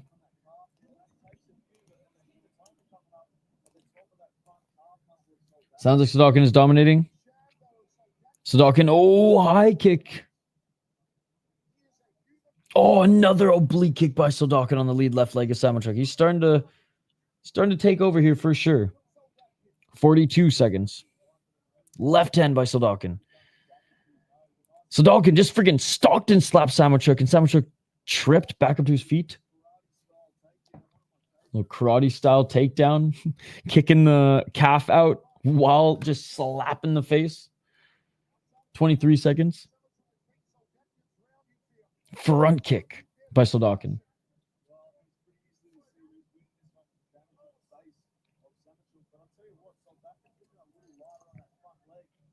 Final 10 seconds. Body kick. Another oblique. Oh, Samociuk didn't like that. Low kick by Soldatkin, but Samociuk lands a right hand. And that is it for the first round.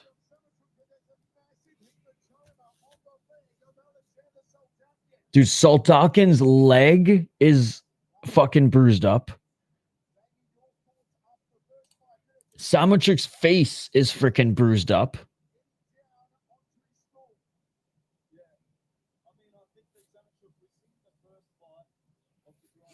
Ref looks like a human version of Bulldog with sunken face.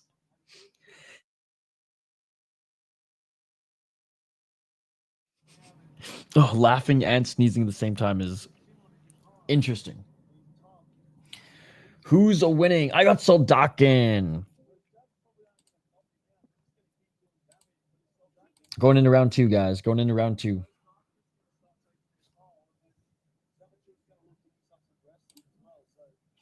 (10-9) Soldatkin.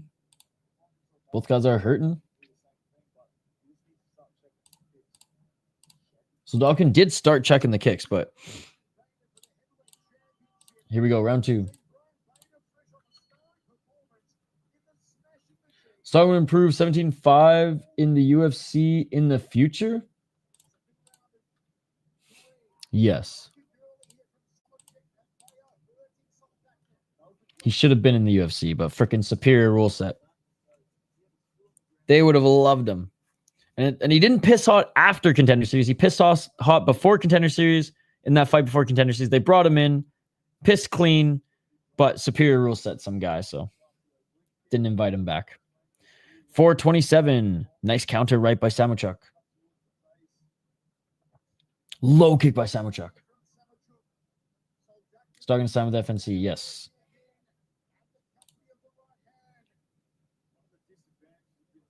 But like I said, the reason he's not in the UFC is because he need a grounded opponent on Contender Series. Oh, nice spinning heel kick to the body by Soldatkin. The winner should fight catch up. I never want to see catch up fight ever again. Spinning back kicks. I think International Fight Week should be in Abu Dhabi and have superior rule set and must have 3 title fights on. Exactly that. I'm down. 340. Samociuk with the left hand. Oh, Samociuk with the low kick again. Look at the lead left leg of Soldatkin, man. It is a bruised and battered. Left hand by Soldatkin. Body kick by Soldatkin.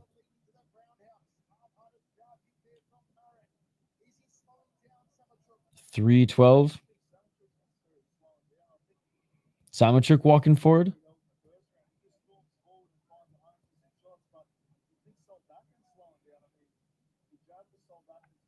Soldatkin. Oh, spinning heel kick. That was right to the nuts, but Samociuk acknowledged it. But he's good. 243. Ketchup would knock both these chumps out cold with one punch. 234. Yeah, that Malik and Ketchup fight was one of the worst fights I've ever seen. 228.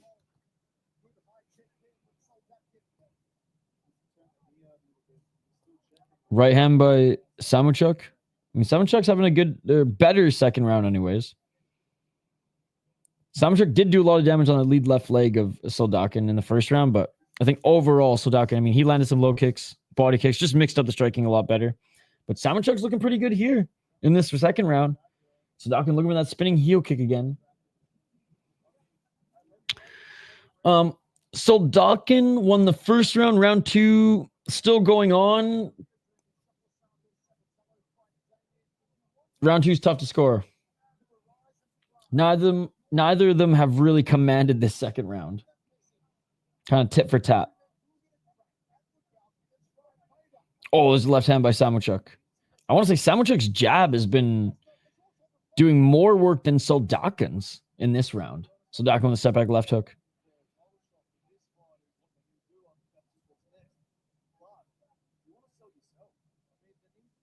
Left hand by Soldatkin. Soldatkin looking for the spinning heel kick high, and Samociuk caught it. Samociuk takes him to the ground. Huge for Samociuk at the end of this round, especially to officially even things up going into the third. Samociuk, let's see if there's some grounded knees involved here. Samociuk trying to get into mount. Half guard here. 47 seconds.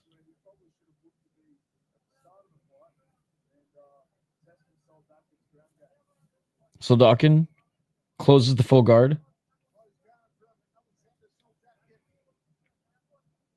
Soldatkin. But remember, guys, these fights are judged as a whole.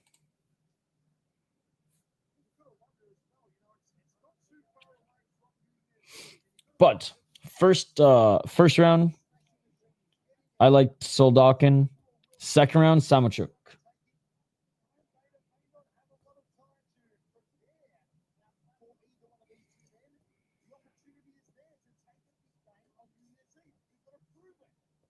Samociuk. Not too much ground and pound, to be honest here. And that is it for the second round. Round 3, this fight's still up for grabs.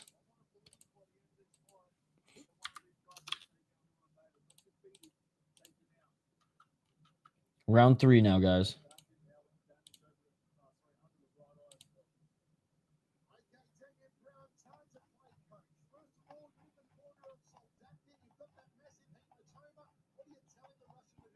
Yeah, look at that hematoma on the leg of Soldatkin.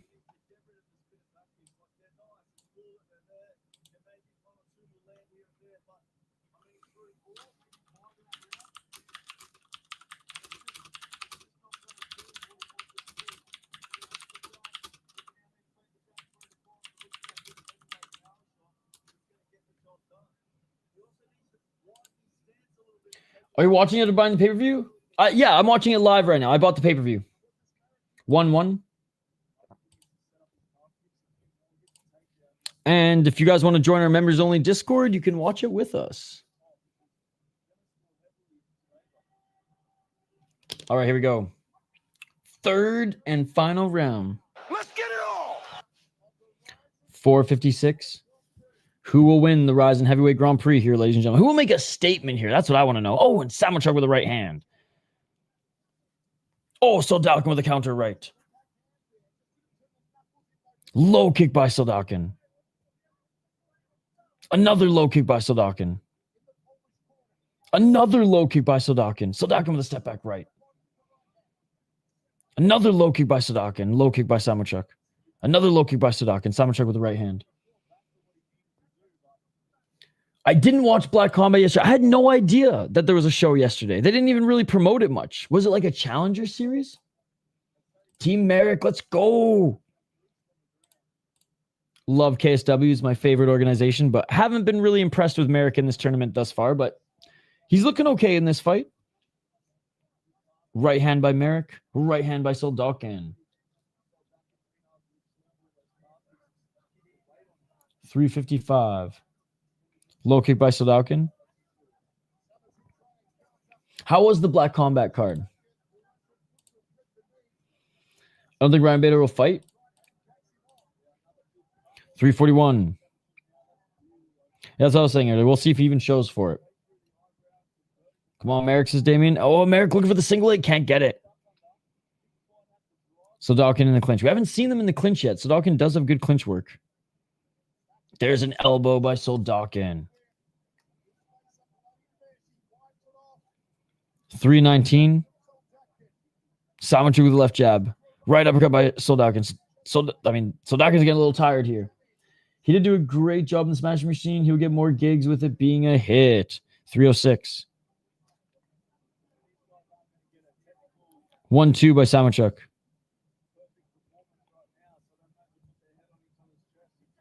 $2.55.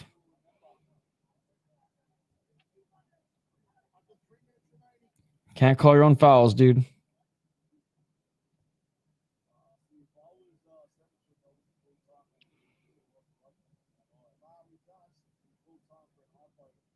Eye poke on Samociuk. Yeah, I can't wait to see the movie. I heard it's great. And I think the Christy Martin movie comes out in December. 10 fights, 8 finishes. Nice, dude. Yeah, I didn't even see it on Kaposa's schedule, or else I honestly probably would have done it. I watched Road FC yesterday, though. And that was a lot of fun.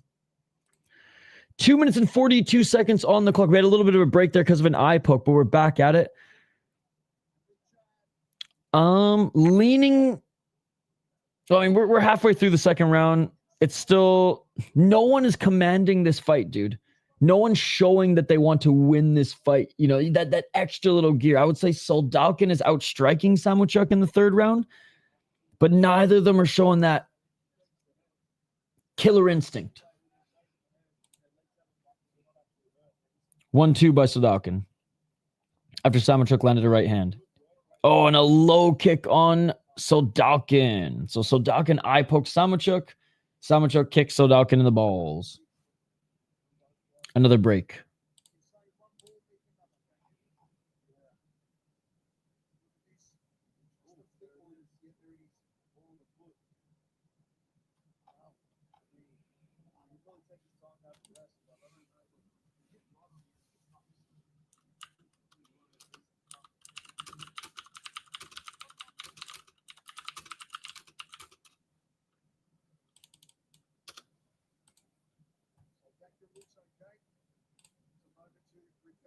Marek is bleeding bad. Soldatkin might be up just on that. I do, yeah. And in this round too, Soldatkin is, for every one jab that Marek has landed, Soldatkin has landed like a 1-2 or some sort of combo, right? All right, 2 minutes left. Left hand by Soldatkin. Soldatkin with the right.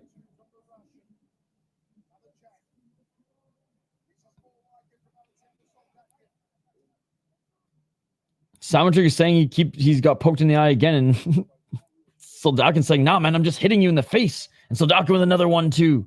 Samociuk right to the body. Samociuk slowed down here. Soldatkin with the left. Wait, what is Samociuk saying?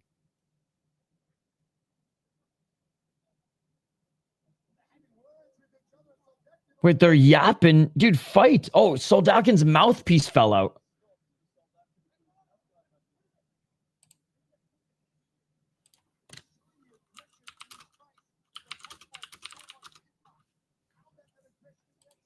Low kick by Samociuk. Yeah, if you guys are mad at each other and you're yelling at each other, fucking fight. Fight, bro.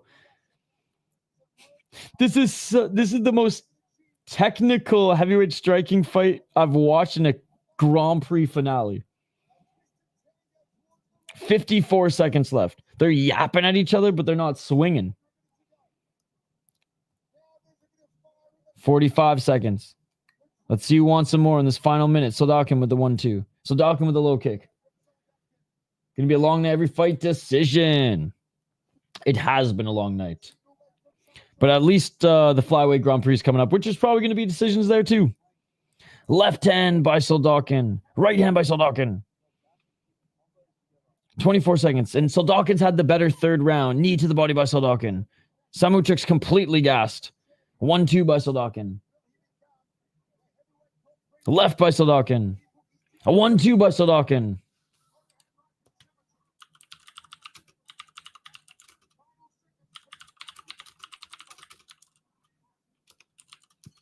And that is it, ladies and gentlemen.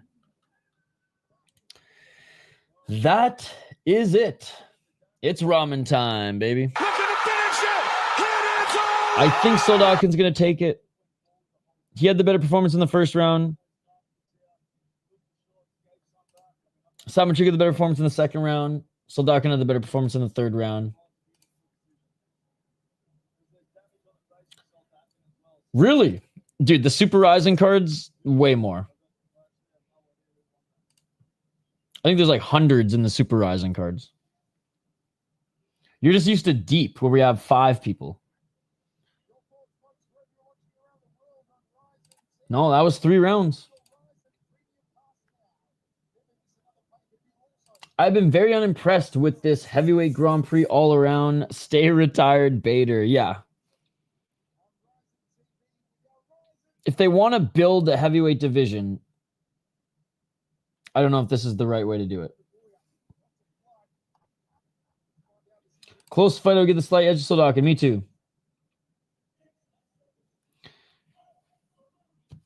I mean, that's not the only reason, but thank you. Thank you. And you can watch. I gave you plenty of options to watch. You guys just don't want to take them, so. And Soldatkin wins, ladies and gentlemen. Soldatkin wins. C. Finch is too cool, man. Do they use AI in Japan as judges or what? Never seen them rob. I mean, did you not see the split decision in the last? I mean, it wasn't a robbery for the fighter, but no, they don't use AI. It's not worth it. Don't do it.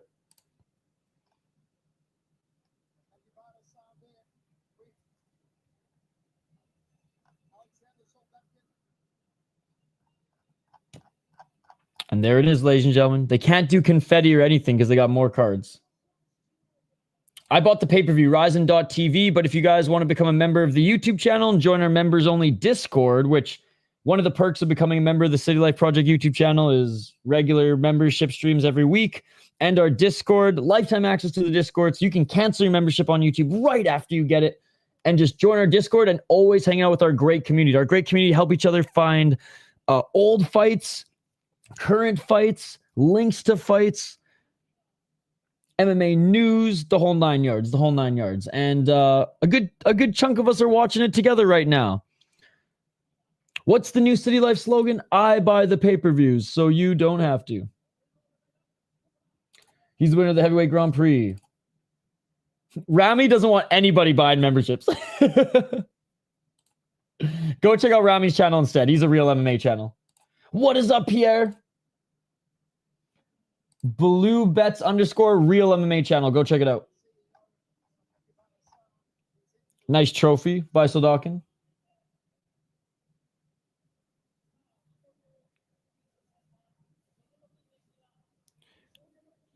Venom Civil KO and Brawls. But yeah, we were watching, we shared the video a few times.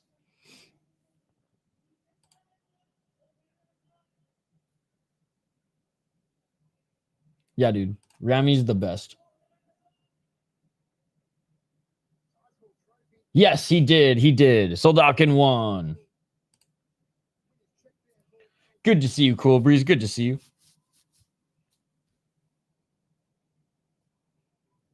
So yeah, if you guys are just interested in watching this event and you have no interest in watching other events that are hard to find and whatnot, then just go to Rami's channel.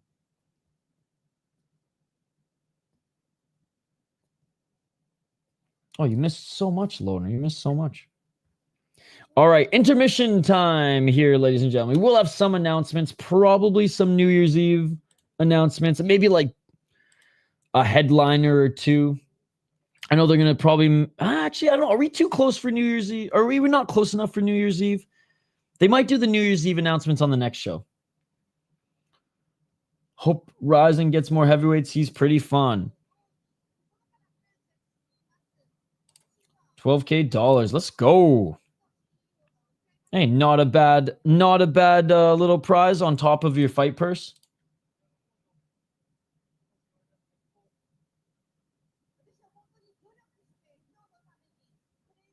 Anyway, still Soldatkin addressing the audience now.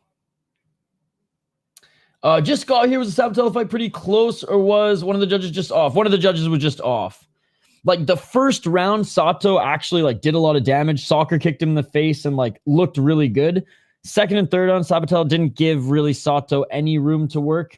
And when they were on the feet, it was like tit for tat. So it wasn't like Sato was outstriking him in the third and fourth round. And then Sabatello just, I don't know how many takedowns there were in that fight, but there were like a lot. Sabatello was taking him down over and over and over again. What's up? I bet in the UFC. Let's go. Let's go.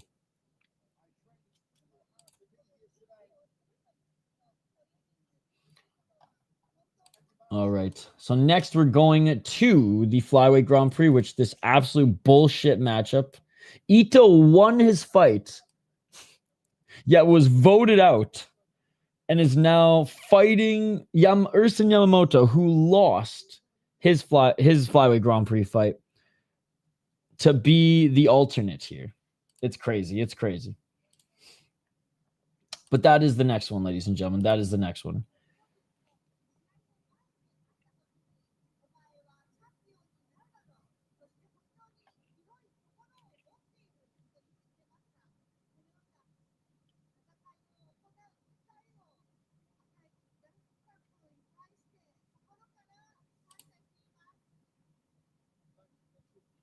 Mm.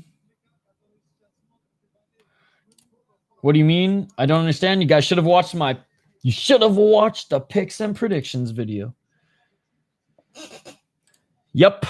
Doesn't mean shit. Doesn't mean shit. Yo! Dude, no, you didn't. No. What's your PayPal? I'm sending you back this money. What's your PayPal? Fuck that, dude. No.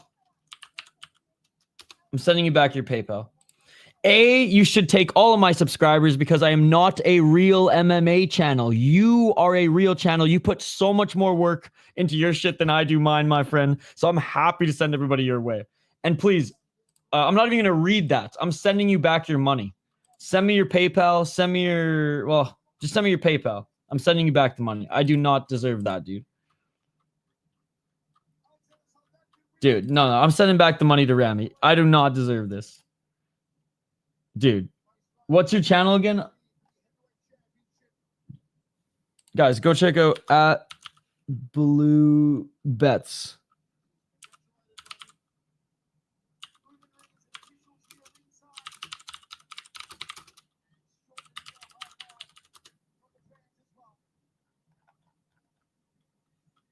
Yo, Rami, send me your PayPal. I am not worthy. I am not worthy. No, you're doing God's work, dude. If anything, I'm the one coming across as a dick. And I don't mean to come across as a dick, guys, at all. It's just like we don't have much to offer as far as members, so we do so we have a Discord and we do members streams every week. I just, wanted to offer some more, so I figured, I'll just help out people as well who can't watch some of these shows. And some of them aren't even like RIZIN. Some of them are just like random, like Hexagon and some shit that like Half Dead Frank helped me watch. So that's all. So I'm sorry if I came across as a dick. And Rami, please send me your PayPal. Hasn't fought yet.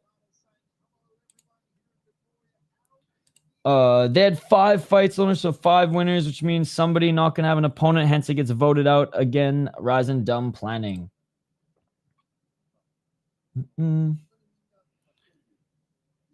Go check out Rami's channel, guys. And please send me your PayPal, Rami, because I don't want to take your money, dude. I do not want to take your money. So please send me your PayPal so I can send it back to you. Thank you, though. I appreciate it. Oh, and sorry, it's on Twitch. My bad. Dude, I'm tired. I'm getting tired, boys.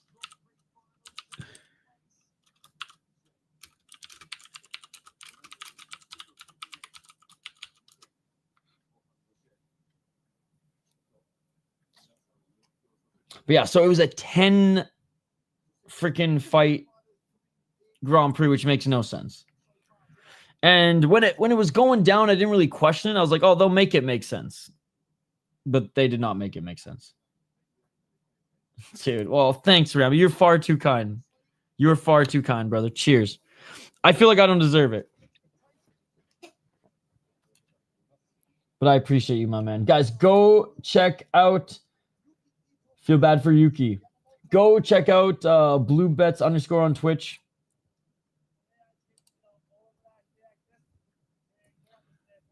Nah, dude, Rami's good shit. Rami's been in the chat before. Rami's good shit. Makoto hasn't fought yet, no. I just realized that I'm probably coming across as a dick because someone called me out for it in the live chat earlier. It was like, you must be real fucking poor asking people to join your Discord. And I'm like, fuck, I hope I'm not coming across like that. I just figured that this would be something extra because I don't know. I don't do much in the fucking Discord, guys. I mean, I share some memes every now and then, but like, I am far from the, like you look at Skate's Discord compared to mine, and mine is not polished, So my apologies. I did not mean to come across as a dick or anything like that. It's just something extra we offer. So when people ask me, hey, where are you watching this? It's like, well, here's an option. Here's an option.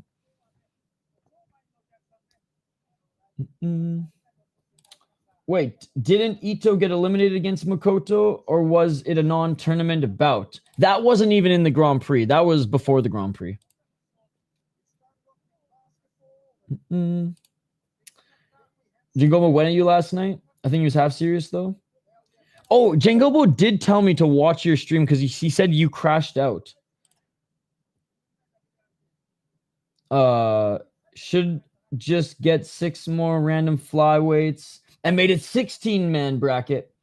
But what's happened has happened, so that's it, I guess. Can Makoto make my night? Need him for 300. Who won? They haven't fought yet. We're in the intermission right now.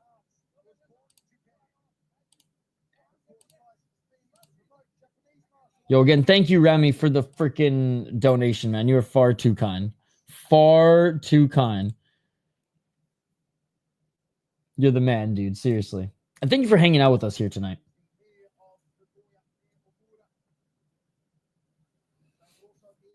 You're limiting your audience base by monetizing your Discord. I only crashed on Jangobo because he wants to fight me. He'll never be able to skate like me. He's jealous. Also, I'm jealous because he lives in Thailand. What a jerk. Bro, give your honest opinion. Do you think Makoto Shinryu will win? I think that fight is a very, very close fight. The fact that RIZIN organized a Grand Prix like in the 90s is crazy. I don't understand why the UFC didn't. Sorry for my English. No, it's all good. The UFC doesn't need... because why the UFC didn't do Grand Prix like in the 90s? Well, UFC kind of did. They did a tournament. Their first 5 shows, right? 6 shows? But once they were established into a league, they never went back to it. Well, they did a 4-man Grand Prix. So it's, it wasn't really anything special. It was like a semifinals to crown the flyweight title. Ito beat fucking Zulu and his ass got booted from the tournament, but Makoto, who got the easiest fight in the bracket, gets to pass through, and the guy that Shinryu beat gets to fight Ito, and Ito lost to him back in the day. And Ito freaking lost to him back in the day. It wasn't even back in the day, it was freaking 2 years ago.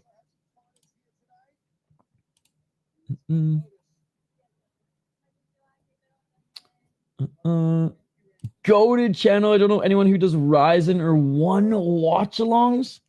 Bro, Rami, how about ROC on a Thursday night? Ring of Combat. We did that last week. Hey, no, cheers, Rami. I really appreciate it, man. More than just the donation. Helping out the chat as well. And everybody else who donated here, man. Fucking Half Dead Frank became a member. ZV became a member. Barter became a member. Notes with the $2. Meatball became a member. Hype with the $5 donation. Arthur became a member. In the Granite with the $4. Thank you, sir. Mr. Grant Gregor, who gave out 10 donations, or who gave out 10 memberships in the last stream. Giving out 2 here today. And then Rami, where I don't feel worthy, but thank you. Thank you. RIZIN seems to like Erson. He's had a ton of big spots against big names. He's one of the killer bees. For real. Idaho's the GOAT. Yes, he is. Go check out his channel, by the way. He is a real MMA channel. Or I just combat sports channel, I should say.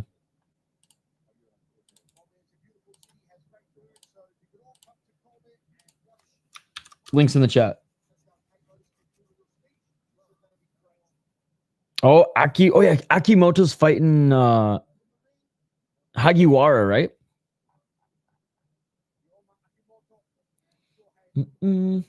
I am next for membership if Makoto wins. Oh man, you're far too kind. He's a real kickboxing channel. Hey, cheers. How did Frank such a jerk? He donates and becomes a member when we should be donating to him. Dude, I told Half Dead Frank. I sent him a message. I straight up said, Half Dead Frank, hit me up with your P.O. box so I can send you some merch or something. I have to cover MMA because no one will watch kickboxing. I mean, when you and Hank did your channel together, didn't your Rise streams and shit get pretty good views?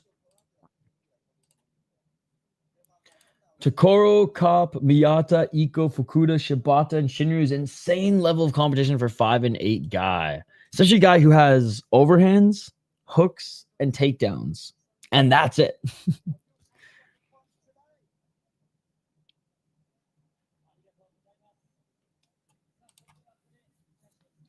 How long is the intermission? About 30 minutes, yeah. About 30 minutes. Only people who watch Glory to complain about Rico. Hey, well, now some K1, some Crush, some more Rise. All right, Landmark 12 on November 3rd. Dude, that's coming up here. Or actually, no, it's not coming up here. We got a whole fucking October. That's what I said. I think this Landmark card in Kobe, that will be where they announce some of the New Year's fights. Akimoto's good, though, guys. The guy in the black shirt, not the plaid, he's good. He's young. He's like 22. Not, or maybe not even. He's like 21, 22. Lost against Motoya. Then Motoya got the title shot. Ito's a fucking legend. He's the last of the Outsiders champion, bro. And Ito with gambling debt is a mythical creature. Whenever Ito's in gambling debt, he always wins his fights. They announced just the main event of the Landmark card coming up. Hank watched J-Kick. He did until he converted to Islam. Oh my god, dude. Like, I want to play, but like no one in the chat knows Hank. But like the 4 people talking about him. Oh, maybe I'll play it in a little bit. All right, guys. We're going to take a little bit of a break because I have not stood up from this fucking chair in 4 hours and 16 minutes. So I'm going to take a little bit of a break. It's not going to be super long. Honestly, I'm not even going to eat. I was going to make some ramen. You know, I got some ramen for the Japanese. I'm not even going to eat. Fuck eating. It will take too long. What I am going to do is drain the main vein, do a little bit of a stretch. I think I'm even just going to like go outside for a second, even though it's pitch black, 3:48 a.m. I think a little fresh air will help a little bit. Refill my water bottle. I'll be back in 4 to 5 minutes. I know, give that chair that room to breathe, bro. Just think about it. Eventually, no one will know Hank. Wrestle with Jimmy. What's up, Kex? Good to see you. Hank the Tank. Oh my god, do stand up hell at least at some ramen. All right, guys, when I come back from intermission, we will watch the Hank video because it is now a fan favorite, apparently. We will react and watch a ton of highlights that occurred in the world of mixed martial arts this weekend. As well as just take your guys' chat. So we do have intermission. I hope only it's either 10 minutes or 40 minutes.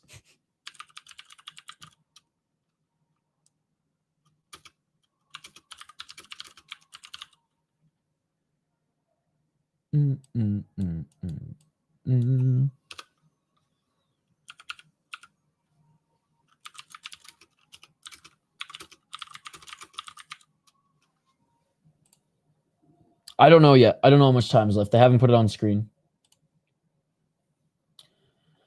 Yo, thank you so much for the predictions. I made so much money. Hey, you're welcome, Vincent. You're welcome.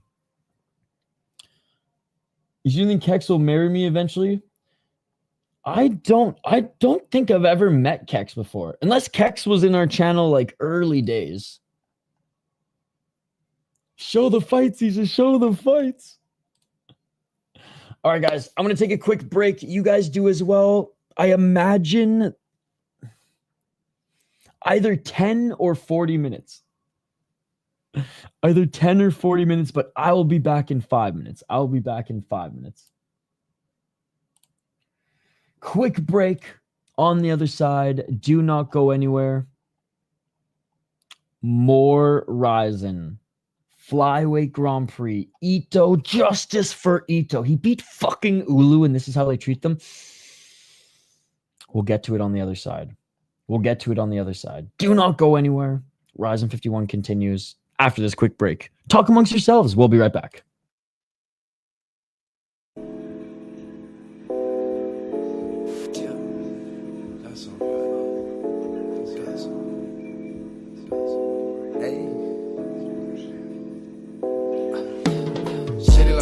City light, sipping on some syrup, I feel Canadian. City light, I might specify. City light, swear it's just a city light, she live in such a city life. She just want a silly vibe, she said, just wanna have some fun tonight. She wanna have some fun out in the city tonight. Told that hoe you wanna sip some syrup like you Canadian. City light, how you make your money? I said, baby, I bet 5. City light, shout out my boy City Life, ayy. I get done, back over the hoe. Swear, life day to day, such a project. Living in the damn project. They wanna talk, but they obsolete to me. Talk the talk, but they don't walk the walk to me. We cooking, I be whipping over the walk. You see, walk. If you talk it, then walk it. How you talk it, then talk it. City life, ayy. I might sip some syrup like Canadian. Ayy, city life. Said, baby, how you make your money? I said, baby, I bet 5. Best in the city life, ayy. City life, I said this bitch wanna have a city life. Roll through to the city night. I said, every sip some syrup, you gon' feel Canadian. I said, yeah, God bless America, I'm American. I said, pull up to the city tonight. I am the GOAT capper. Do not go against my picks, or you will get demolished. I'm the GOAT at this shit. You know this. You know I'm talking to. Ish, I'm talking to you. I'm the GOAT at this shit. Don't go against me. Ever again. We boys though.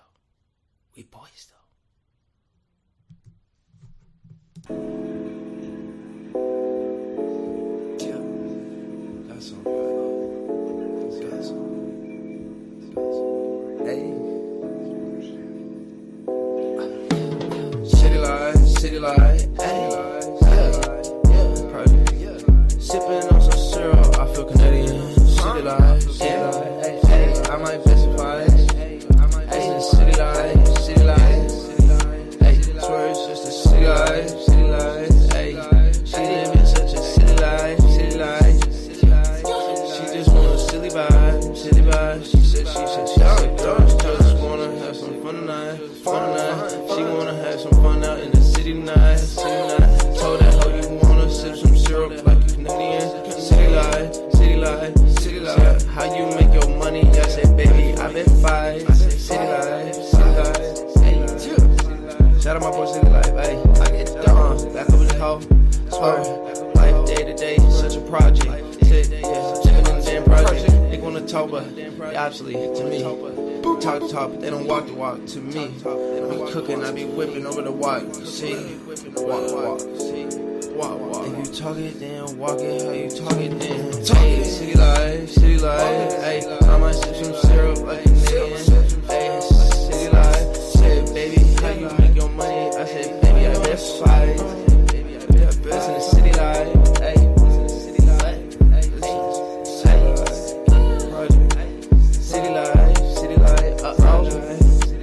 I said this bitch wanna have a city life. Roll through to the city night. I said every sip some syrup, you gon' feel Canadian. I said yeah, God bless America, I'm American. I said pull up to the city tonight. I am the GOAT capper. Do not go against my picks, or you will get demolished. I'm the GOAT at this shit. You know this. You know I'm talking to. Ish, I'm talking to you. I'm the GOAT at this shit. Don't go against me. Ever again. boys though. We boys though.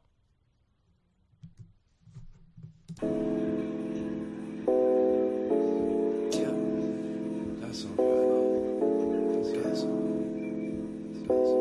Hey. City light, hey. Yeah, project. Sipping on some syrup, I feel Canadian. City light, hey. I might specify. Hey, city light, hey. Swear it's just a city light, hey. She live in such a city life. She just want a silly vibe. She said she just wanna have some fun tonight. She wanna have some fun out in the city tonight. Told that hoe you wanna sip some syrup like you Canadian. City light. How you make your money? I said, baby, I bet 5. City light. Hey, shout out my boy City Life. Hey, I get done. Back up with the hoe. Swear, life day to day, such a project. Project. They wanna talk, but they obviously to me.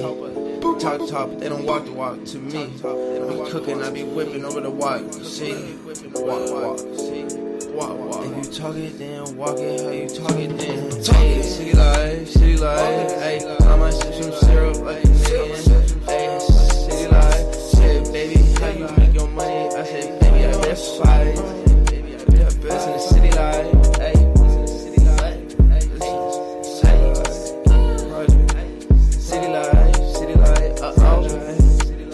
I said this bitch wanna have a city life. Roll through to that city night.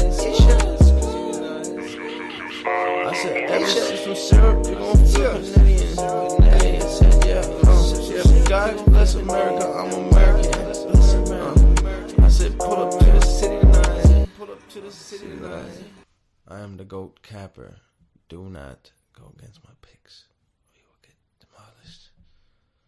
I'm the GOAT at this shit. You know this. You know I'm talking to. Ish, I'm talking to you. I'm the GOAT at this shit. Don't go against me. Ever again. We boys though.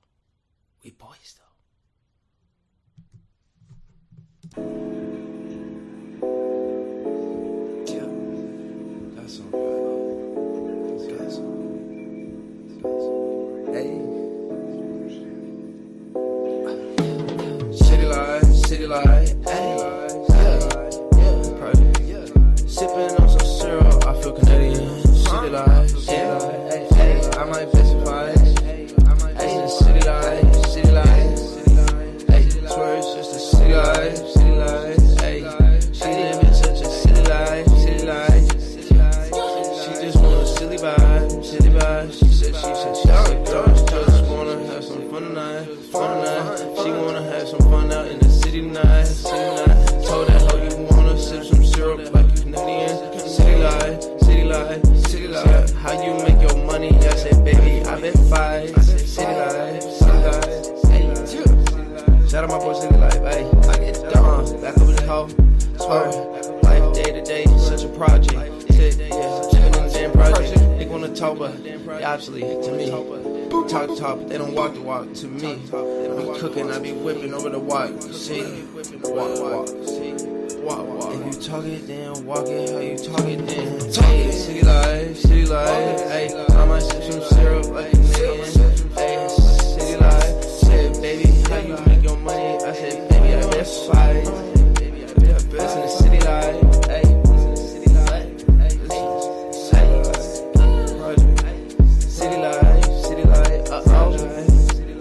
I said this bitch wanna have a city life. Roll through to the city night.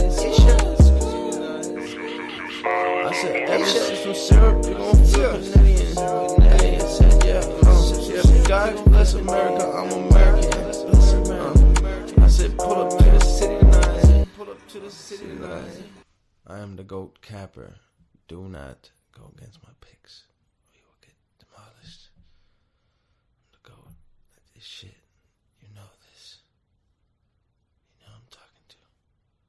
Ish, I'm talking to you. I'm the GOAT at this shit. Don't go against me. Ever again. We boys though.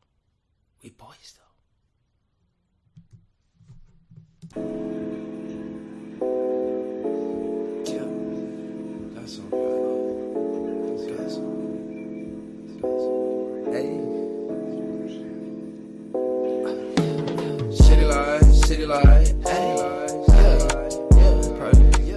Sipping on some syrup, I feel Canadian. City light, ayy, I might specify it. Ayy, city light, ayy, swear it's just a city light, ayy. She living such a city life. She just want a silly vibe. She said she just wanna have some fun tonight. She wanna have some fun out in the city tonight. Told that hoe you wanna sip some syrup like you Canadian. City life. How you make your money? I said, baby, I been fight. City life. Shout out my boy City Life, ayy. I get done, back over the hoe. Swear, life day to day, such a project. Living in the damn project. They wanna talk, but they obviously to me. Talk the talk, but they don't walk the walk to me. I be cooking, I be whipping over the walk. You see, walk. If you talk it, then walk it. How you talk it, then talk it. City life, ayy. I might sip some syrup like a nigga. Ayy, city life. Said, baby, how you make your money? I said, baby, I best fight. Best in the city life, ayy.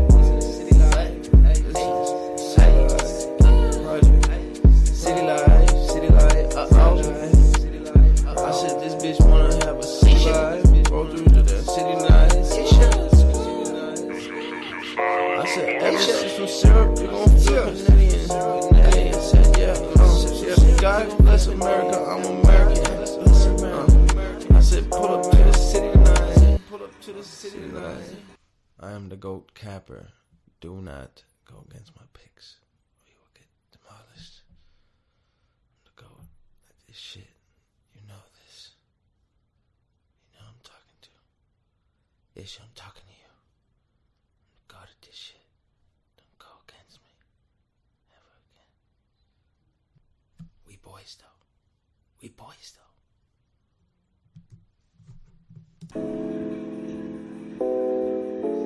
Yeah, that's all right. That's all. Hey. City light, hey. Yeah, perfect. Sipping on some syrup, I feel Canadian. City light, hey. I might specify it. Ayy, city light, ayy. Swear it's just a city life, ayy. She living such a city life. She just want a silly vibe. She said she just wanna have some fun tonight. She wanna have some fun out in the city tonight. Told that hoe you wanna sip some syrup like you Canadian. City life. How you make your money? I said, baby, I been fight. City life. Shout out my boy City Life, ayy. I get done, back over the hoe. Swear, life day to day, such a project. They wanna talk, but they obviously to me. We are back. Cooking, I be whipping over the walk. Sorry it took so long, everybody. We are back live here on the City Life Project YouTube channel. RIZIN.51 watch party. The RIZIN broadcast will resume in 5 minutes. I know I said I wasn't gonna take the entire intermission time. I wasn't gonna be gone the whole time, but guys, I literally just water, no coffee. I know caffeine is gonna help me get through this, as it's an early one, but I literally just spilt the whole fucking pot of coffee, dude. It was one of those where took it off, filled the cup, did one of these, elbow knocked over the pot, smash, coffee everywhere, cleaned it up enough. Anyways, we're getting through it. So yeah, knocked over the pot of coffee, spilled it everywhere, said fuck the coffee. We're sticking with water till the end of this. Anyways, let's go over this next matchup. And then we'll also go over any highlights that you guys tag me in on Twitter at VI Sports Talk. Or if you guys don't tag me in any, I have some already that I've bookmarked. Foul on the play. I know, dude. It was one of those things where I looked at it. I looked like at my feet. I looked at the floor of a puddle of coffee, and I was like, rushing and tired, and yeah, just bound for disaster. Just bound for disaster. Hey, hope you appreciate. Oh, hope you like the song. Hope you like the song. Idol's probably gone, but see you later, buddy. See you later. All right. If you guys are new to the channel, we do live play-by-play commentary, reaction, and of course, live interaction with all you amazing folks in the live chat here. We have 5 more fights left on this card. Flyweight Grand Prix and 2 title fights. Should be a good time. Now that heavyweight Grand Prix is is freaking behind us.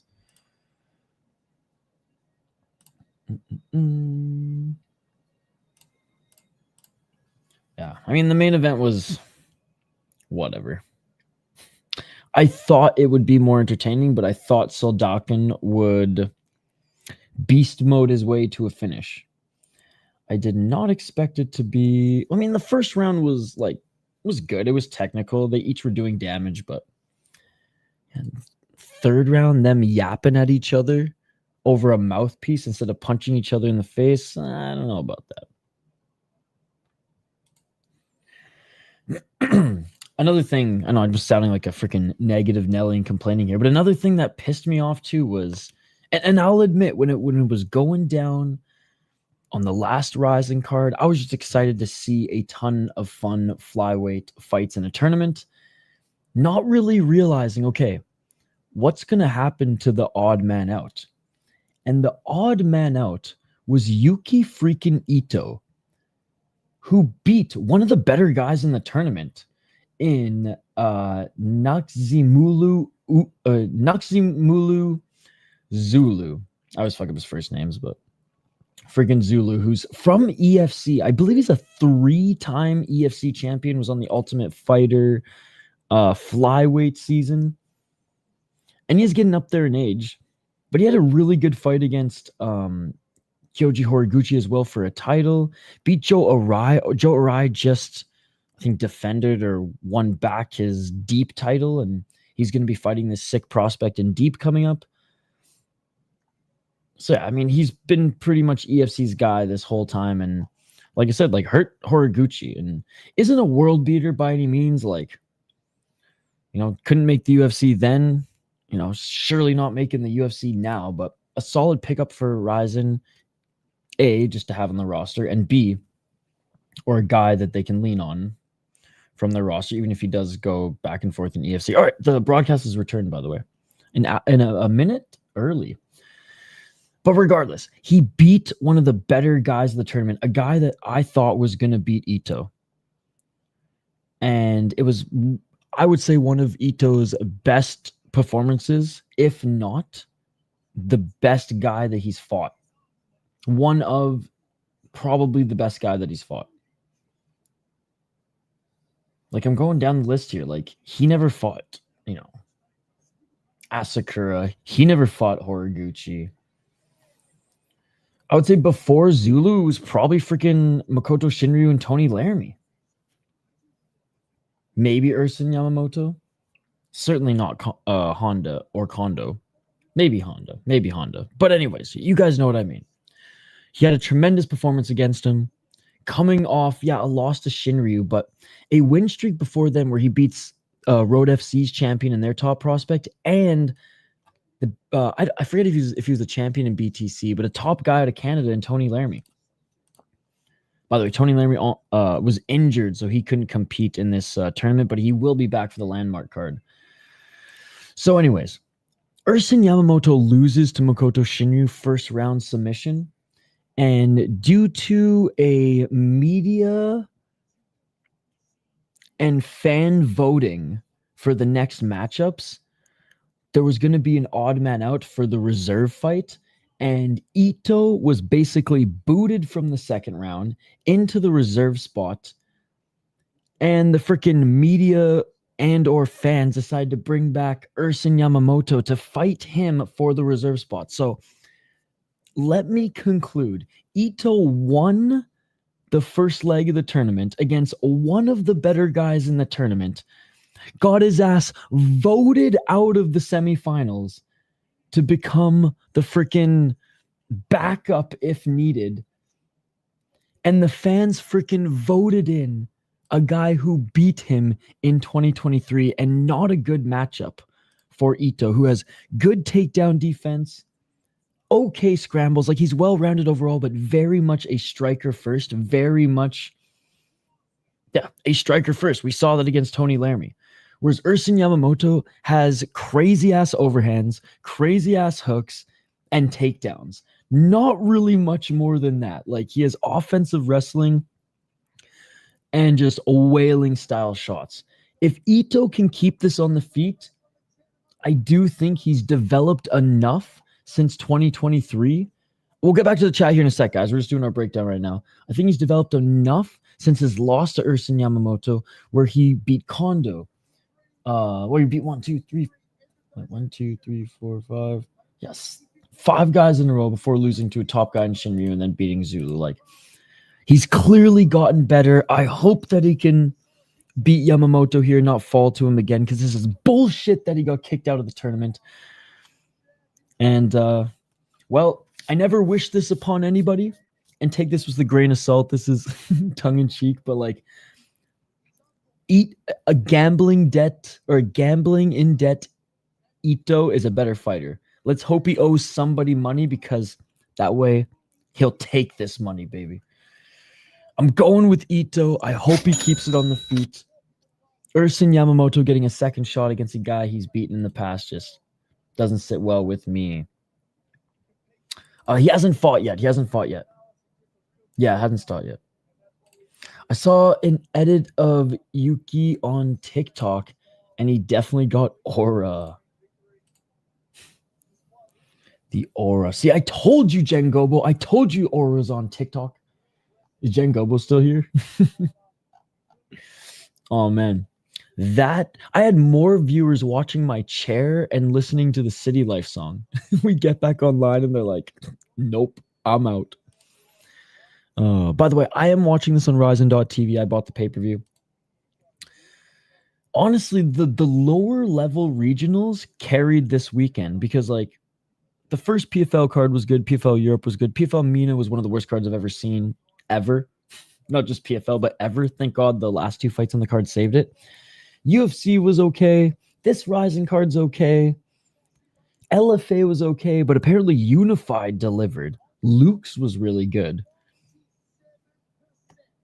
Cage Fury FC was really good. By the way, Erson Yamamoto, 5-8 as a pro, 1-3 in his last 4 fights. Crazy B killer. 2 KO TKOs, 1 submission, 2 decisions. 4-8 as a pro. And the Striking Ace pointed out that he has only really fought top guys. Shinryu, Shibata, Fukuda, Kopp. When he was freaking 2-2, he fights Manel Kopp. But Ryzen do really love him and his family. All right, Yuki Ito now walking out, ladies and gentlemen. Road FC, yes, how could I forget? Road FC, I'd say Road FC, I haven't watched all of Unified, but Road FC for me has been the best promotion this weekend. Oh, yeah, one Friday Fights was a fuckery, not even that great of a card either. What do you think about Ren Hiromasa? Is he legit, or is he just an industry plant superstar with mid-level MMA skills? I think he's a very good kickboxer. I don't think he's a plant. This is what I think he is. I think Ryzen recognized how popular he was, said, fight under our banner, whatever you want, because he is insanely popular in Japan. They sell a lot of merchandise and stuff like that around Ren Hiromasa. Dude, like, I know chicks who only watched kickboxing because of Ren. You know? It's crazy. But now, you know, now some of them actually got into kickboxing, which is crazy. So he has that, the TikTok aura, as the kids are calling it. So he was a pretty good, he fought back in Bellator kickboxing as a freaking 17 or 18-year-old, which is crazy. Maybe he's probably 18. He probably couldn't have fought in the US at 17. But anyways, I digress. As an MMA fighter, he is a mediocre MMA fighter, though. He did beat Mikuru Asakura, but he knocked him out. He didn't have to do a lick of grappling or any of the other martial arts other than, striking. So I think his grappling's getting better. His younger brother showed they had good grappling. He lost the fight, but he had good moments in that fight as well. So I would say, to sum it up, I think he's a legit striker. I don't think he's an industry plant, but I do believe RIZIN recognizes how valuable he is to them as far as viewership and popularity. And yeah. And Road FC was fucking amazing. That title fight, that title fight was so good, man. That title fight was so good. The heavyweight fight was good. It sucks I can't find any clips of it on Twitter.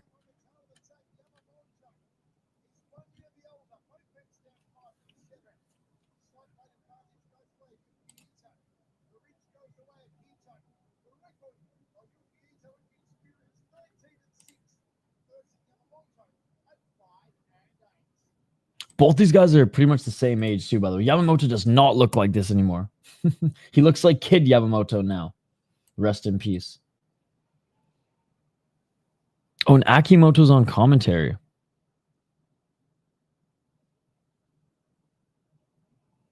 Yo, for those who are still hanging out in the YouTube but watching on or watching with us on Discord, everything still good? You guys still good?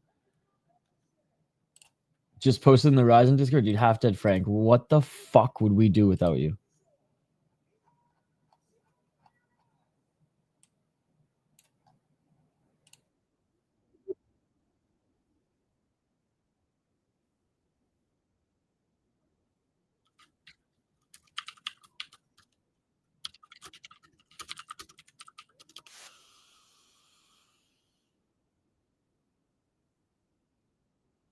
Share this on stream a little bit.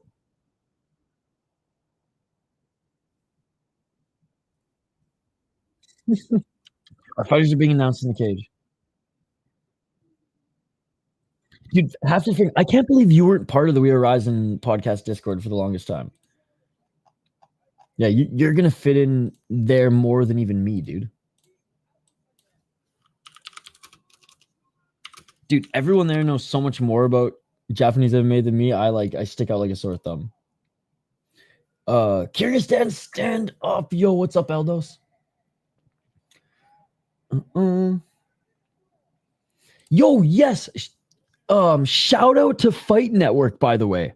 Shout out to Fight Network. That's where I first saw Maris Flamina's fight in Canada. Our boy actually in the chat, Reddy, was saying that he used a VPN. So there you go, guys. RIZIN is streaming on Fight Network. Oh, fucking Canada, bro. Oh, fucking Canada. They know their shit. Bro, no joke, Cool Breeze.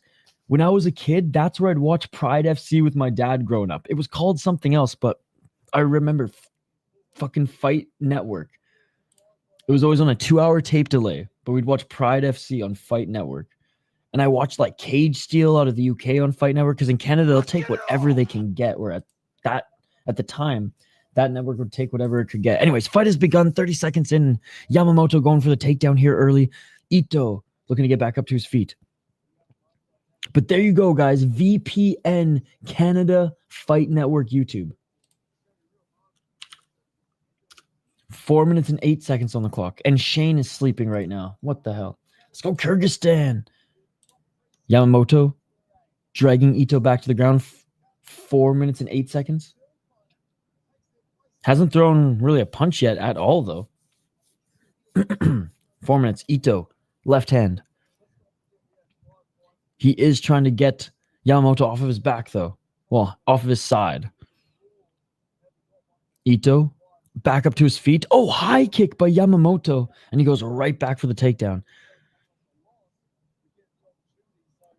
Ito pulls guard. Oh, no. See, this is the type of fight where Yamamoto did this to Shinryu, and Shinryu was like, all right. And then Shinryu submitted him. I just want to reiterate, the fans voted this in. Oh, big shots by Yamamoto in the top position.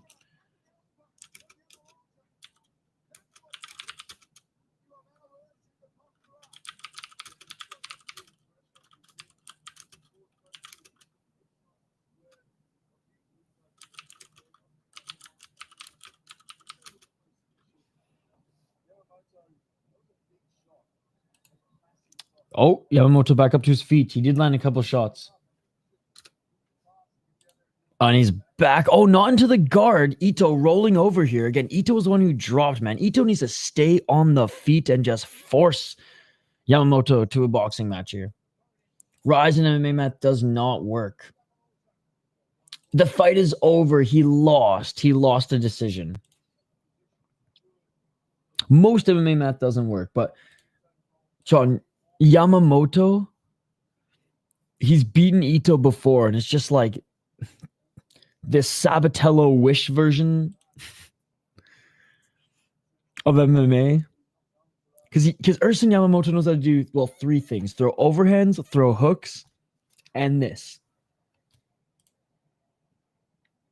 I set a timer, and I'm still back late. It's all good. It just started striking ace. It just started. Oh, superior rule set, grounded knee. Superior rule set, grounded knee by Erson Yamamoto. 1 minute and 49 seconds.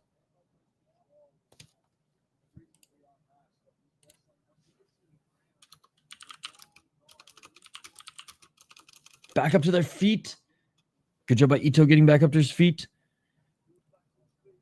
Yamamoto trying to sweep the leg to get another takedown.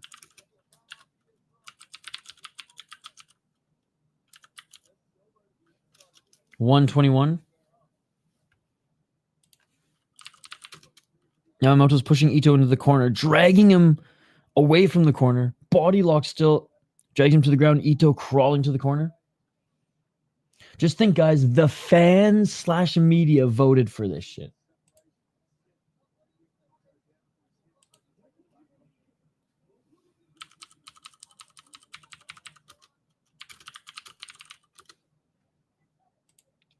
$50 seconds.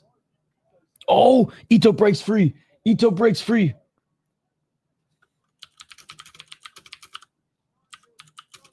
Oh, Ito with the knee as Yamamoto gets the takedown again. Ito's nose is bleeding here as Yamamoto landed some ground and pound last time he was in his guard. Ito on his back. Yamamoto in the full guard. Oh, now side control. Kind of. They're in a weird position up here against the ropes. Ito's right shoulder being pushed up against the ropes. Final 10 seconds. Ito needs his wife to do some online gambling if he wants to win. His freaking corner's texting her. Hit the slots. Hit the slots. Oh, man. That was rough for Ito. That was rough for Ito. This is fucking hurting my soul, ladies and gentlemen. Why would the fucking fans and media do this? Why would they do this to Ito? It's his version of spinach. Exactly. But it is you know what's even crazier striking is? And this is how, like, I guess based RIZIN is. RIZIN would use, like, they literally would film their cold open interviews with him at like a casino with, and then they would, like, as he's walking out, they'd put like slot machine freaking gifts and shit like that. Like they play it up. They know what he is.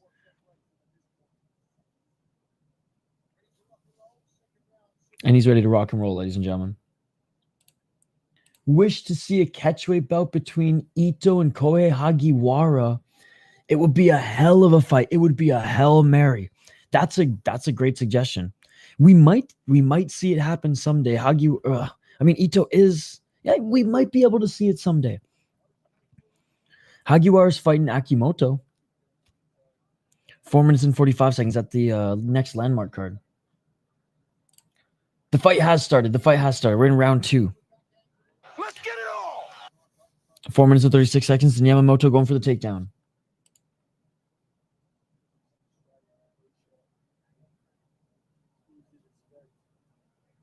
Pushing Ito up against the corner of the ring.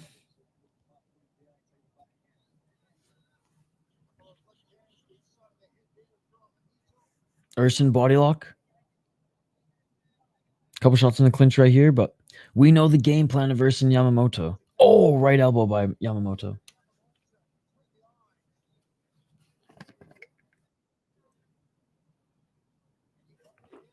354, and yeah, Erson Yamamoto, there's a right elbow, but mostly just pushing Ito into the corner. Knee by Erson Yamamoto. 342.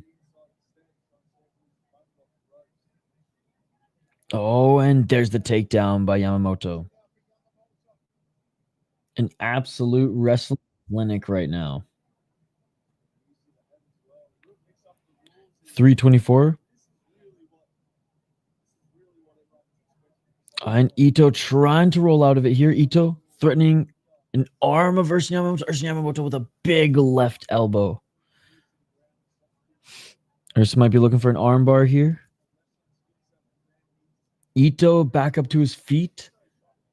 And Erson again drags him to the ground, but Ito now with the reversal. Ito with the reversal. No hooks in, but Ito jumping on the back of Yamamoto, but it's high here. It's high. Can he get the hooks in or will he fall off?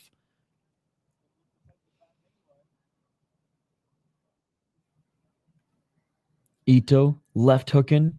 Erson looks like he's going to reverse though, and he does. Erson Yamamoto in half guard. 230.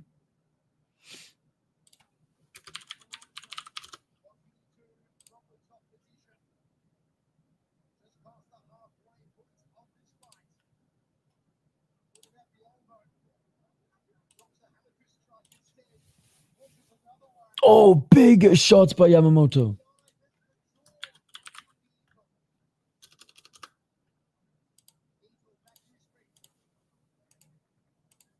Back up to his feet. Ito. Superior roll set. Nice knee by Erson Yamamoto. 154. And reversal by Ito. Ito in half guard. Ito in half guard. Let's fucking go. Ito posturing up. 1 minute and 39 seconds. And back up to their feet. Ito with the left hand. 130. God, I wish Erson Yamamoto would get tired, but he ain't going to get tired.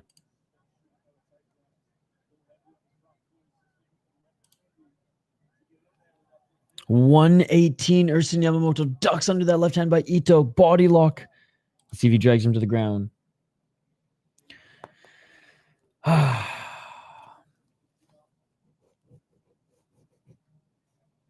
Erson Yamamoto, great takedown. Beautiful takedown. I'm not sighing because of Erson Yamamoto not having a good performance. It's just we all knew this is what was going to happen. Or we all knew this was at risk of happening. This just ain't a good style matchup for Ito. I thought he would have developed enough to be able to at least weather some of this onslaught. And you know what? Credit to him. He is getting back up to his feet only to be taken back down again and again and again, ladies and gentlemen. 27 seconds.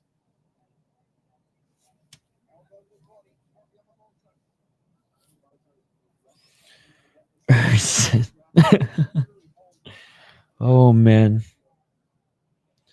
Final 10 seconds of the second round. And ladies and gentlemen, the third round, I doubt it's going to be anything different. So these were the betting odds for this one. Yamamoto was the underdog at plus 140, plus 130. I mean, picking Yamamoto as an underdog probably would have been the smart fucking bet. Ito, because of pretty much everything that I said, and the same reasons why I was confident with him, landed as the favorite, minus 150, minus 170. Shit.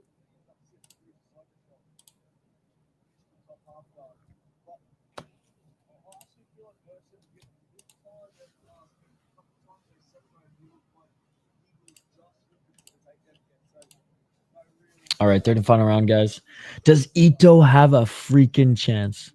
Does Ito have a freaking chance? 5 minutes to decide it here. Ito, I mean, Ito needs a finish, man. Yo, 40 likes. Let's fucking go. Let's try to hit 50. Let's try to hit 50.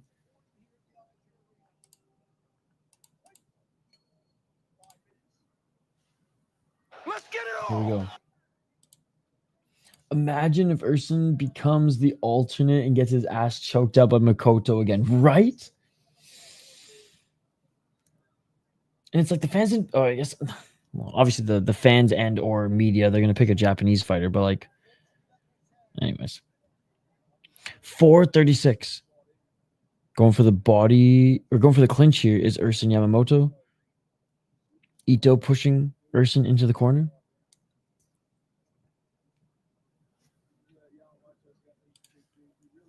I mean, Ito's losing this fight.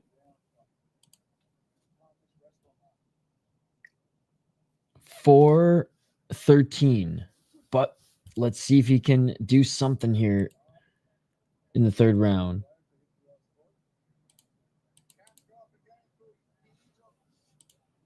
.401.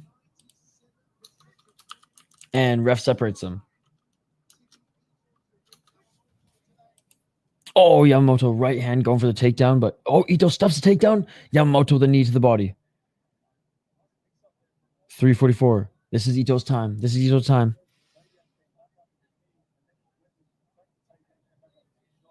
Ito overhand left, and Yamamoto ducks under it, grabs his torso. And he's going to go for the takedown.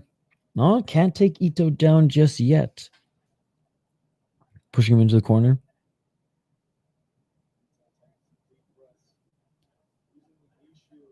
Still double leg here by Erson Yamamoto. And beautiful takedown by Erson. Ito trying to pop back up. It's late, guys. I may be bumblefucking my words a little bit. 250. Well, I guess it's early. 434.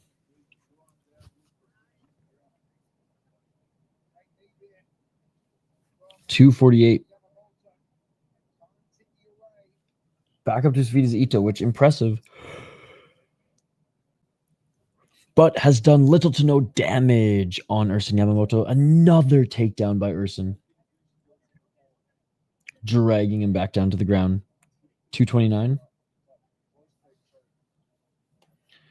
At this point, I don't think so.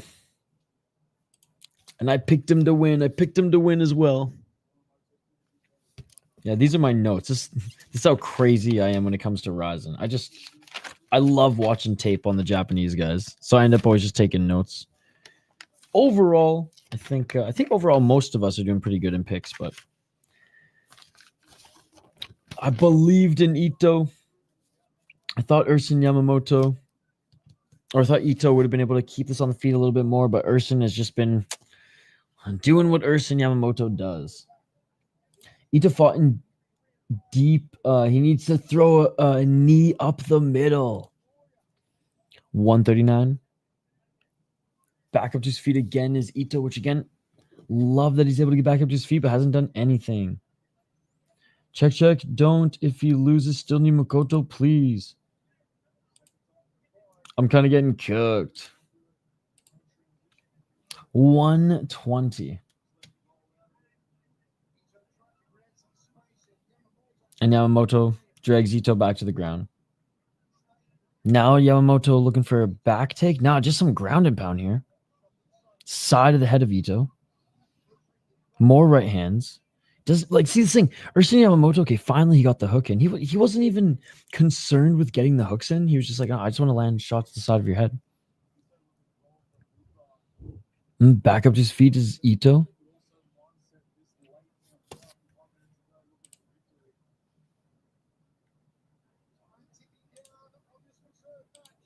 .35 seconds and a beautiful takedown by Erson Yamamoto.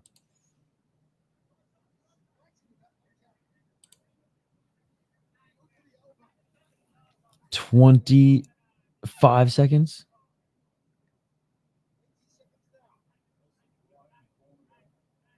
Left hand by Erson Yamamoto. More left hands by Erson Yamamoto. 15 seconds left. Can Ito get back up one more time? Yes. Can Erson get one more takedown? Final 10 seconds. He drags Ito back down. Oh, grounded knee by Erson. Another grounded knee, and that is it.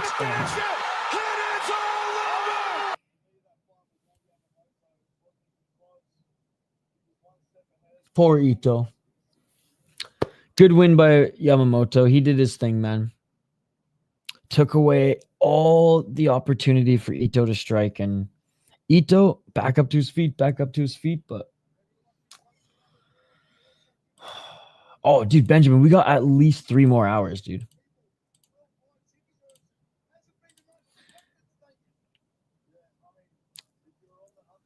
Erson Yamamoto is going to win this fight. Ito wins the first round of the tournament. Yamamoto loses the first round of the tournament. They end up having to fight for the reserve spot. Ito beat one of the better guys in the tournament too in the first round. I mean, good display of respect between them, but like, for fuck.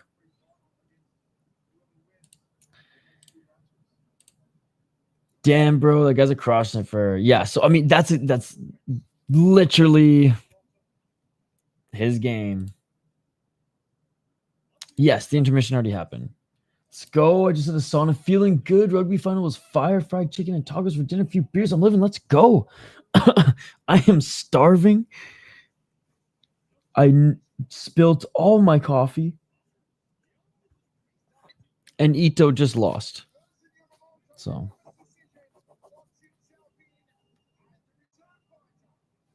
Yeah, whatever, Erson Yamamoto. You just stole that reserve fighter spot. Erson has Yuki's number. Yep, that's twice he's beaten him. It's just such a bad matchup.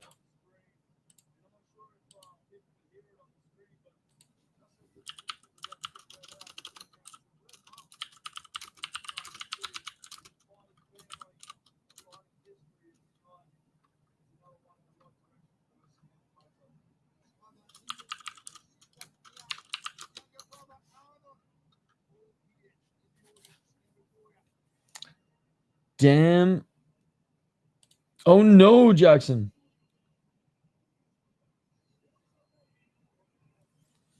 Yeah, Yamamoto just pure wrestling. Sorry, Miss Jackson. Oh, I am for real.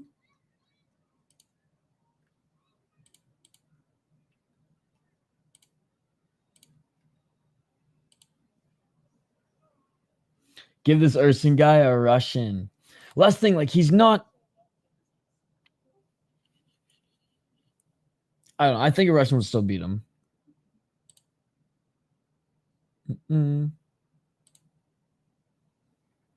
Oh, hell yeah.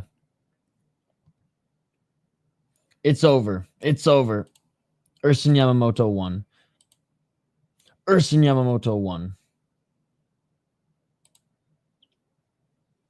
All right. Yuki Motoya against Makoto Shinryu.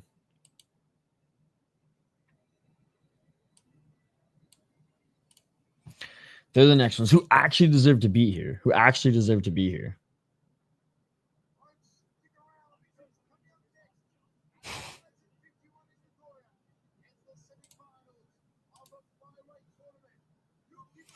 All right, let's get into the actual tournament here. Now that is over with, oh, what a, not even the way that the fight was fought, because we knew if Erson was gonna win that one, that was how he was gonna freaking win, and god damn. But anyways, Ito will be back. This next matchup's a fun one, guys. Other than Ito, Erson has been stomped by every notable opponent he fought. Yeah, exactly that. Now, Yuki Motoya had a really tough weight cut that he couldn't do any of the ceremonial weigh-in stuff because he was recovering. Now, he made weight, but he was recovering. Again, he's usually a bantamweight. He looked fine in the first leg of the tournament, but we'll get into it here, ladies and gentlemen. So him and Makoto Shinryu have had similar fight schedules this year. Shinryu fought 10 months. So he fought a year prior, 10 months, 8 months, 4 months, 2 months. Same with Motoya. It was a year, 11 months. So it was like a year and 3 months. 11 months, 8 months, 5 months, 2 months. Like they literally have such like basically the same fight schedule this year. They've each fought a tremendous amount. Motoya is 11 years older. 11 years older. Had a title fight against Inoue where he got close. He had a really good third round and a lot of good moments in the second. So much that a lot of people, I think, thought that he was going to win that one. But Inoue was maybe going to get signed to the UFC if he had a good performance. And Motoya lost, but shut him down. Then in the first round of this tournament, looked really good against Kondo. I don't think Hiroya Kondo is that great at all, but regardless, and Shinryu was able to submit Erson Yamamoto. So each of them didn't have the best opponent in the opening round, but Shinryu at least finished his. Now, Yuki Motoya, the king of deep, 38-13 as a pro, 8 KO TKOs, 14 submissions, 16 decisions, 13-8-1 in RIZIN, 25-4 in deep. Again, lost a close title fight to Inoue.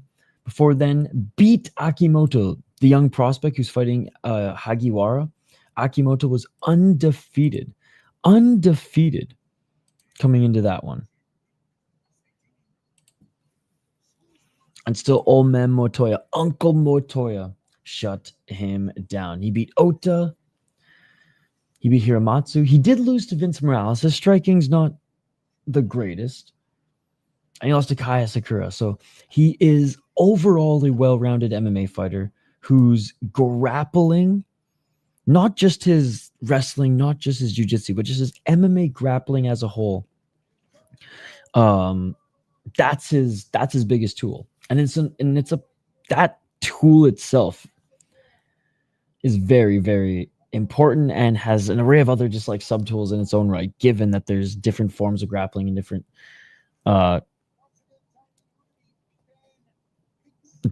tricks that you can have up your sleeve and things like that due to experience, which he does have. Excuse me. Makoto Shinryu, I can't even call him a prospect anymore because he's not. He's 25 years of age. He has 26 pro fights. The former Cage Fury FC and Deep champion. 3-1 in his last 4 fights as well. No knockouts. His striking's getting better, but like still just doesn't have that power. 6 submissions, 14 submissions. 6-3 in RIZIN, 1-1 no contest in Bellator. Beat Erson Yamamoto. Erson did what he did to Ito, except Shinryu has wicked jiu-jitsu. So he was able to finish him. Beat Yuki Ito. Lost a very close decision to Shorty Torres. Shorty Torres did more damage. This fight should have been more dominant, but I don't think he took it that seriously. Lost to old man Ougikubo. Beat the current Road FC champion. And lost to Horiguchi. So not a bad 2 years, not a bad string of fights here for Shinryu.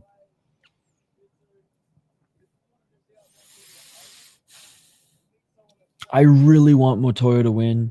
I think Motoya's striking's a little bit better, and I do think his grappling is more complete, not just nogi bro slick jiu-jitsu. That because Shinryu will like go for an ankle lock like 4 or 5 times. He'll go for a more advanced submission like 4 or 5 times when it's not working, when it's like, man, just simplify your game a little bit. Having said that, wanting Motoya to win the whole thing, having said that Motoya still is the more well-rounded fighter, the youth factor. Motoya's had the same schedule as him, which has been a grueling schedule. Motoya is a bantamweight.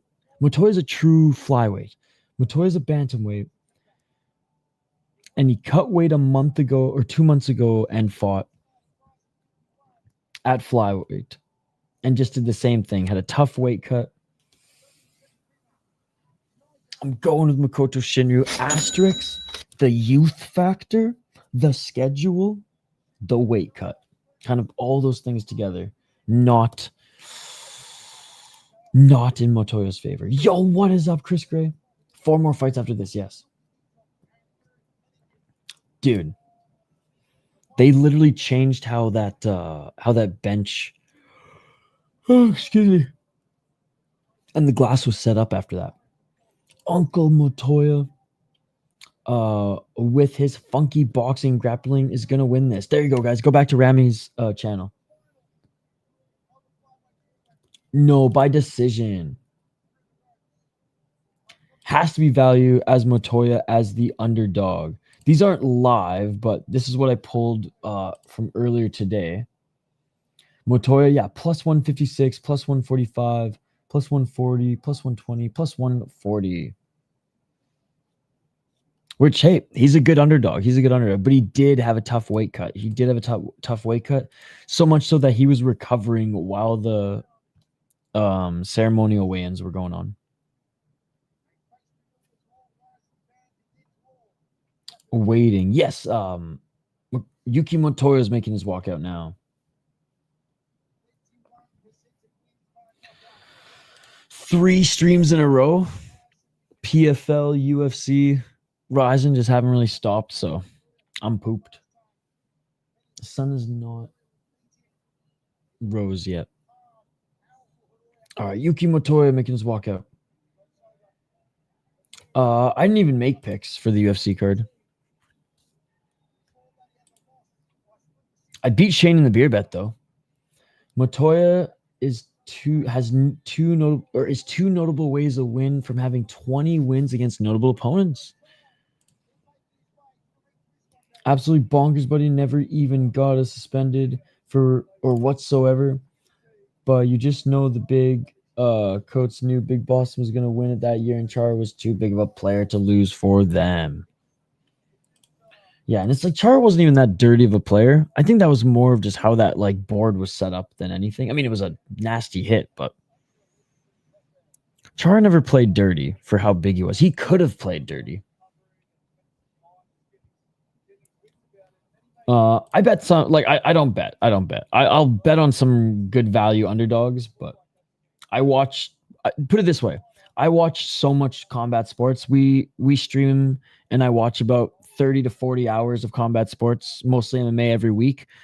And I don't know, man. It just seems like people who bet a lot on the sports end up just calling the fighters fucking nasty things and just are just so angry and end up hating the sport, right? Kind of like this guy. I don't give a fuck if the decision's rigged. And I love this sport, so I don't want to start gambling. I don't want to turn into that guy. But every now and then when there's value on some underdogs that like I know are really good and that I know have good matchups, I'll drop a little some. But it's not that's not to say that I don't do that I don't take notes. But I don't gamble. But these are my notes on the RIZIN cards today. So, like, I did go fucking... I did get a little autistic with my notes here, but I hope you guys... I hope they helped you guys a little bit. I think Vincent said he made a parlay based on some of my notes and he won some money. Now, the RIZIN notes are for education purposes only. For the most part. I'm not saying copy my picks, but maybe there's like a little hidden gem of information in there that somebody missed. Dude's hair looks cool as fuck. Yo, dude, hell yeah, dude, Benjamin, I'll be hosting a lot of Minnesota Wild watch parties on my second channel. And World Junior and Olympics. It's gonna be fucking awesome. I remember watching Bruins game live years ago and Chara be looking massive still from the nosebleeds. Couldn't imagine getting mucked by a 6'9" monster. Dude, especially in junior. Let alone if a kind of brutal hit like that. Thankfully, Max came back to score a lot with the Canadians and become the captain. And like he just had he played for a few more really good years, and I think he played like at least 10 years after that. Maybe like 8, which was good. Let's go. Yeah, I'll be doing a lot of the streams. Anyways, round 1, ladies and gentlemen. Let's get it all. Let's go. Oh, Makoto Shinryu just jumping right at Motoya. Shinryu going for a single leg right away. I should say Makoto Shinryu very much of a spaz fighter in like the first and second round, where Motoya takes a little bit to ease into the round. Yuki gonna take the win. He has fought the better opponent. Well, I mean, overall in his career, he's fought better opponents, yes, but Kondo is not great. Erson's not great. Kondo's not great either. But I want Motoya to win. I want Uncle Motoya to win, but he's just such a fun, crafty vet. But oh, nice takedown by Shinryu.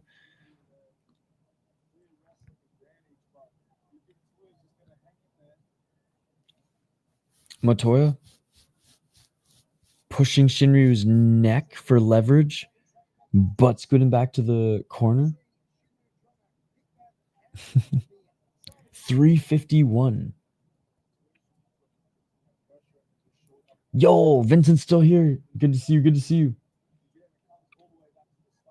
Back up to his feet is Motoya. Shinryu, body lock still.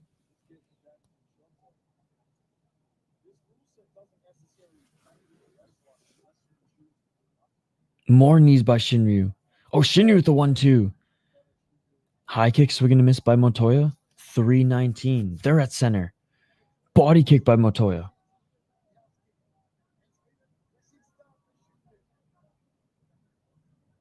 Body kick by Shinryu. Motoya was looking for the right hand. Shinryu swing and miss with the left.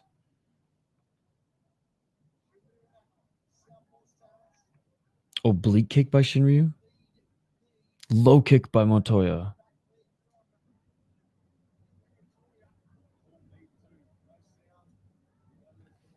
Yeah, it was still just gnarly, dude. Like it just like his spine could have been fucked the way he was ragdolled, but instead it was just his neck. And the game's just so fast. 231. Low kick, Motoya out of range. Oh, Shinryu blitzes in. Shinryu, foot stomp. Another foot stomp by Shinryu as they're clinching. Ref's going to separate them if they don't do much more than just this.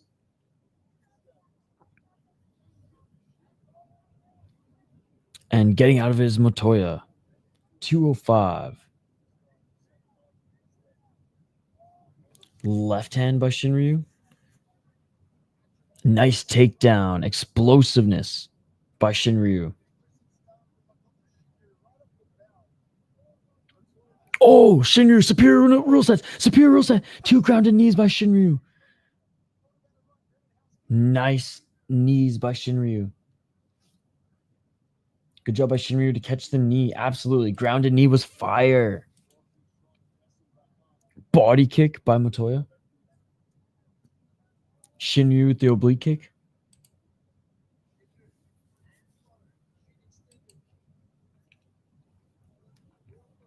Motoya swinging a miss with the left.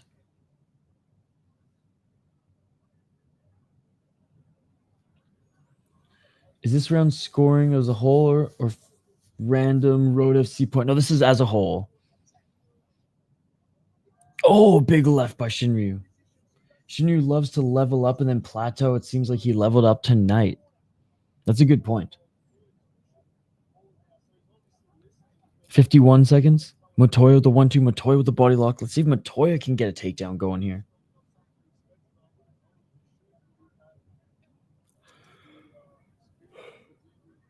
Excuse me.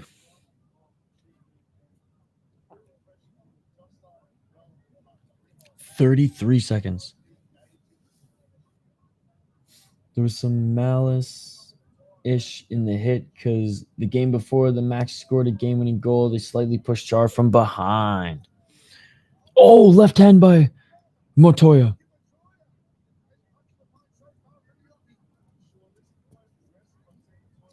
Oh, spinning back fist by Shinryu.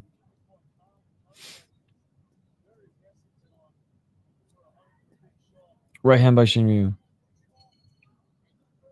No, I don't have time. I don't have time to play video games. There's too many fights to watch. Crazy Lions. I have to catch up on 14 hours of fights tomorrow. When do I have time to play UFC 4? Nah, man, there's too many fights to watch out there. No, I don't really play video games. I played UFC Undisputed. It was like 2 or 3 for Xbox 360, but that was the last the UFC game I played. Yeah. Thing about hockey now, though, is just the speed is insane. So it's like most of these guys can't even hit each other if they wanted to, and then when they do, they fuck each other up because they're going so freaking fast.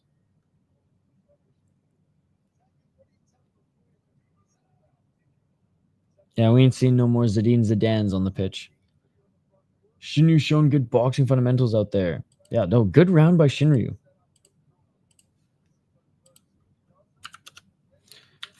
I don't think I'm going to be able to catch up on every single MMA card I missed this weekend, by the way. But no, how's UFC 4? I think I might have played a little bit of UFC 3 like at a friend's house or something like that, but I don't even own a gaming console. Walking forward is Motoya, and Shinryu picks him up and drops him to the ground. But the undisputed... Oh my God. Makoto. Shinryu's trapped in a guillotine. Shinryu's staying calm, cool, collected. No. Shinryu's fine. Shinryu's fine. Dude, 100% Chris Gray. And Motoya has let go of the squeeze. Yeah, okay, those are the games I played. I played those UFC games. Makoto has funky boxing, but he can be punished by traditional fundamentals with a sharp counter when he cuts an angle with it.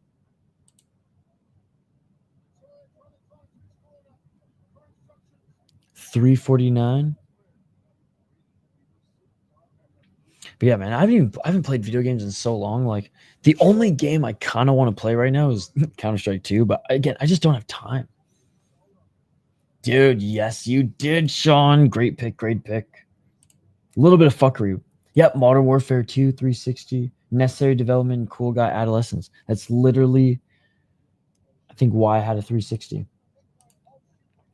320 Motoya with those heel strikes, still holding on to the neck of Shinryu right now. If Makoto gasses his arms, he'll lose those sneaky counters based off his low guard.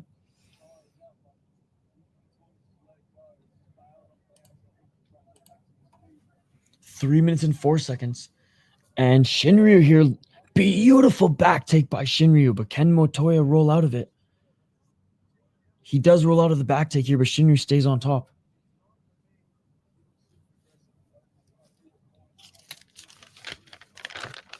A good fucking fight by Shinryu here, man. 239. And they're back up to their feet. Can Shinryu keep up this pace? Yuki, honestly, bail your ass is too old for this kind of energy wasting shenanigans. Oh, left by Shinryu. Left to the body by Shinryu. Oh, Motoya, man. He's slowing down a little bit here. COD World at War 1 was my favorite on PlayStation 2 3 days. Super nostalgic playing with the older bro. Nice, dude. Motoya lacking the pop in those counters. Yep. Right hand by Motoya. Right hand by Motoya. Shinryu with their counter right. Motoya with the knee. 147. Motoya. Nice takedown. But Shinryu might reverse here. Motoya with the body lock takedown, but couldn't get in the top position. 135. Oh, Motoya trying to get the back of Shinryu. Oh my God, Motoya got the back. Motoya got the back. Motoya got the back. He got the back of Shinryu. Crash Bandicoot on PS1, or am I in on Canal? Dude, I played Crash Bash. Remember that shit? 4 more fights. We got another backpack.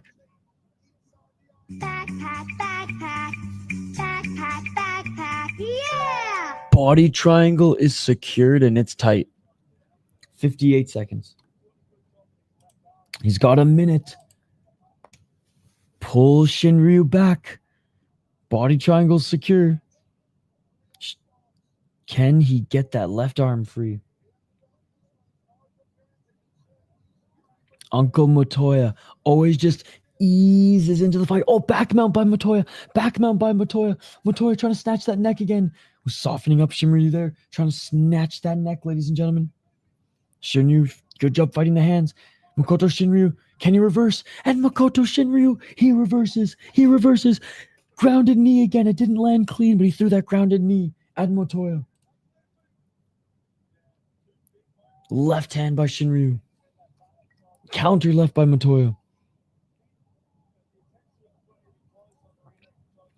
I mean, better round for Motoya. He had a legit guillotine.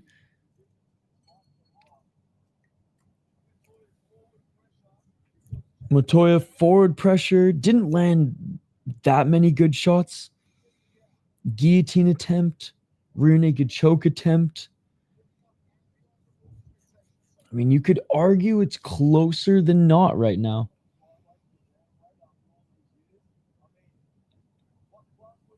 What a fun fight. I think Shinryu, again, the fight is judged as a whole, but we know that. Shinryu round 1, round 2 could go either way, man. Damage first, but 2 submission attempts from Motoya, and it's not like he didn't throw any strikes at all. I didn't catch LFA. I watched, we were streaming, what did we stream today? PFL, Mina, and UFC.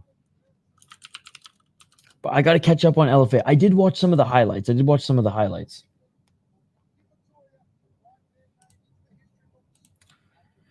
But no, we've literally been live since like 11 a.m. yesterday. All right, round 3. Let's get it all. So yeah, this is what we streamed today.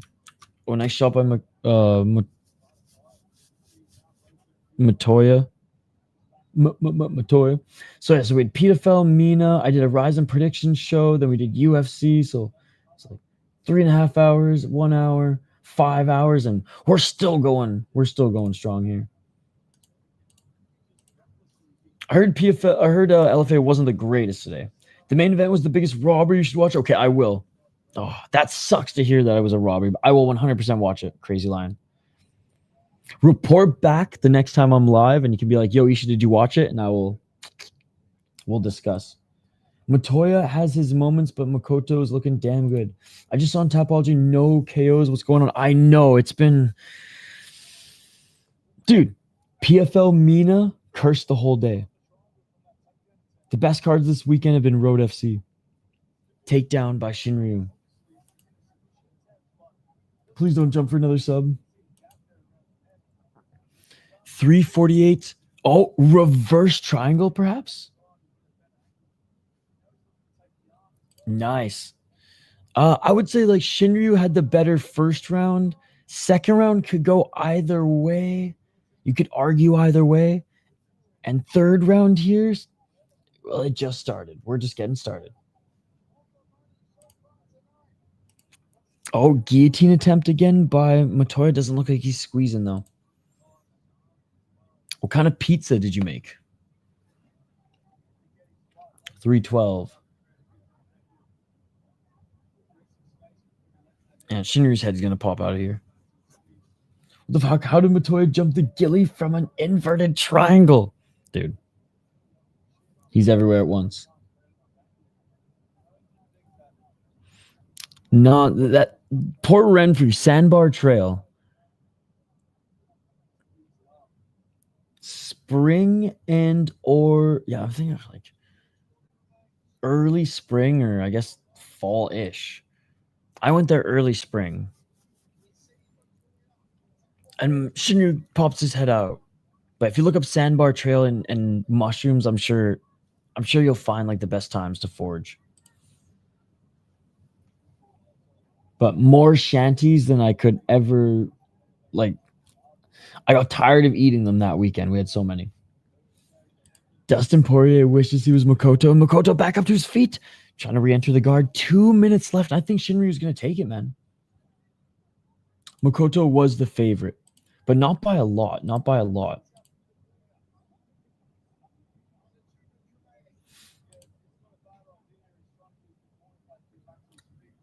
Minus 180, minus 190, minus 160.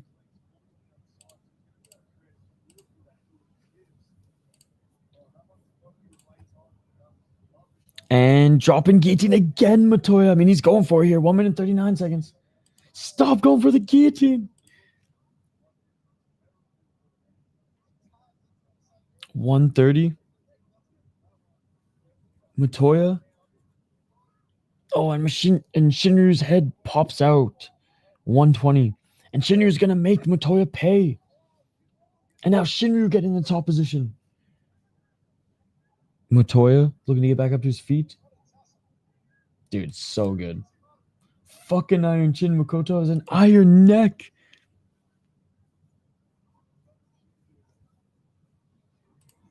Come on, Unk.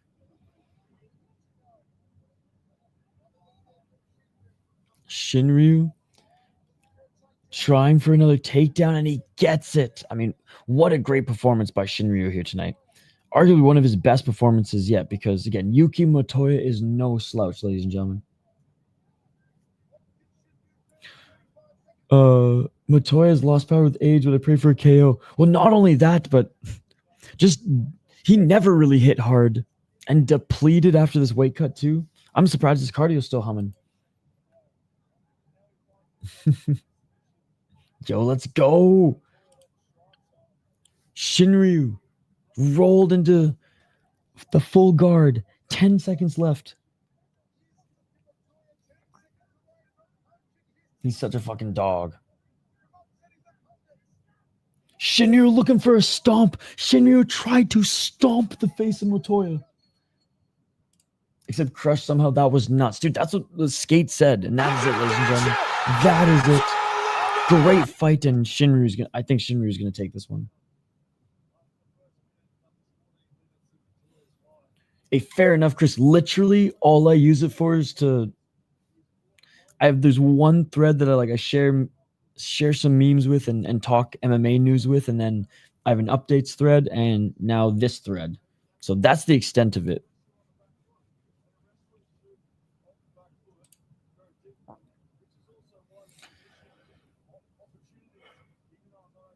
Excuse me.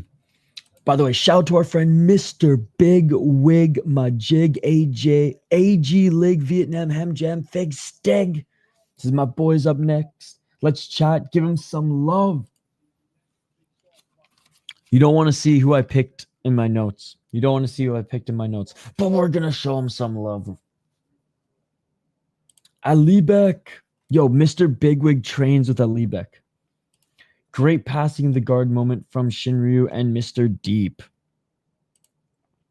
Dude, I can't believe he landed that knockout. That was one of the best knockouts of the year. Hell yeah, dude. Especially superior rule set. All right, we're listening in for the official decision.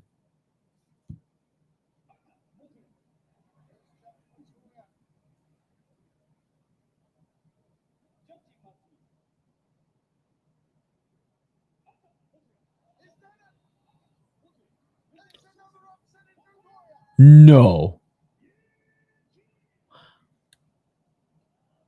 Motoya's the winner because of the submission attempts? Wow. Look, I want Unk to win, but I don't know if I agree with that one. It's not like Motoya has a lot of damage on him. The submission attempts? It must have been that they didn't value the takedowns as much as the submission attempts. Wow. Unk privilege. Hey, I know someone in the live chat bet on Motoya.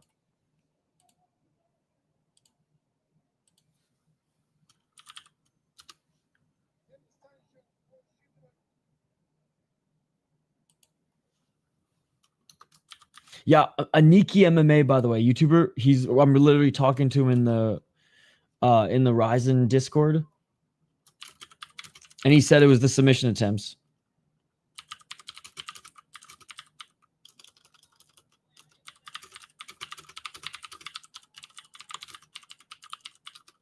He said that RIZIN rewards close submission attempts too much.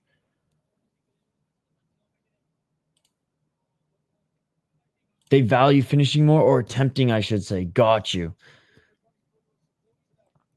Because let's look at that. Shinryu, definitely way more takedowns, definitely more control time. But Motoya went for more submissions, and that's what they valued, especially later in the fight. Makoto had such a good first round, man. Story of Shinryu. Aniki says, just jump the gilly.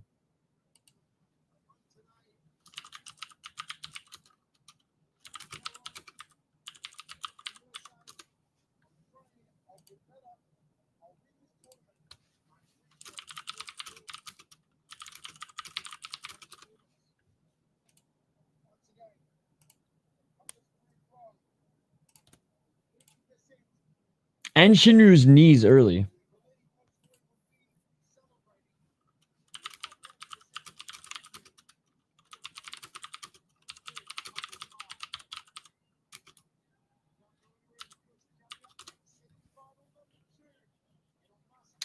Well, interesting. Those knees from Shinryu early in the fight. I guess like 3 or 4 knees. Doesn't value as much as jumping Gilly.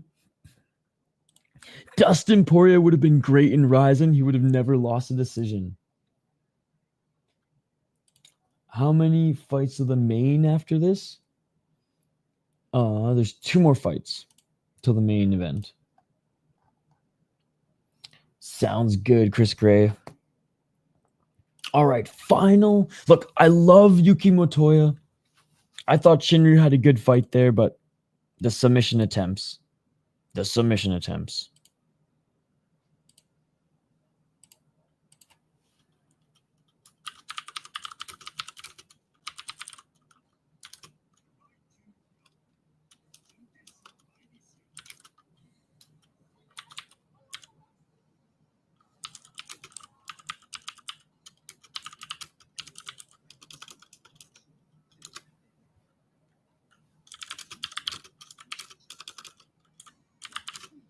I'm just saying in the RIZIN Discord, what is this, PFL Mana?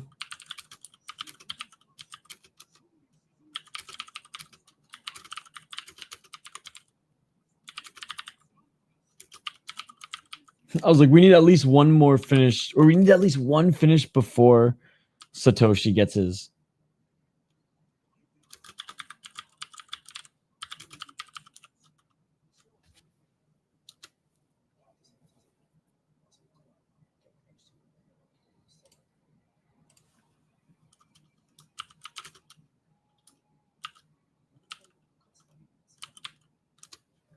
All right. Do I hold any crypto? Any advice on it? No. Yo, HM, thank you so much for being a member, my man. When Jack Jenkins is on the bottom, he looks like iDubbbz. I think I might have iDubbbz' song loaded up here.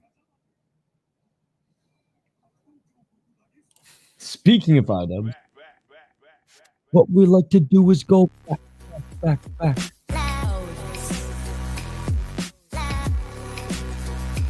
don't even know what's playing.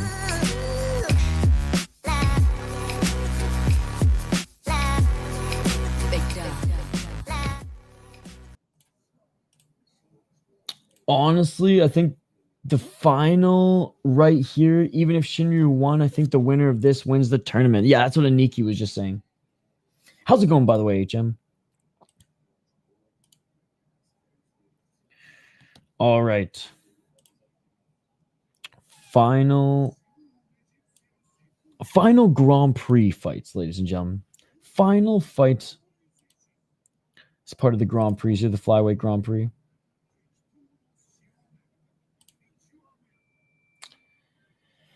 4 gallons and counting? Dude, I haven't had much coffee because I made a pot of coffee during the intermission and I spilt it all. I knocked it over and I didn't want to make any more. So just water here tonight. It's been a long day. We started streaming at 11 a.m. yesterday. It is now 5 a.m. the next day. So it's been a long day. All right.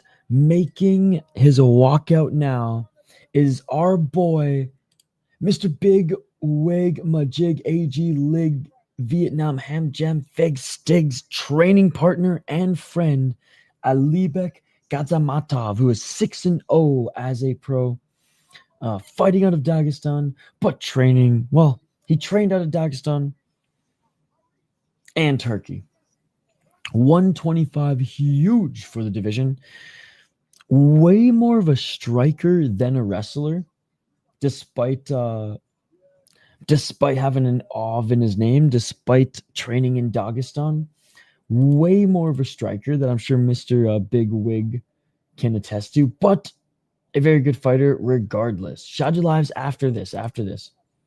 6-0 as a pro, 5 KO TKOs, 1 submission, and honestly had one of the sickest knockouts in 2025 thus far. He was losing the fight before he got the crazy ass.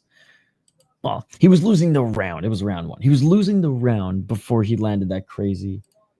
Oh, no, wait. I keep thinking that fight was way shorter than it was. It went into the 3rd round, did it not? Yes, it did. Okay, yes. So I will say he was losing the fight before he landed that shot. Wasn't getting his ass kicked by any means, but Soya was getting the better of him. To our surprise, landed one of the craziest knockouts that I've seen in 2025, like I just said. Before then, beat a decent guy in RIZIN Landmark 10. And the last guy that he beat in ACA was pretty good as well. But I will say this. I went back and watched every single one of his fights. And I even did some research on some of his opponents here when I was taking notes.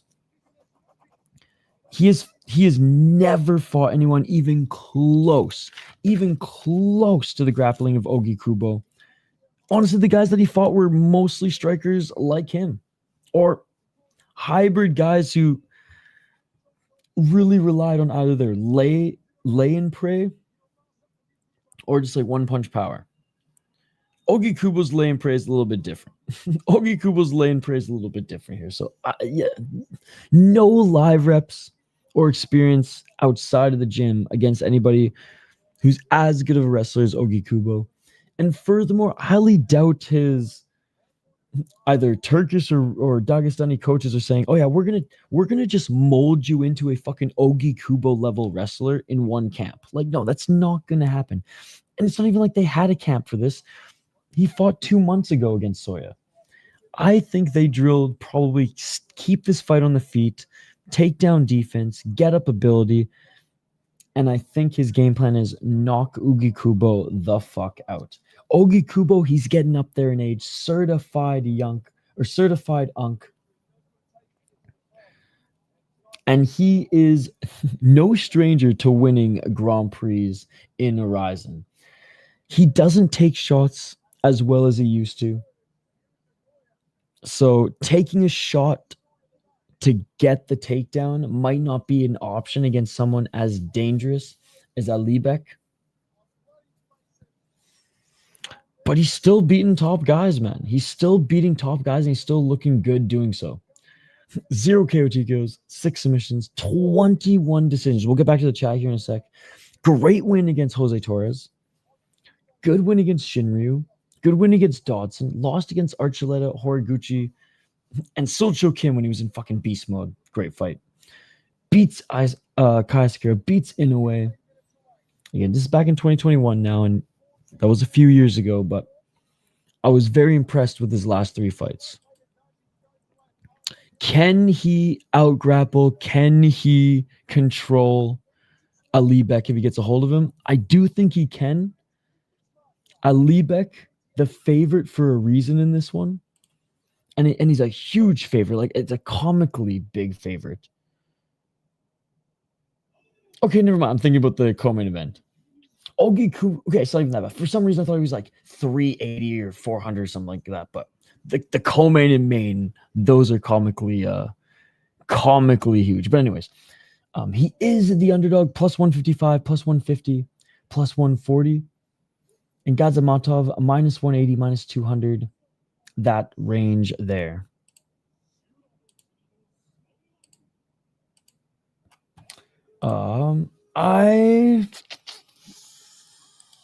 Gadzhammatov, he's probably gonna hurt him, but every time I pick against Ougikubo, he just out fucking grapples his opponent. Gadzhamatov's got the size, he's got the striking, but Ougikubo, he's got the wrestling. He's got the wrestling. Fuck it, I'm going with Uncle Ougikubo. It's the year of the Unks. He's not a wrestler. He's a very good striker. He's a very good striker. Yo, what's up, Reddy? I got Ougikubo winning. Good morning. Jimmy Crute going on a 2-fight win streak in the UFC was not on my bingo card.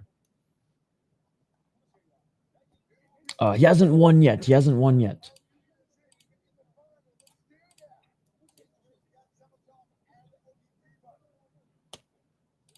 And Gadzhammatov, I thought he'd be a little bit taller than Ougikubo, but not as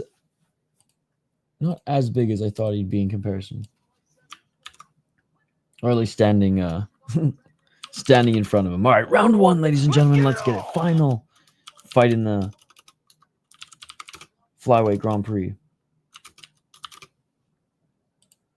Ougikubo looking for the takedown, getting in range there early. Ali. Shout out to Alibek Gadzhammatov. Gotta soon go tailgate Bucks versus Eagles, both 3-0. Let's go. 4 minutes and 30 seconds. Bets are cooked. Left hand by Alibek. Ougikubo looking for the single leg. A good defense so far. Great defense so far. And Ougikubo gets the takedown. Body lock takedown. Gadzhammatov now on his back. Ougikubo in his full guard. Ougikubo's 14-7 versus notable opponents. The young gun is 2-0. Ougikubo in the guard of Gadzhammatov. And left hand by Ougikubo. Ougikubo looked like he was trying to pass into half guard here. And he's trying to pass into half guard. He passes. Yep, there it is. Pass into half guard. Nice pass by Ougikubo. But back into full guard. Oh, half guard again by Ougikubo.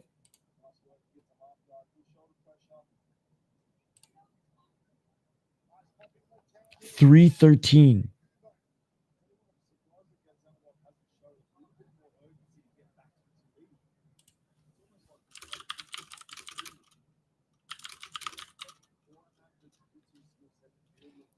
$258.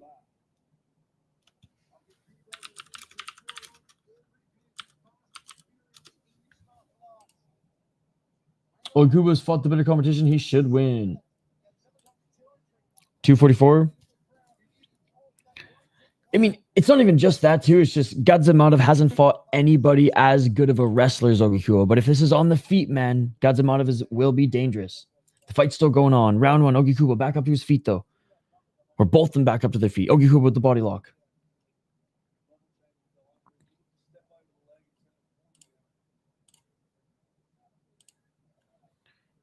Alibek's your pick.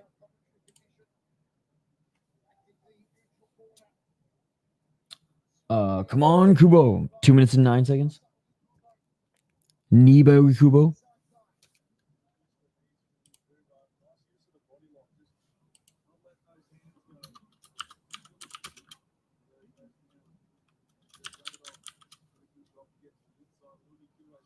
$152.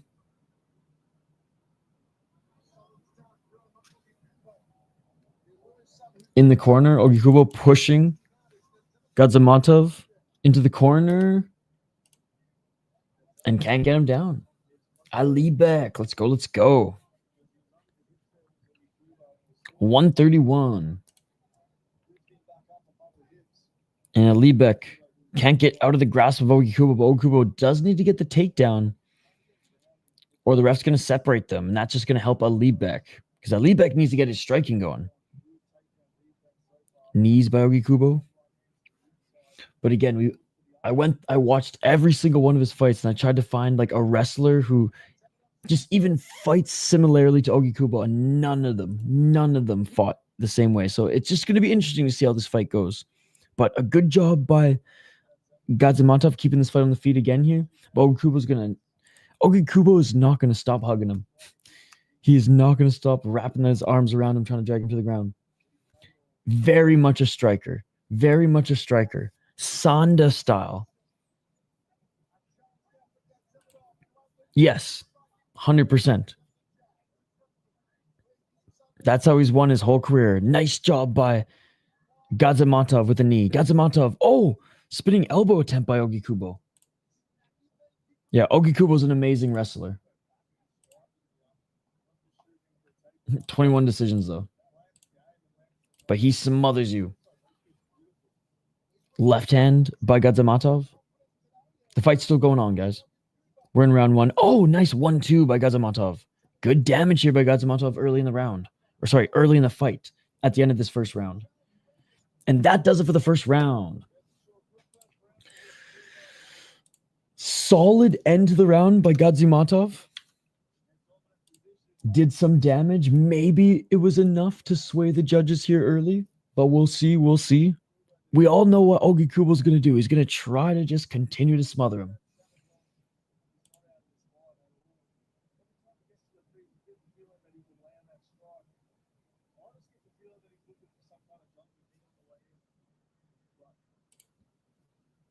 All right, round 2 coming up.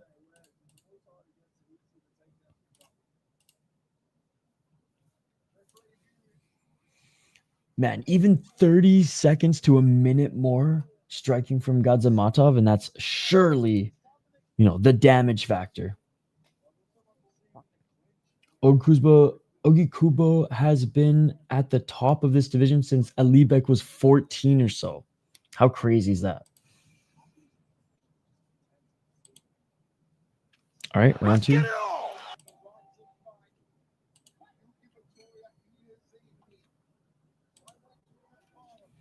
.456. Who is going to meet Motoya on New Year's Eve in the final? Oh, right hand by Gadzhammatov.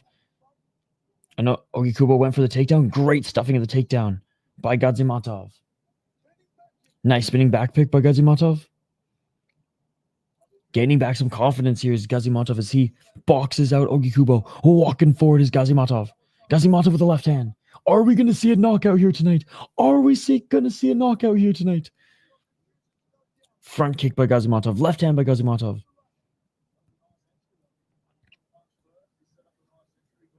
Ougikubo knocked Alibek down. He hasn't knocked him down with a shot, but he's taken him down in the first round.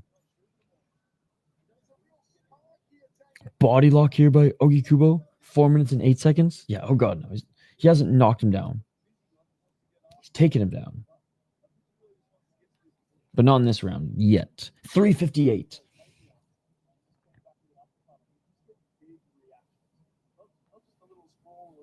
Good defense here up against the cage by Gadzhammatov.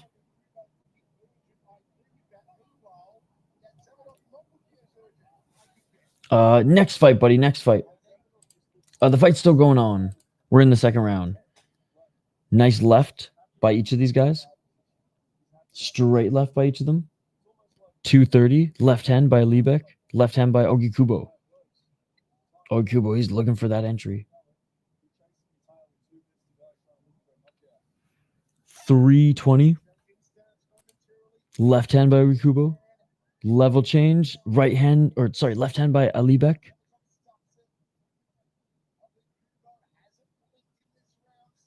Oh, right hand by Gadzhammatov. 3 minutes on the clock. I'm calling the fight live, man. I'm giving you play-by-play. 2 minutes and 57 seconds. Alibek with the left hand. Alibek just missing with the right elbow. At best, we'll finish 7-11. Left hand by Alibek. Ougikubo looking for the single leg. Now switches to the body lock. And Alibek's starting to take over this fight because he's actually landing strikes. And Ougikubo's, well, doing his thing. Focused on going for the takedown. And when he did get the takedown, he was as dominant as ever. But Alibek Gadzhammatov, since the first round, has done a tremendous job keeping this fight on the feet. Darian Brown cracks me up, grilling Shinryu for just controlling last fight with no damage. Now praising Ougikubo for doing the same. Yep. 203. Shinryu's not allowed to do it, but only Ougikubo. I guess Ougikubo is landing knees, but that's about the only damage he's doing.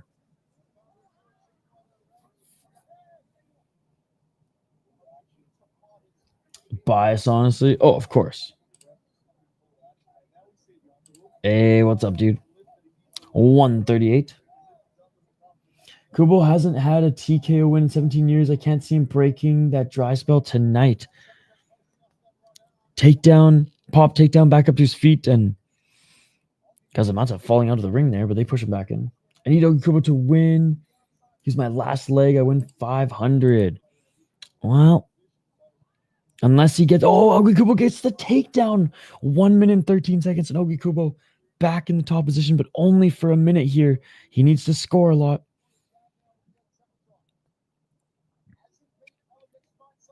Ougikubo got the takedown, but it might be too late. It might be too late in the round. He's going to get a TKO, I know it, even if Alibek slips in a banana peel or something. Oh my god. 17 years. That's crazy. 44 seconds, and Ougikubo is in the full guard of Gadzhammatov. Just landing some muffin shots as the clock narrows down. 30 seconds. Oh, nice passing into half guard by Ougikubo. Again, once he's on the ground, you can see, like, this is his world. But on the feet, this is striker versus grappler at its purest, ladies and gentlemen. 14 seconds. Oh, full mount. Ougikubo's in full mount. Full mount, but only 10 seconds. Like, Ougikubo landing some ground and pound. Full mount by Ougikubo. If he can get the takedown, he can get to mount. And that is it for the second round. Saved by the bell. Saved by the bell for Alibek. As Ougikubo was posturing up, landing some big shots. If Ougikubo can get the takedown, he can get to a dominant position. The problem is, Alibek is tall, lanky, and has really good balance, and has not been given Ougikubo the takedown easily.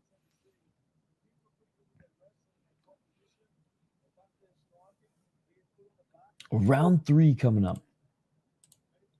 In this final semi-final fight, ladies and gentlemen.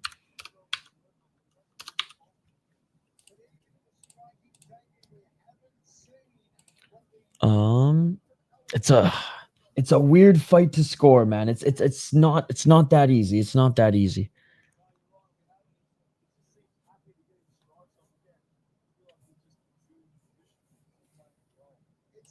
It's still probably tied going into the third. But Alibek, I think, did better overall in the second round. We'll see how the judges score this one. Third and final round, it's still a close fight. 4:52.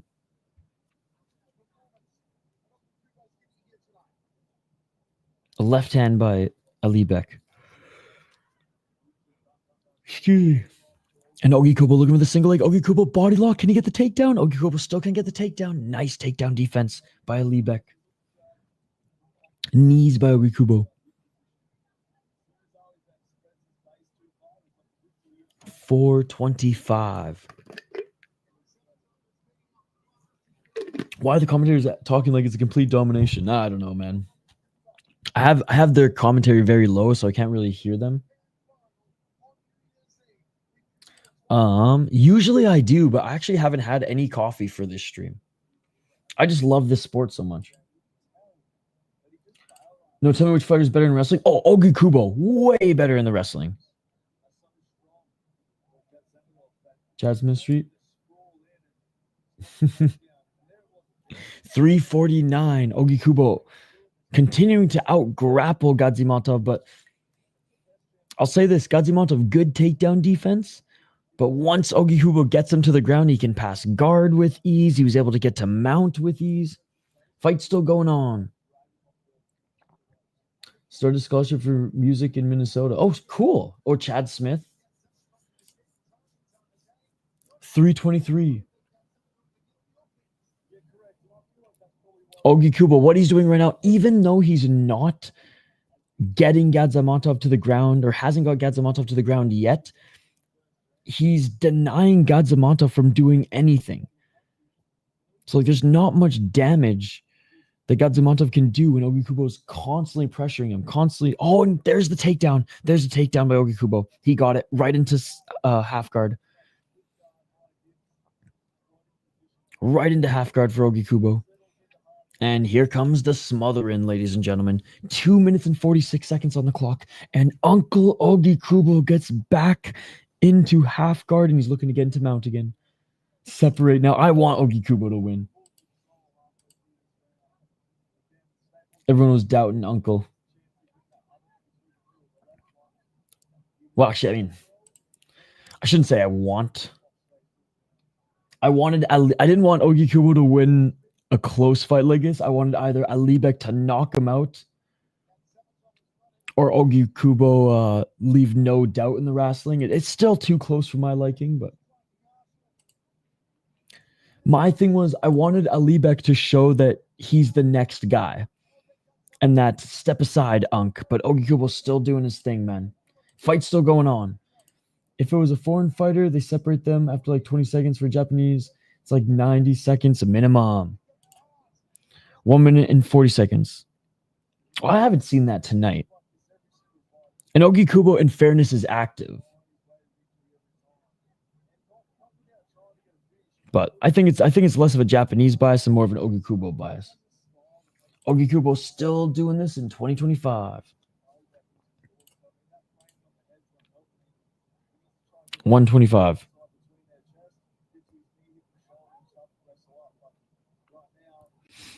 It was a good pass. Oh, now almost in mount.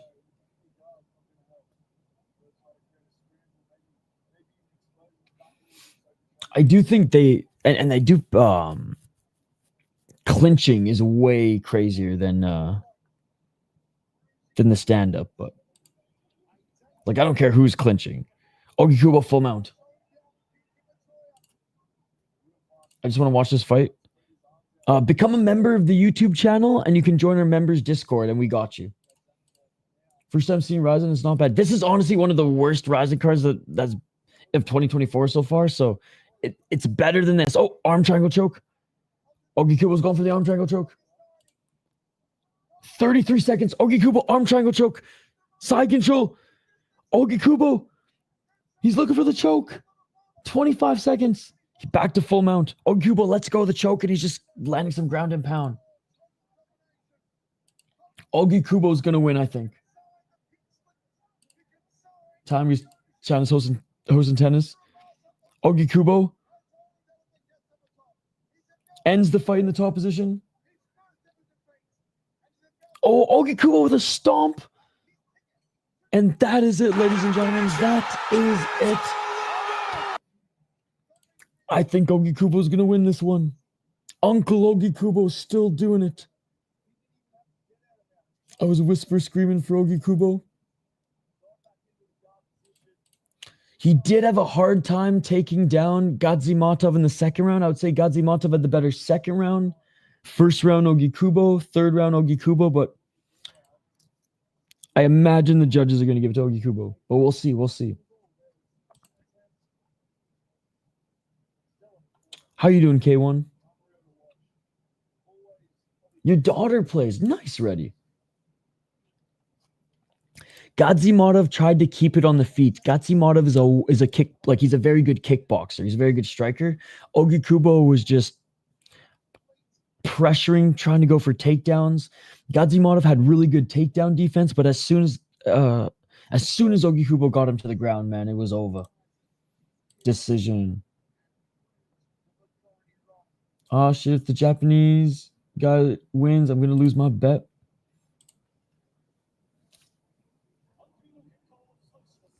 I did go with the underdog in this one. I did pick Ougikubo, so we'll see though. We'll see how the judges score it.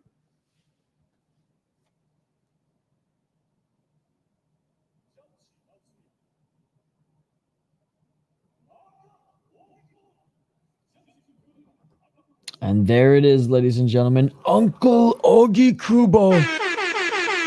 Uncle Ougikubo gets it done.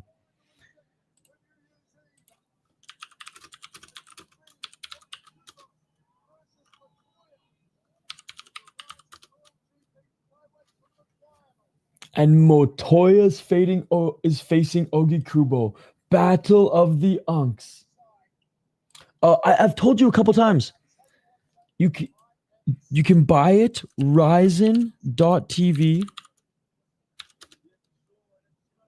or you can become a member of this YouTube channel. You'll see a members only post on the post tab to our Discord, and you can watch it with us in the Discord.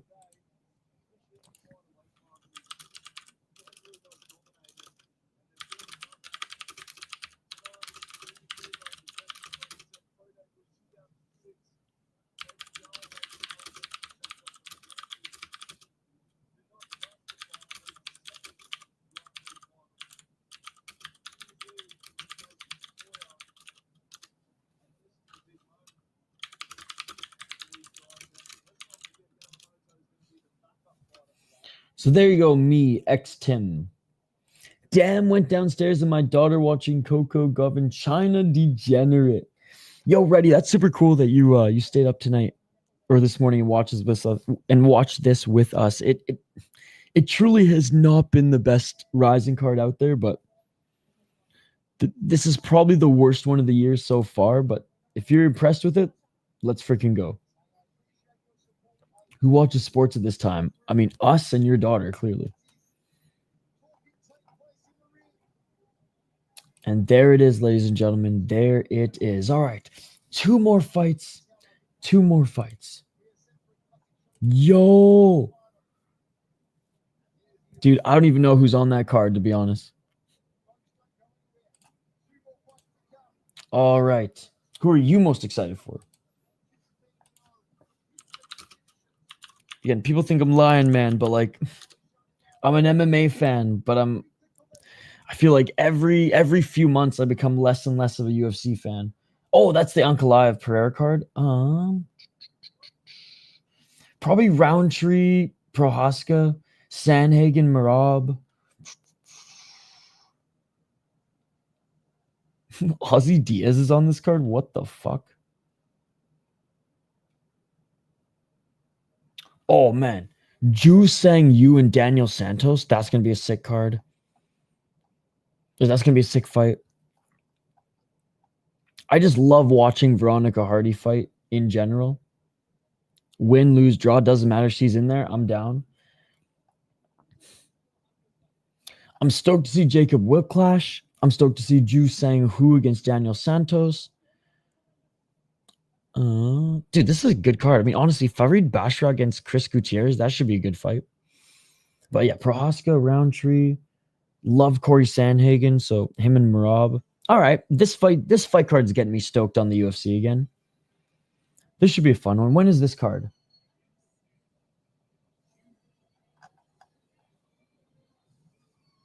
This card is on the 4th. Nice, so it's coming up soon.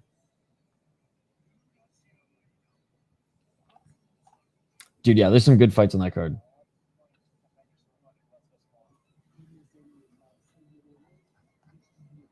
Yo, moments of greatness. You know what to do, buddy. You know what to do. That debut was spectacular. Who won in the last fight? Ougikubo won. Ougikubo won. 2. The break already happened. Kubo won. Yes, she is. I understand, and same here. Yuri versus Khalil, Marab versus Corey, Ju Sang, who has only has 8 seconds of fight time in the UFC. Dude, we're on the same page. That debut was spectacular. 15-16 November weekend of the year. Moments of greatness. Get your ass in our Discord.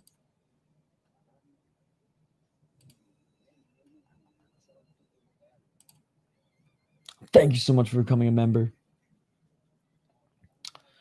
173 Japan. Islam versus JDM card. Alibek lost. Yes, he did. What are my thoughts on the upcoming Contender Series? I honestly, man, I'm not going to do a breakdown for it right now. I'm way too tired. We're going to just focus it on the task at hand. But I will be having, well, every week. Thank you for asking. Every week, I post a predictions video, a preview stream, and a highlight clips of Dana White Contender Series. So I love Dana White Contender Series, as you guys know. So every week I post a highlight package of the Dana White Contender Series prospects fighting that week. So highly recommend you guys check that out. And then every Monday and Tuesday as well, I do a little preview for Dana White Contender Series before the fight companion. Let me show you on screen.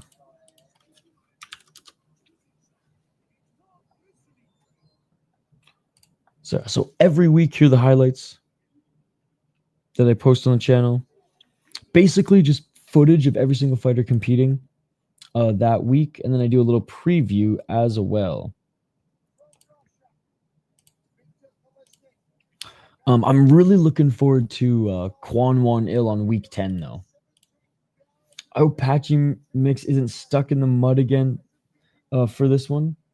He's fighting a good fighter from KSW.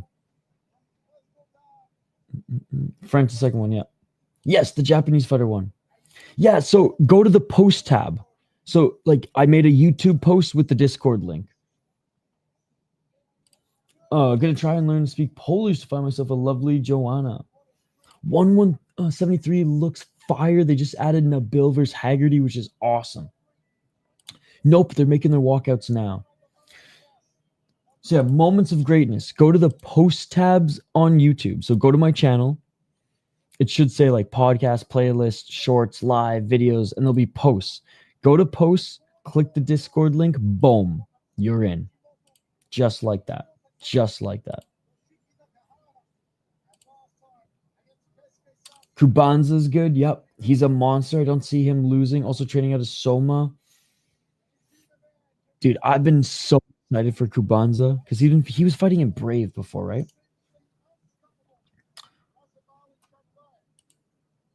Oh, there you go. There you go. Welcome, buddy. I see you in Discord.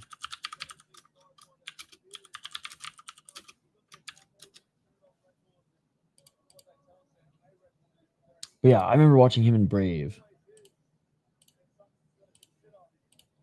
All right, let's get to this next fight, ladies and gentlemen. One of 2 title fights here on this card for the RIZIN featherweight belt.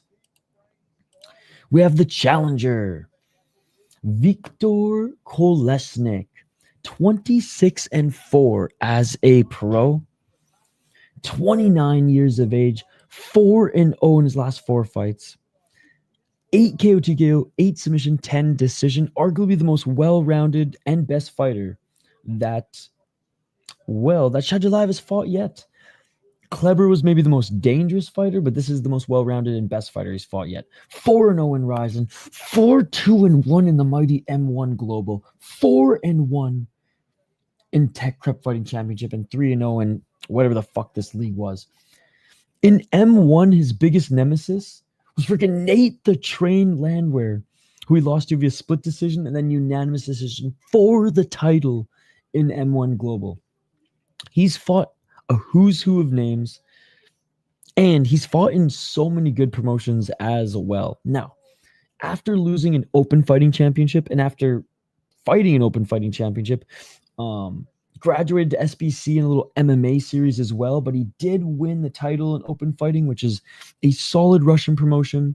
MMA series, a solid Russian promotion. Sure, there's some fuckery. There's some things that go on in the audience, like fucking brawls and shit during the fights, but it's a pretty good Russian league. Came over to RIZIN, has never looked back.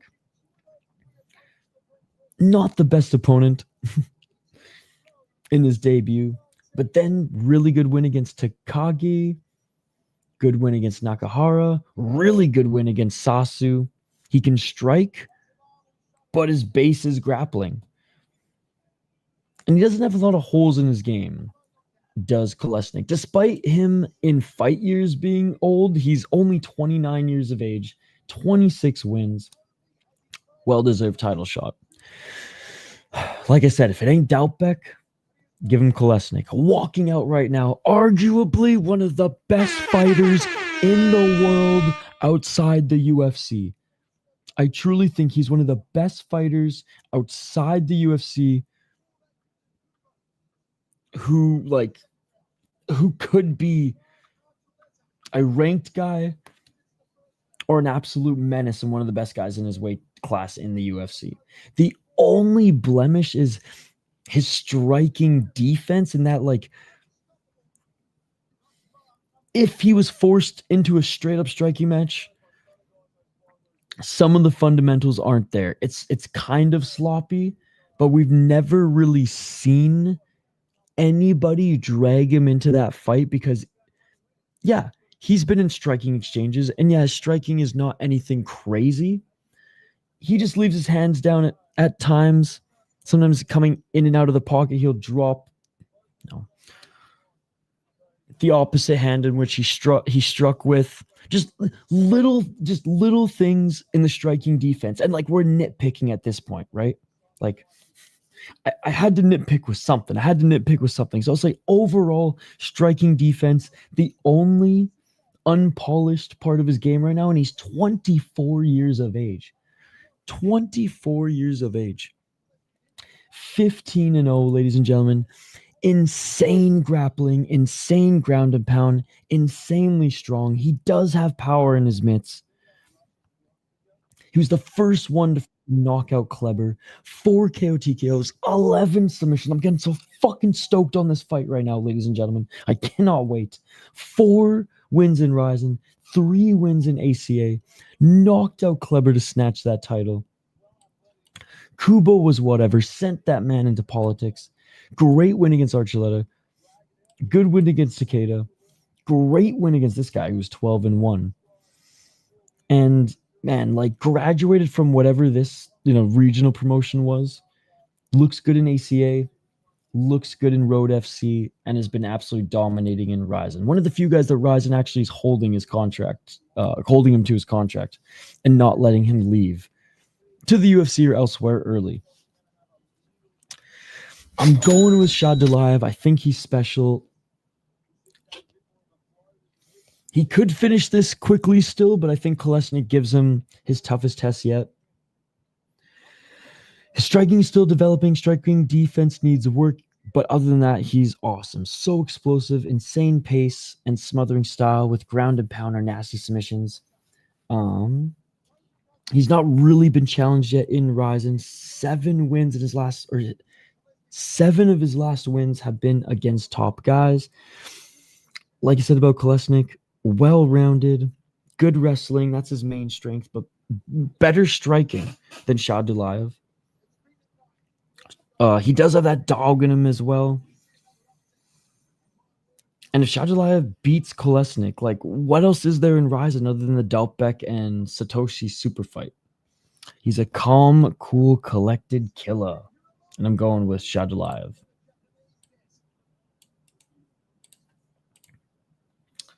Kolesnik to win via decision. There's a couple of iffy guys that could make Kolesnik 7-3-1 or 9-3-1, but it's kind of a stretch, to be honest. Kolesnik 4-3-1 versus notable opposition. Shaydullaev is 6-0. Yes, Alibek was defeated. Nate the Train.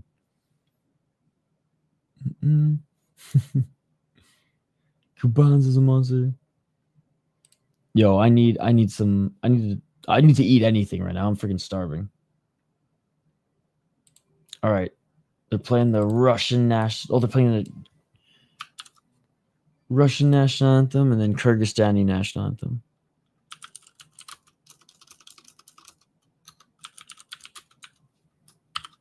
For title fights, they play the anthems in Japan.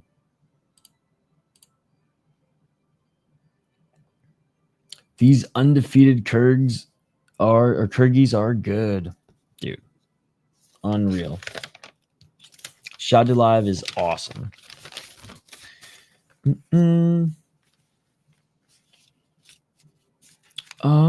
I mean, what weight is this person at? I mean, if they're heavyweight, sure.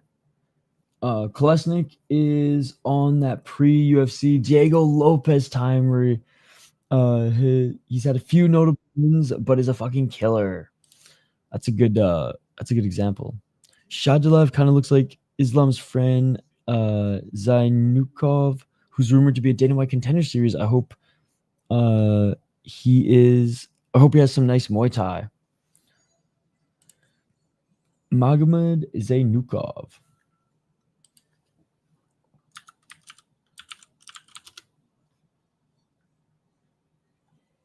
7-14. He was in PFL. He was on PFL. He was on the PFL Africa card. Oh, this is okay. I know who this guy is.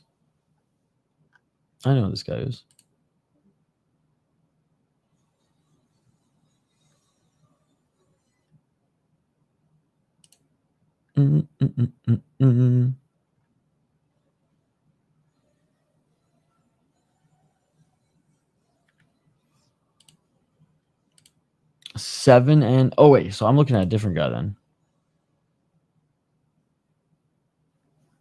Uh-oh, what's happening?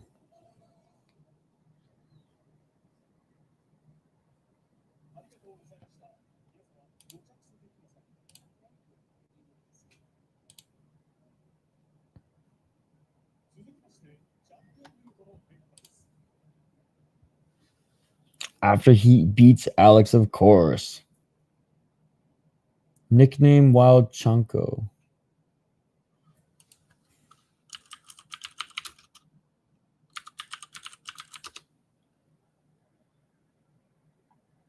Okay, here he is. Yeah, 7-0. UAE Warriors, RCC, AMC Fight, and some Muay Thai. Yeah, dude, this guy's good. Well, on paper, he looks good anyways. All right, guys. Finally, we've made it. Round 1.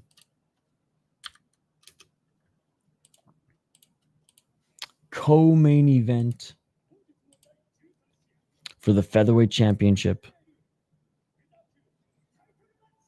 All right, now that we're through the national anthems, which we're going to have to do all that over. We're going to do all that over again, but all that again in the last fight, but we made it to the final stretch. And I think this fight will either be three rounds, toughest fight we've seen for Shaydullaev yet, but still comes out with a win, or Shaydullaev beats him. If Kolesnik wins, though, look, I'm going to say this right now. I'm doubting that Kolesnik gets the win, but I have never doubted him like as a good fighter. That's why I keep saying this is Shaydullaev's biggest test. So this league's been around since what, 2013 or 2015? But yeah, 2015. But before this, it was Dream, and before Dream, it was Pride.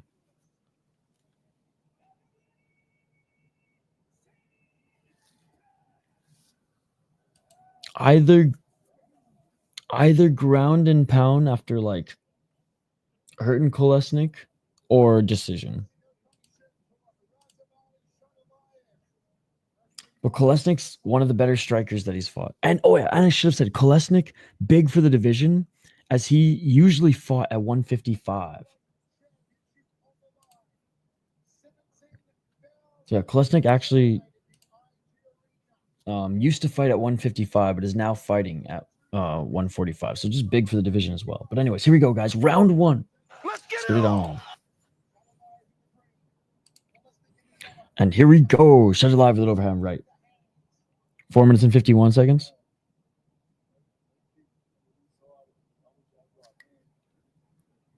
Is this guy in the UFC, you think? Only 24-2. Oh, yeah. Shaydullaev will be in the UFC. He's one of the only guys. Oh, overhand right by Shaydullaev. Shaydullaev. Oh, he cracked him. Shaydullaev hurt him. Shaydullaev hurt him. Shaydullaev. He hurt Kolesnik. Kolesnik back up to speak. Shaydullaev with the left hand. Shaydullaev with the left. Oh, my God. It's over. Oh, my God. He's that good. He's that good. He's that good. This is insane. This is insane. He's the best fighter outside the UFC. He's the best fighter on the planet outside the UFC. He's the best fighter on the planet outside the UFC.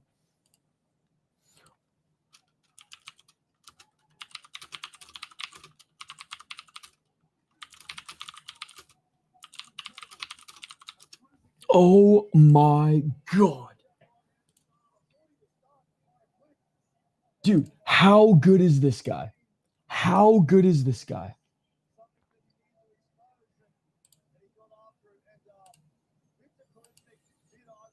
The first finish on the card, dude. I've seen enough Satoshi Shaydullaev super fight at the end of the year. Bro, literally like 30 seconds. Shaydullaev wins. It's all over. Just like that.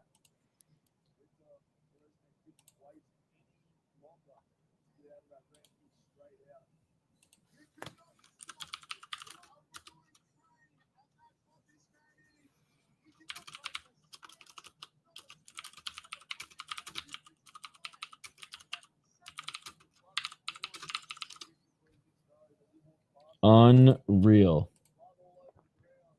This guy beats Volk. Kolesnik is very good. Like I said, Kolesnik was the best and most well-rounded guy that Shaydullaev has fought yet, and he tore through him like fucking malleable Swiss cheese. Damn, I wanted to watch this card just for Viktor Kolesnik. Damn.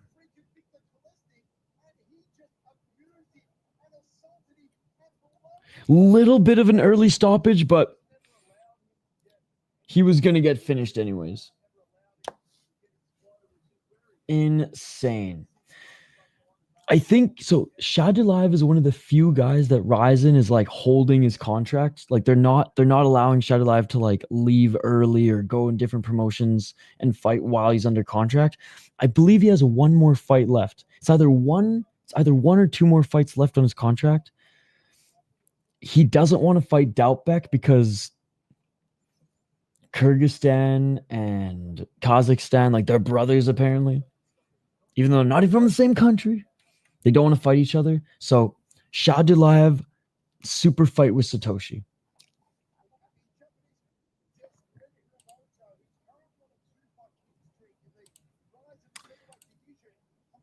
Where am I from? Canada. I don't even think it was early. The ref saved Kolesnik from taking a bunch more shots. You know what? True that. True that. That was a fine stoppage. Kolesnik was fucked. Oh, yeah. Like I said, he would have already been there if RIZIN wasn't like, no, we are milking as much as we can get from this guy. He's going to be like the Yuri coming over to UFC. It should not be possible to do that to a guy like Kolesnik that fucking easy unless you were top 7 in the division, regardless of the organization. Unreal. Well, after a long-winded intro, we got that one right.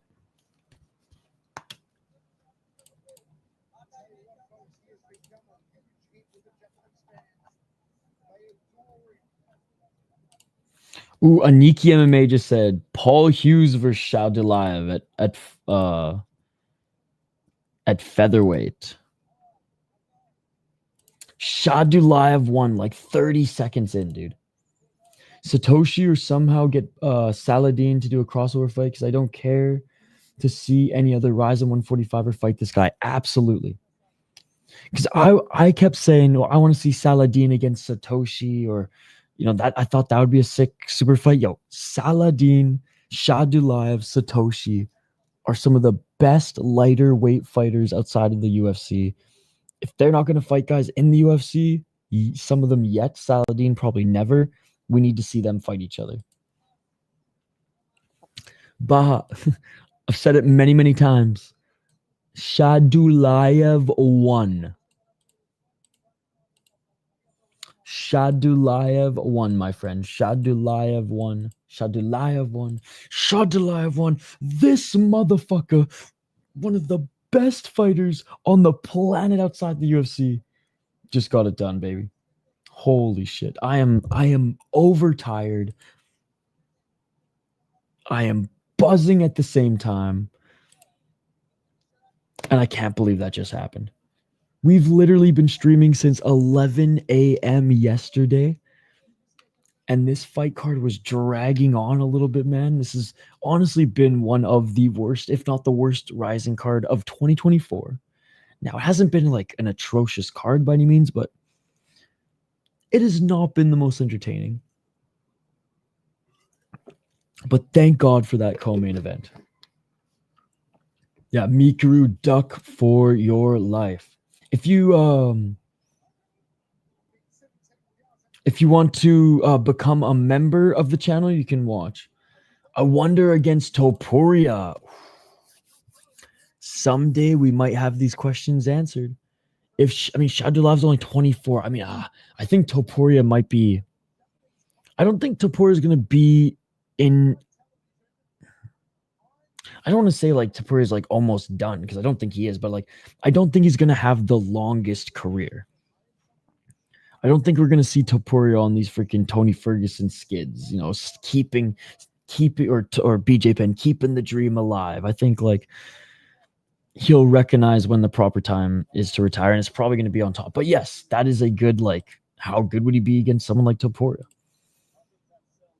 But yeah, you can become a member of the channel if you want, and I'll hook you up with the members Discord.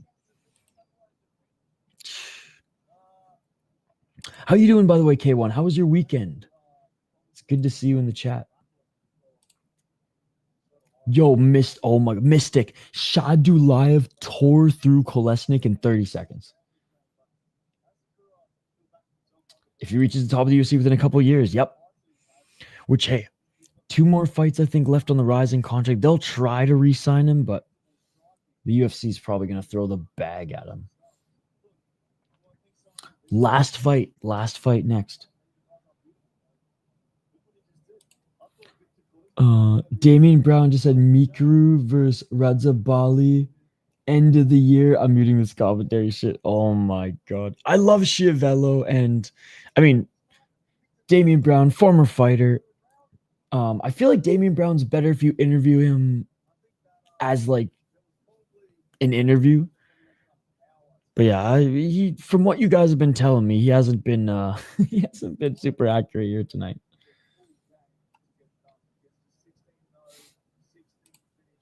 We are on the last fight. The last fight.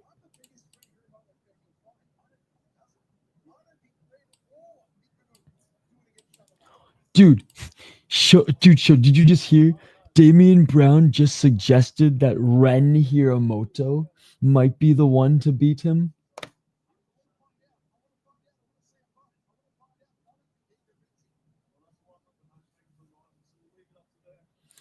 He will leave RIZIN as soon as his contract's done. He's got 2 more fights left. 1 or 2 more fights left on his contract. I forget. But by the time he's 25.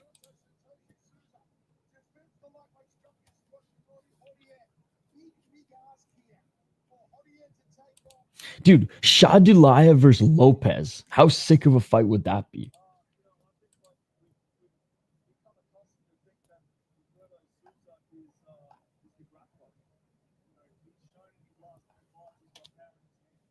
Wow.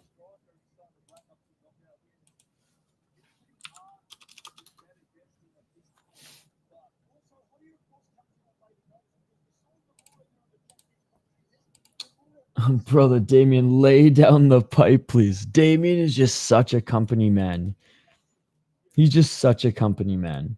Shaydullaev has power. He floored Kolesnik with a straight while he was moving away. Satoshi might not even need the sub in this one.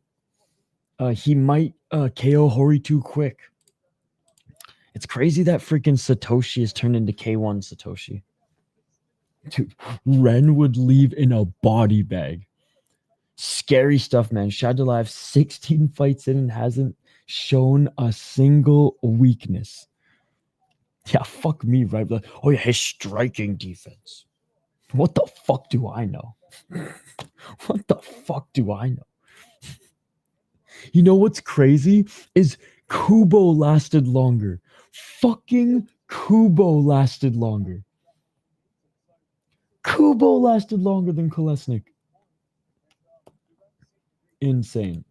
God, I need a drink, and I don't even have any liquor. I need a drink after that one, ladies and gentlemen. My God.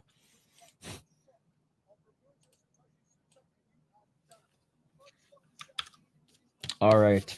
Lock yourselves in. As Chavello said, main event is coming up next.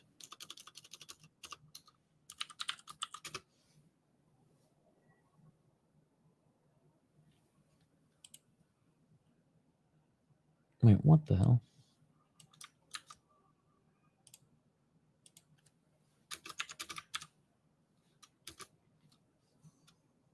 All right, last cold open.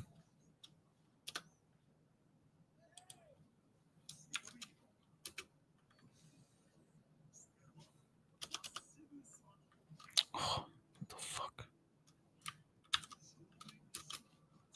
All right, sorry about that. Shaydullaev won. Shaydullaev won. This is gonna be a good one. Good morning, Toxic. Card, not that great overall. Last fight, Shaydullaev just tore through Kolesnik in 30 seconds.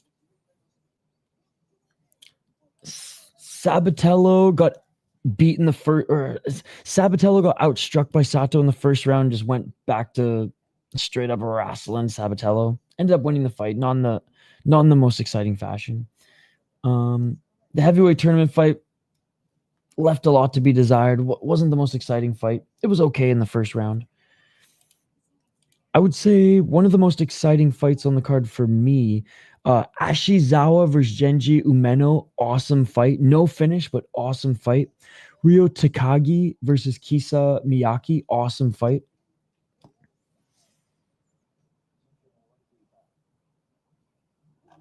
But yeah, honestly, those have been the only standout.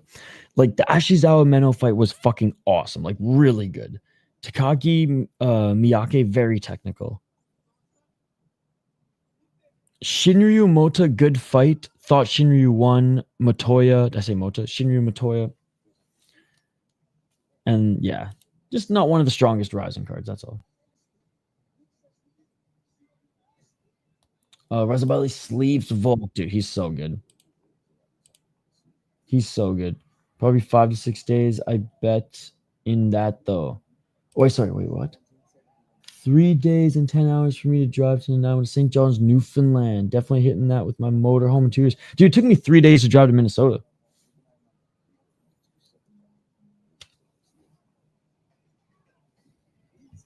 But, you know, it's not too bad. My parents did a lot of cross-Canada trips. But they had a van. But that's not too bad. 3 days, 10 hours.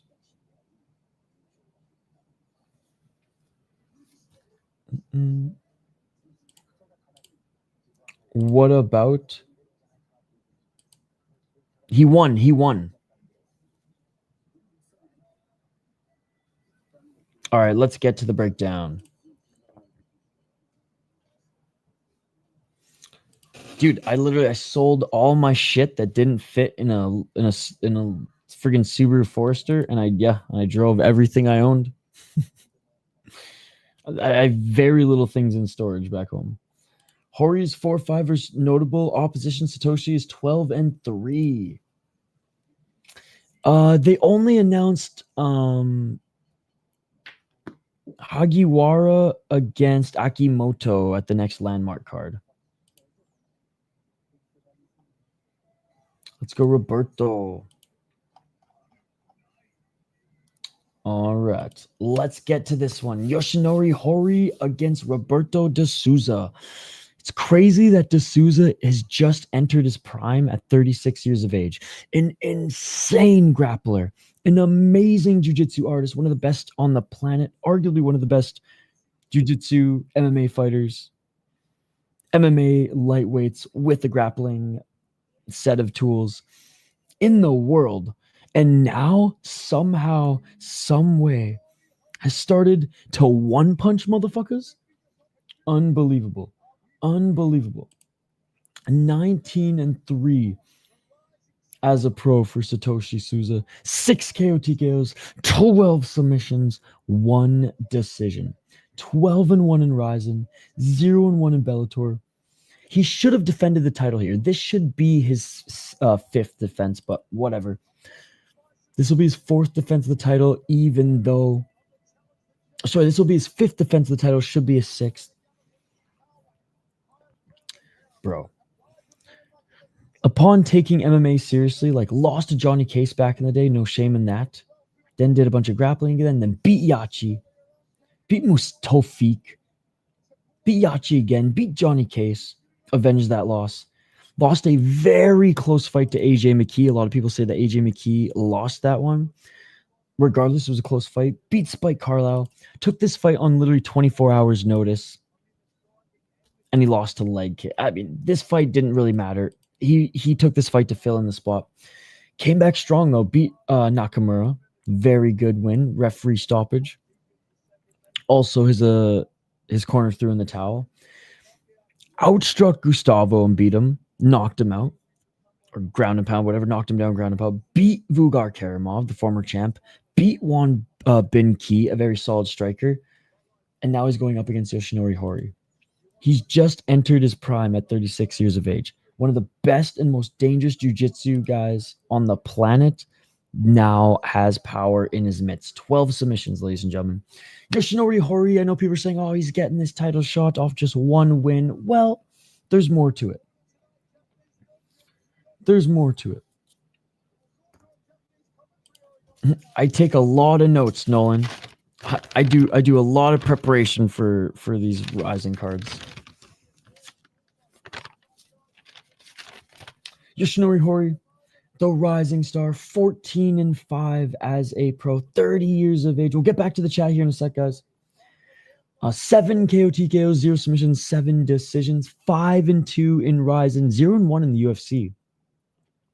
Had a great win against Nishikawa. Everyone, including myself, said that Nishikawa was going to out-wrestle Horie, because it was going to make it so Horie couldn't even hit him at all. Well, Horie finishes him, ground and pound, TKO in the goddamn first round. So what do we have to all say about that?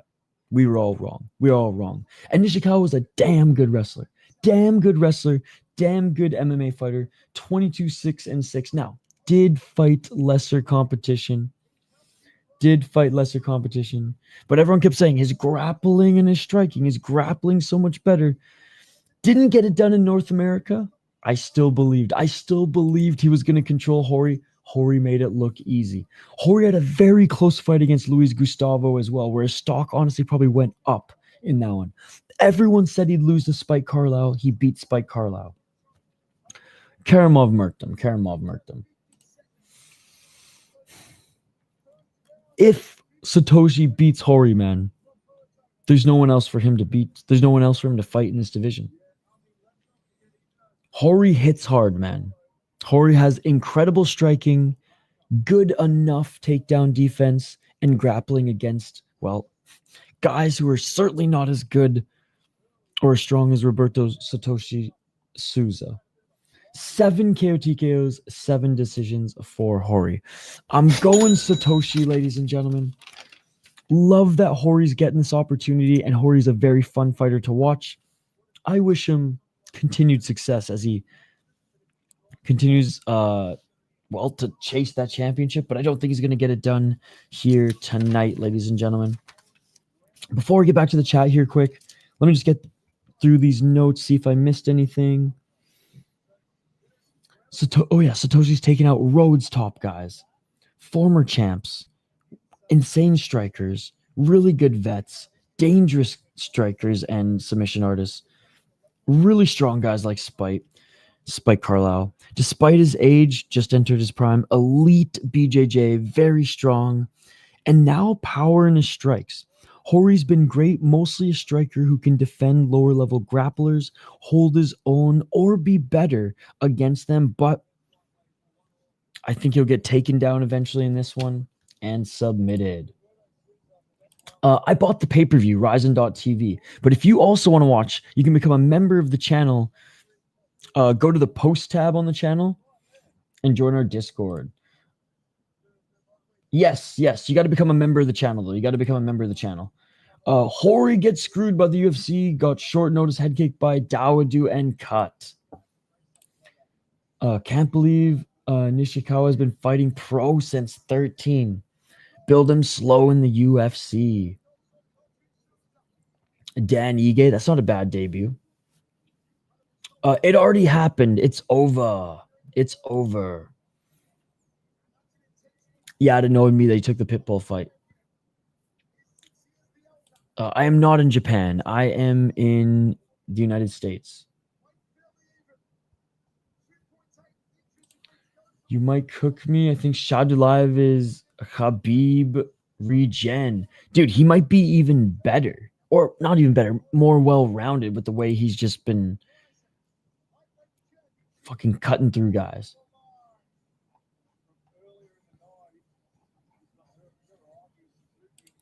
What do you think of Razhabali, Shaydullaev's performance? How do you think he will do in the UFC? I think he'll do great. I think he's one of the best fighters in the world outside the UFC right now. An absolute beast. Well, Dana will pick up. Guys, the only reason he's still in RIZIN is because RIZIN knows how valuable he is, and they're not letting him leave until his contract's done. Oh, dude, 100%. I agree. Khabib never had striking like that. Well, didn't have that like bold. Yeah. I'm just gonna say yes. I'm too tired to expand my thoughts, but yes. All right, national anthems, ladies and gentlemen. National anthems, and then we get to this main event.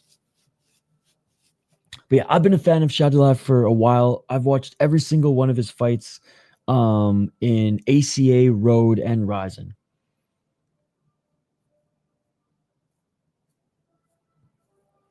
Yeah, absolutely. Ige to start's a great suggestion. No, he's beating legit guys. Few cans here and there, but for the most part, legit guys. Yeah. And Shaydullaev fucks up Lerone. What about JDM versus Islam or Islam versus Ilya? How do you think those fights? You seem smart with this shit. I'm excited for the JDM versus Islam fight. I think striking wise, obviously he'll be able to do some damage and give Islam, well, a lot of issues. If Volkanovski was able to find ways to give Islam issues again in their first fight, I certainly think a stronger, bigger JDM will. And if JDM truly employs that same elite grappling defense that he did again in the Bilal Muhammad fight, he's gonna face way more adversity because Islam is way better than Bilal Muhammad, is way stronger, is way more explosive, and just has a different style. But it showed me that he does have those tools to find the positions and find ways to do more damage in that fight. Ilya Islam, it's never going to happen. Could care less about it. Shaydullaev KOs Volk. Good morning, Hockey from Home. Jean Silva versus Shaydullaev. That would be all action. Kevin Vallejos. Kevin Vallejos gets absolutely killed by Shaydullaev, but I'm a Kevin Vallejos fan. Hockey from Home. Hockey from Home. I have not stopped streaming yet. I have no answer for you yet, Hockey from Home. I have literally not stopped streaming. And the first thing you ask is, oh, are we doing our thing here today? I told you I'd let you know. I don't know how many times I got to keep saying it. I don't know how many times I got to keep saying it. Shaydullaev versus Kieta. I have not stopped streaming since 11 a.m. yesterday. I have no idea. I have no idea hockey from home. But you know what I do have an idea of hockey from home? We're going to get through this fight. We're going to get through this main event. And then I'm going to sleep. And then I'm going to figure it out. That is my answer, hockey from home. That is my answer. How's your morning going, hockey from home? How's your morning going?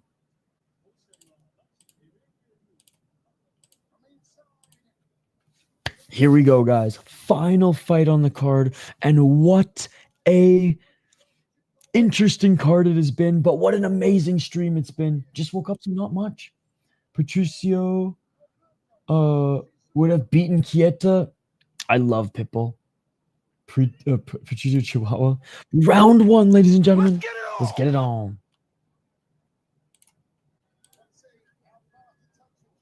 4 minutes and 53 seconds. Horie pressuring forward.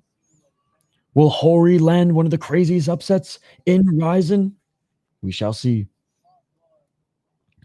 I will get back to you after I get some sleep today, hockey from home. I promise you that. And you can hold me to that.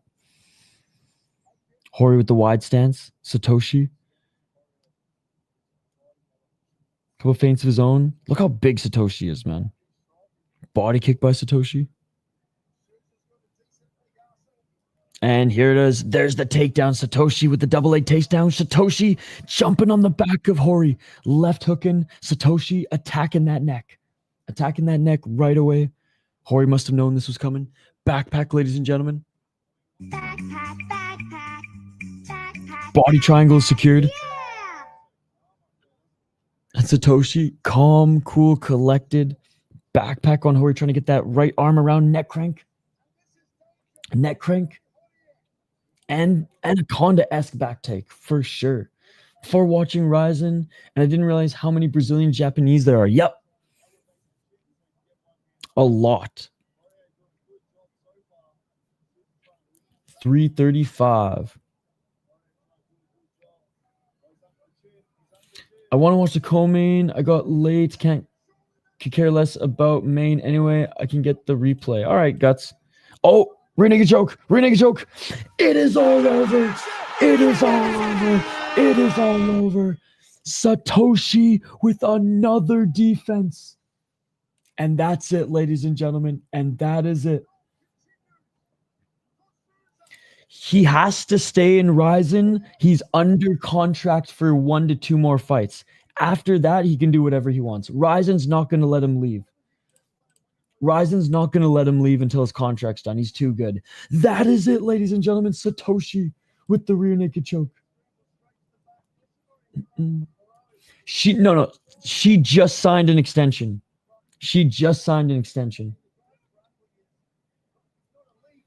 By the way, RIZIN, I don't want to paint RIZIN in a bad picture. RIZIN usually lets people go and do their thing and take fights here and there.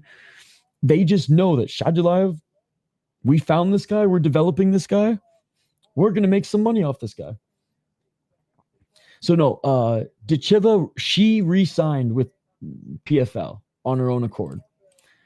He's unstoppable. I don't know who they give him next. Honestly, you have to give Satoshi Shaydullaev. Shaydullaev, Satoshi super fight. It is all over. Satoshi, rear naked choke. Jumps on the back of Horie, rear naked choke. Sounds good, hockey from home. Dude, just like that. Satoshi versus Saladin in a super fight. Saladin Parnese. Or Shaydullaev, Satoshi super fight. I think Pantoja probably wins that one. Mokaev is fighting for the Brave belt right now anyways. He's fighting that Oh, what's his name? The guy who just beat Shorty Torres in Brave a few months ago. Absolute killer. The Kazakh guy.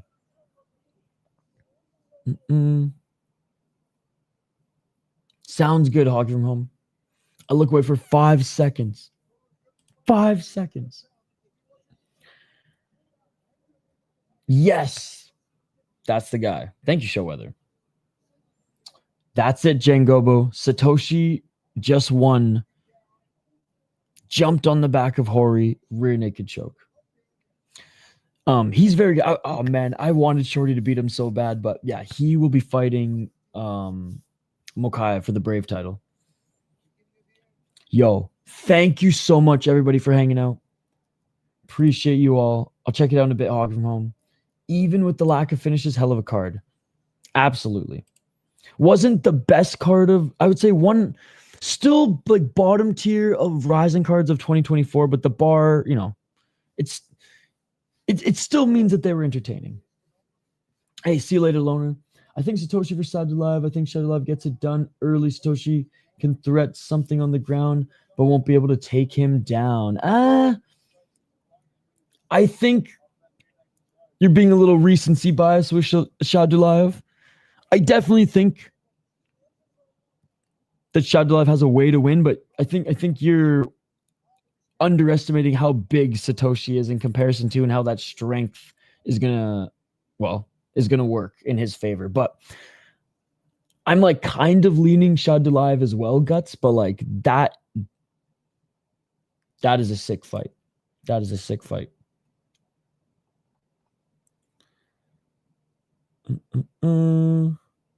You guys have a great one. I'm glad I'm with you. I don't even know what video it was anymore, Toxic. I've not slept in so long.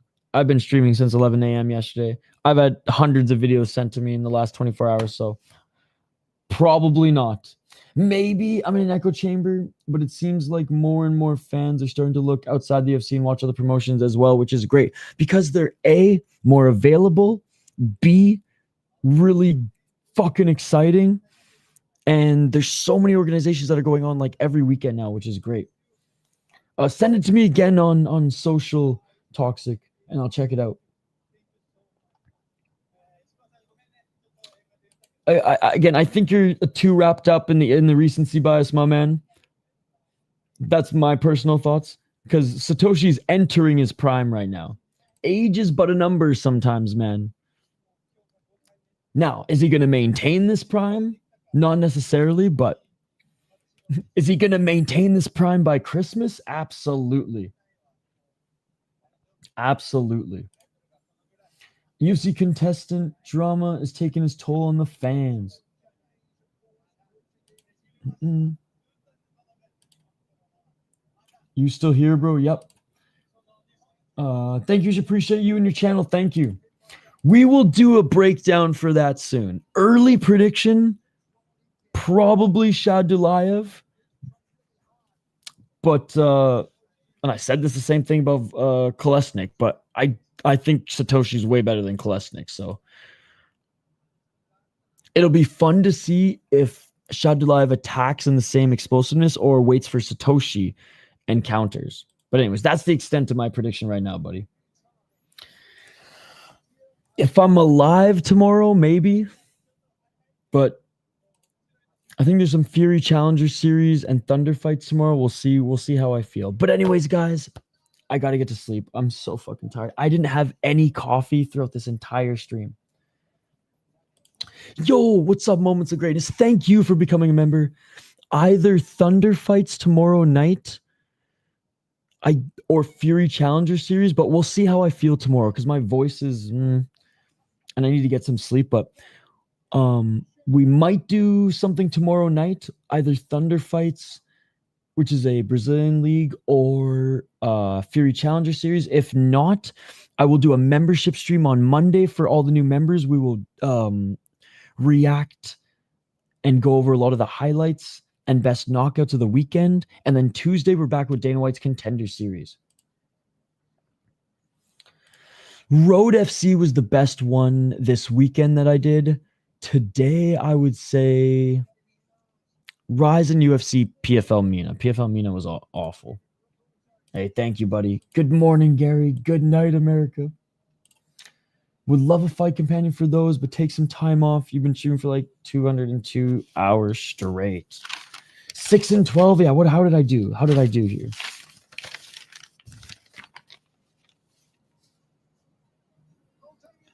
One, two, three, 4, 7, 10, 11. So 11 and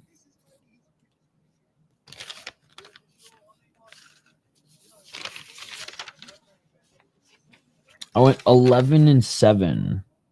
I went 11 and 7. Oh, obviously. I can't even do math right now. I'm going to bed, guys.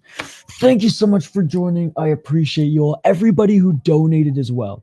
Half Dead Frank, ZV, Barter, Euphoric Notes, Meatball, Hype MMA, Arter, In the Granite, Mr. Grant Gregory, Chris Cushman, Rami, and Moments of Greatness. Thank you guys for going above and beyond and supporting this channel. Appreciate you. You have a good night too, Guts. I can't wait to talk to you more about Shaydullaev on the next RIZIN stream. I guess the only thing I will say here before we wrap this shit up is smash that like button and subscribe to the channel. We post UFC highlights of regional debutants. We post Dana White Contender Series highlights. I do a podcast. I just had Matos Flaminas, KSW fighter, on the show recently. LFA lightweight champion Richie Miranda, as well as Contender Series highlights every week. Hockey player highlights, interviews, beer reviews, crazy stories in the world of mixed martial arts. And we stream 30 plus hours every weekend of combat sports. This weekend alone, well, we covered Pancrase last weekend. We don't know. I guess that starts. We did last Sunday Octagon, and Pancrase on Monday, Dana White Contender Series on Tuesday. Did a 4-hour RIZIN podcast for members. Then one championship Friday, Luke's Friday, Road FC, PFL, prediction show, UFC, and RIZIN this week. So we stream everything, ladies and gentlemen. KSW, ROC, we cover everything on this channel. Kickboxing, MMA, some jiu-jitsu shows, some boxing shows, the whole 9 yards, ladies and gentlemen. We cover a little bit of everything. So there you go. Smash that like button. Subscribe to the channel. I am tired. I'm going to bed. Thank you so much, Dennis, for joining. Thank you so much, Chris. Thank you all to the members as well. You all are amazing. I appreciate you all. Smash that like button and subscribe. And we will see you on the next one. Peace. I am...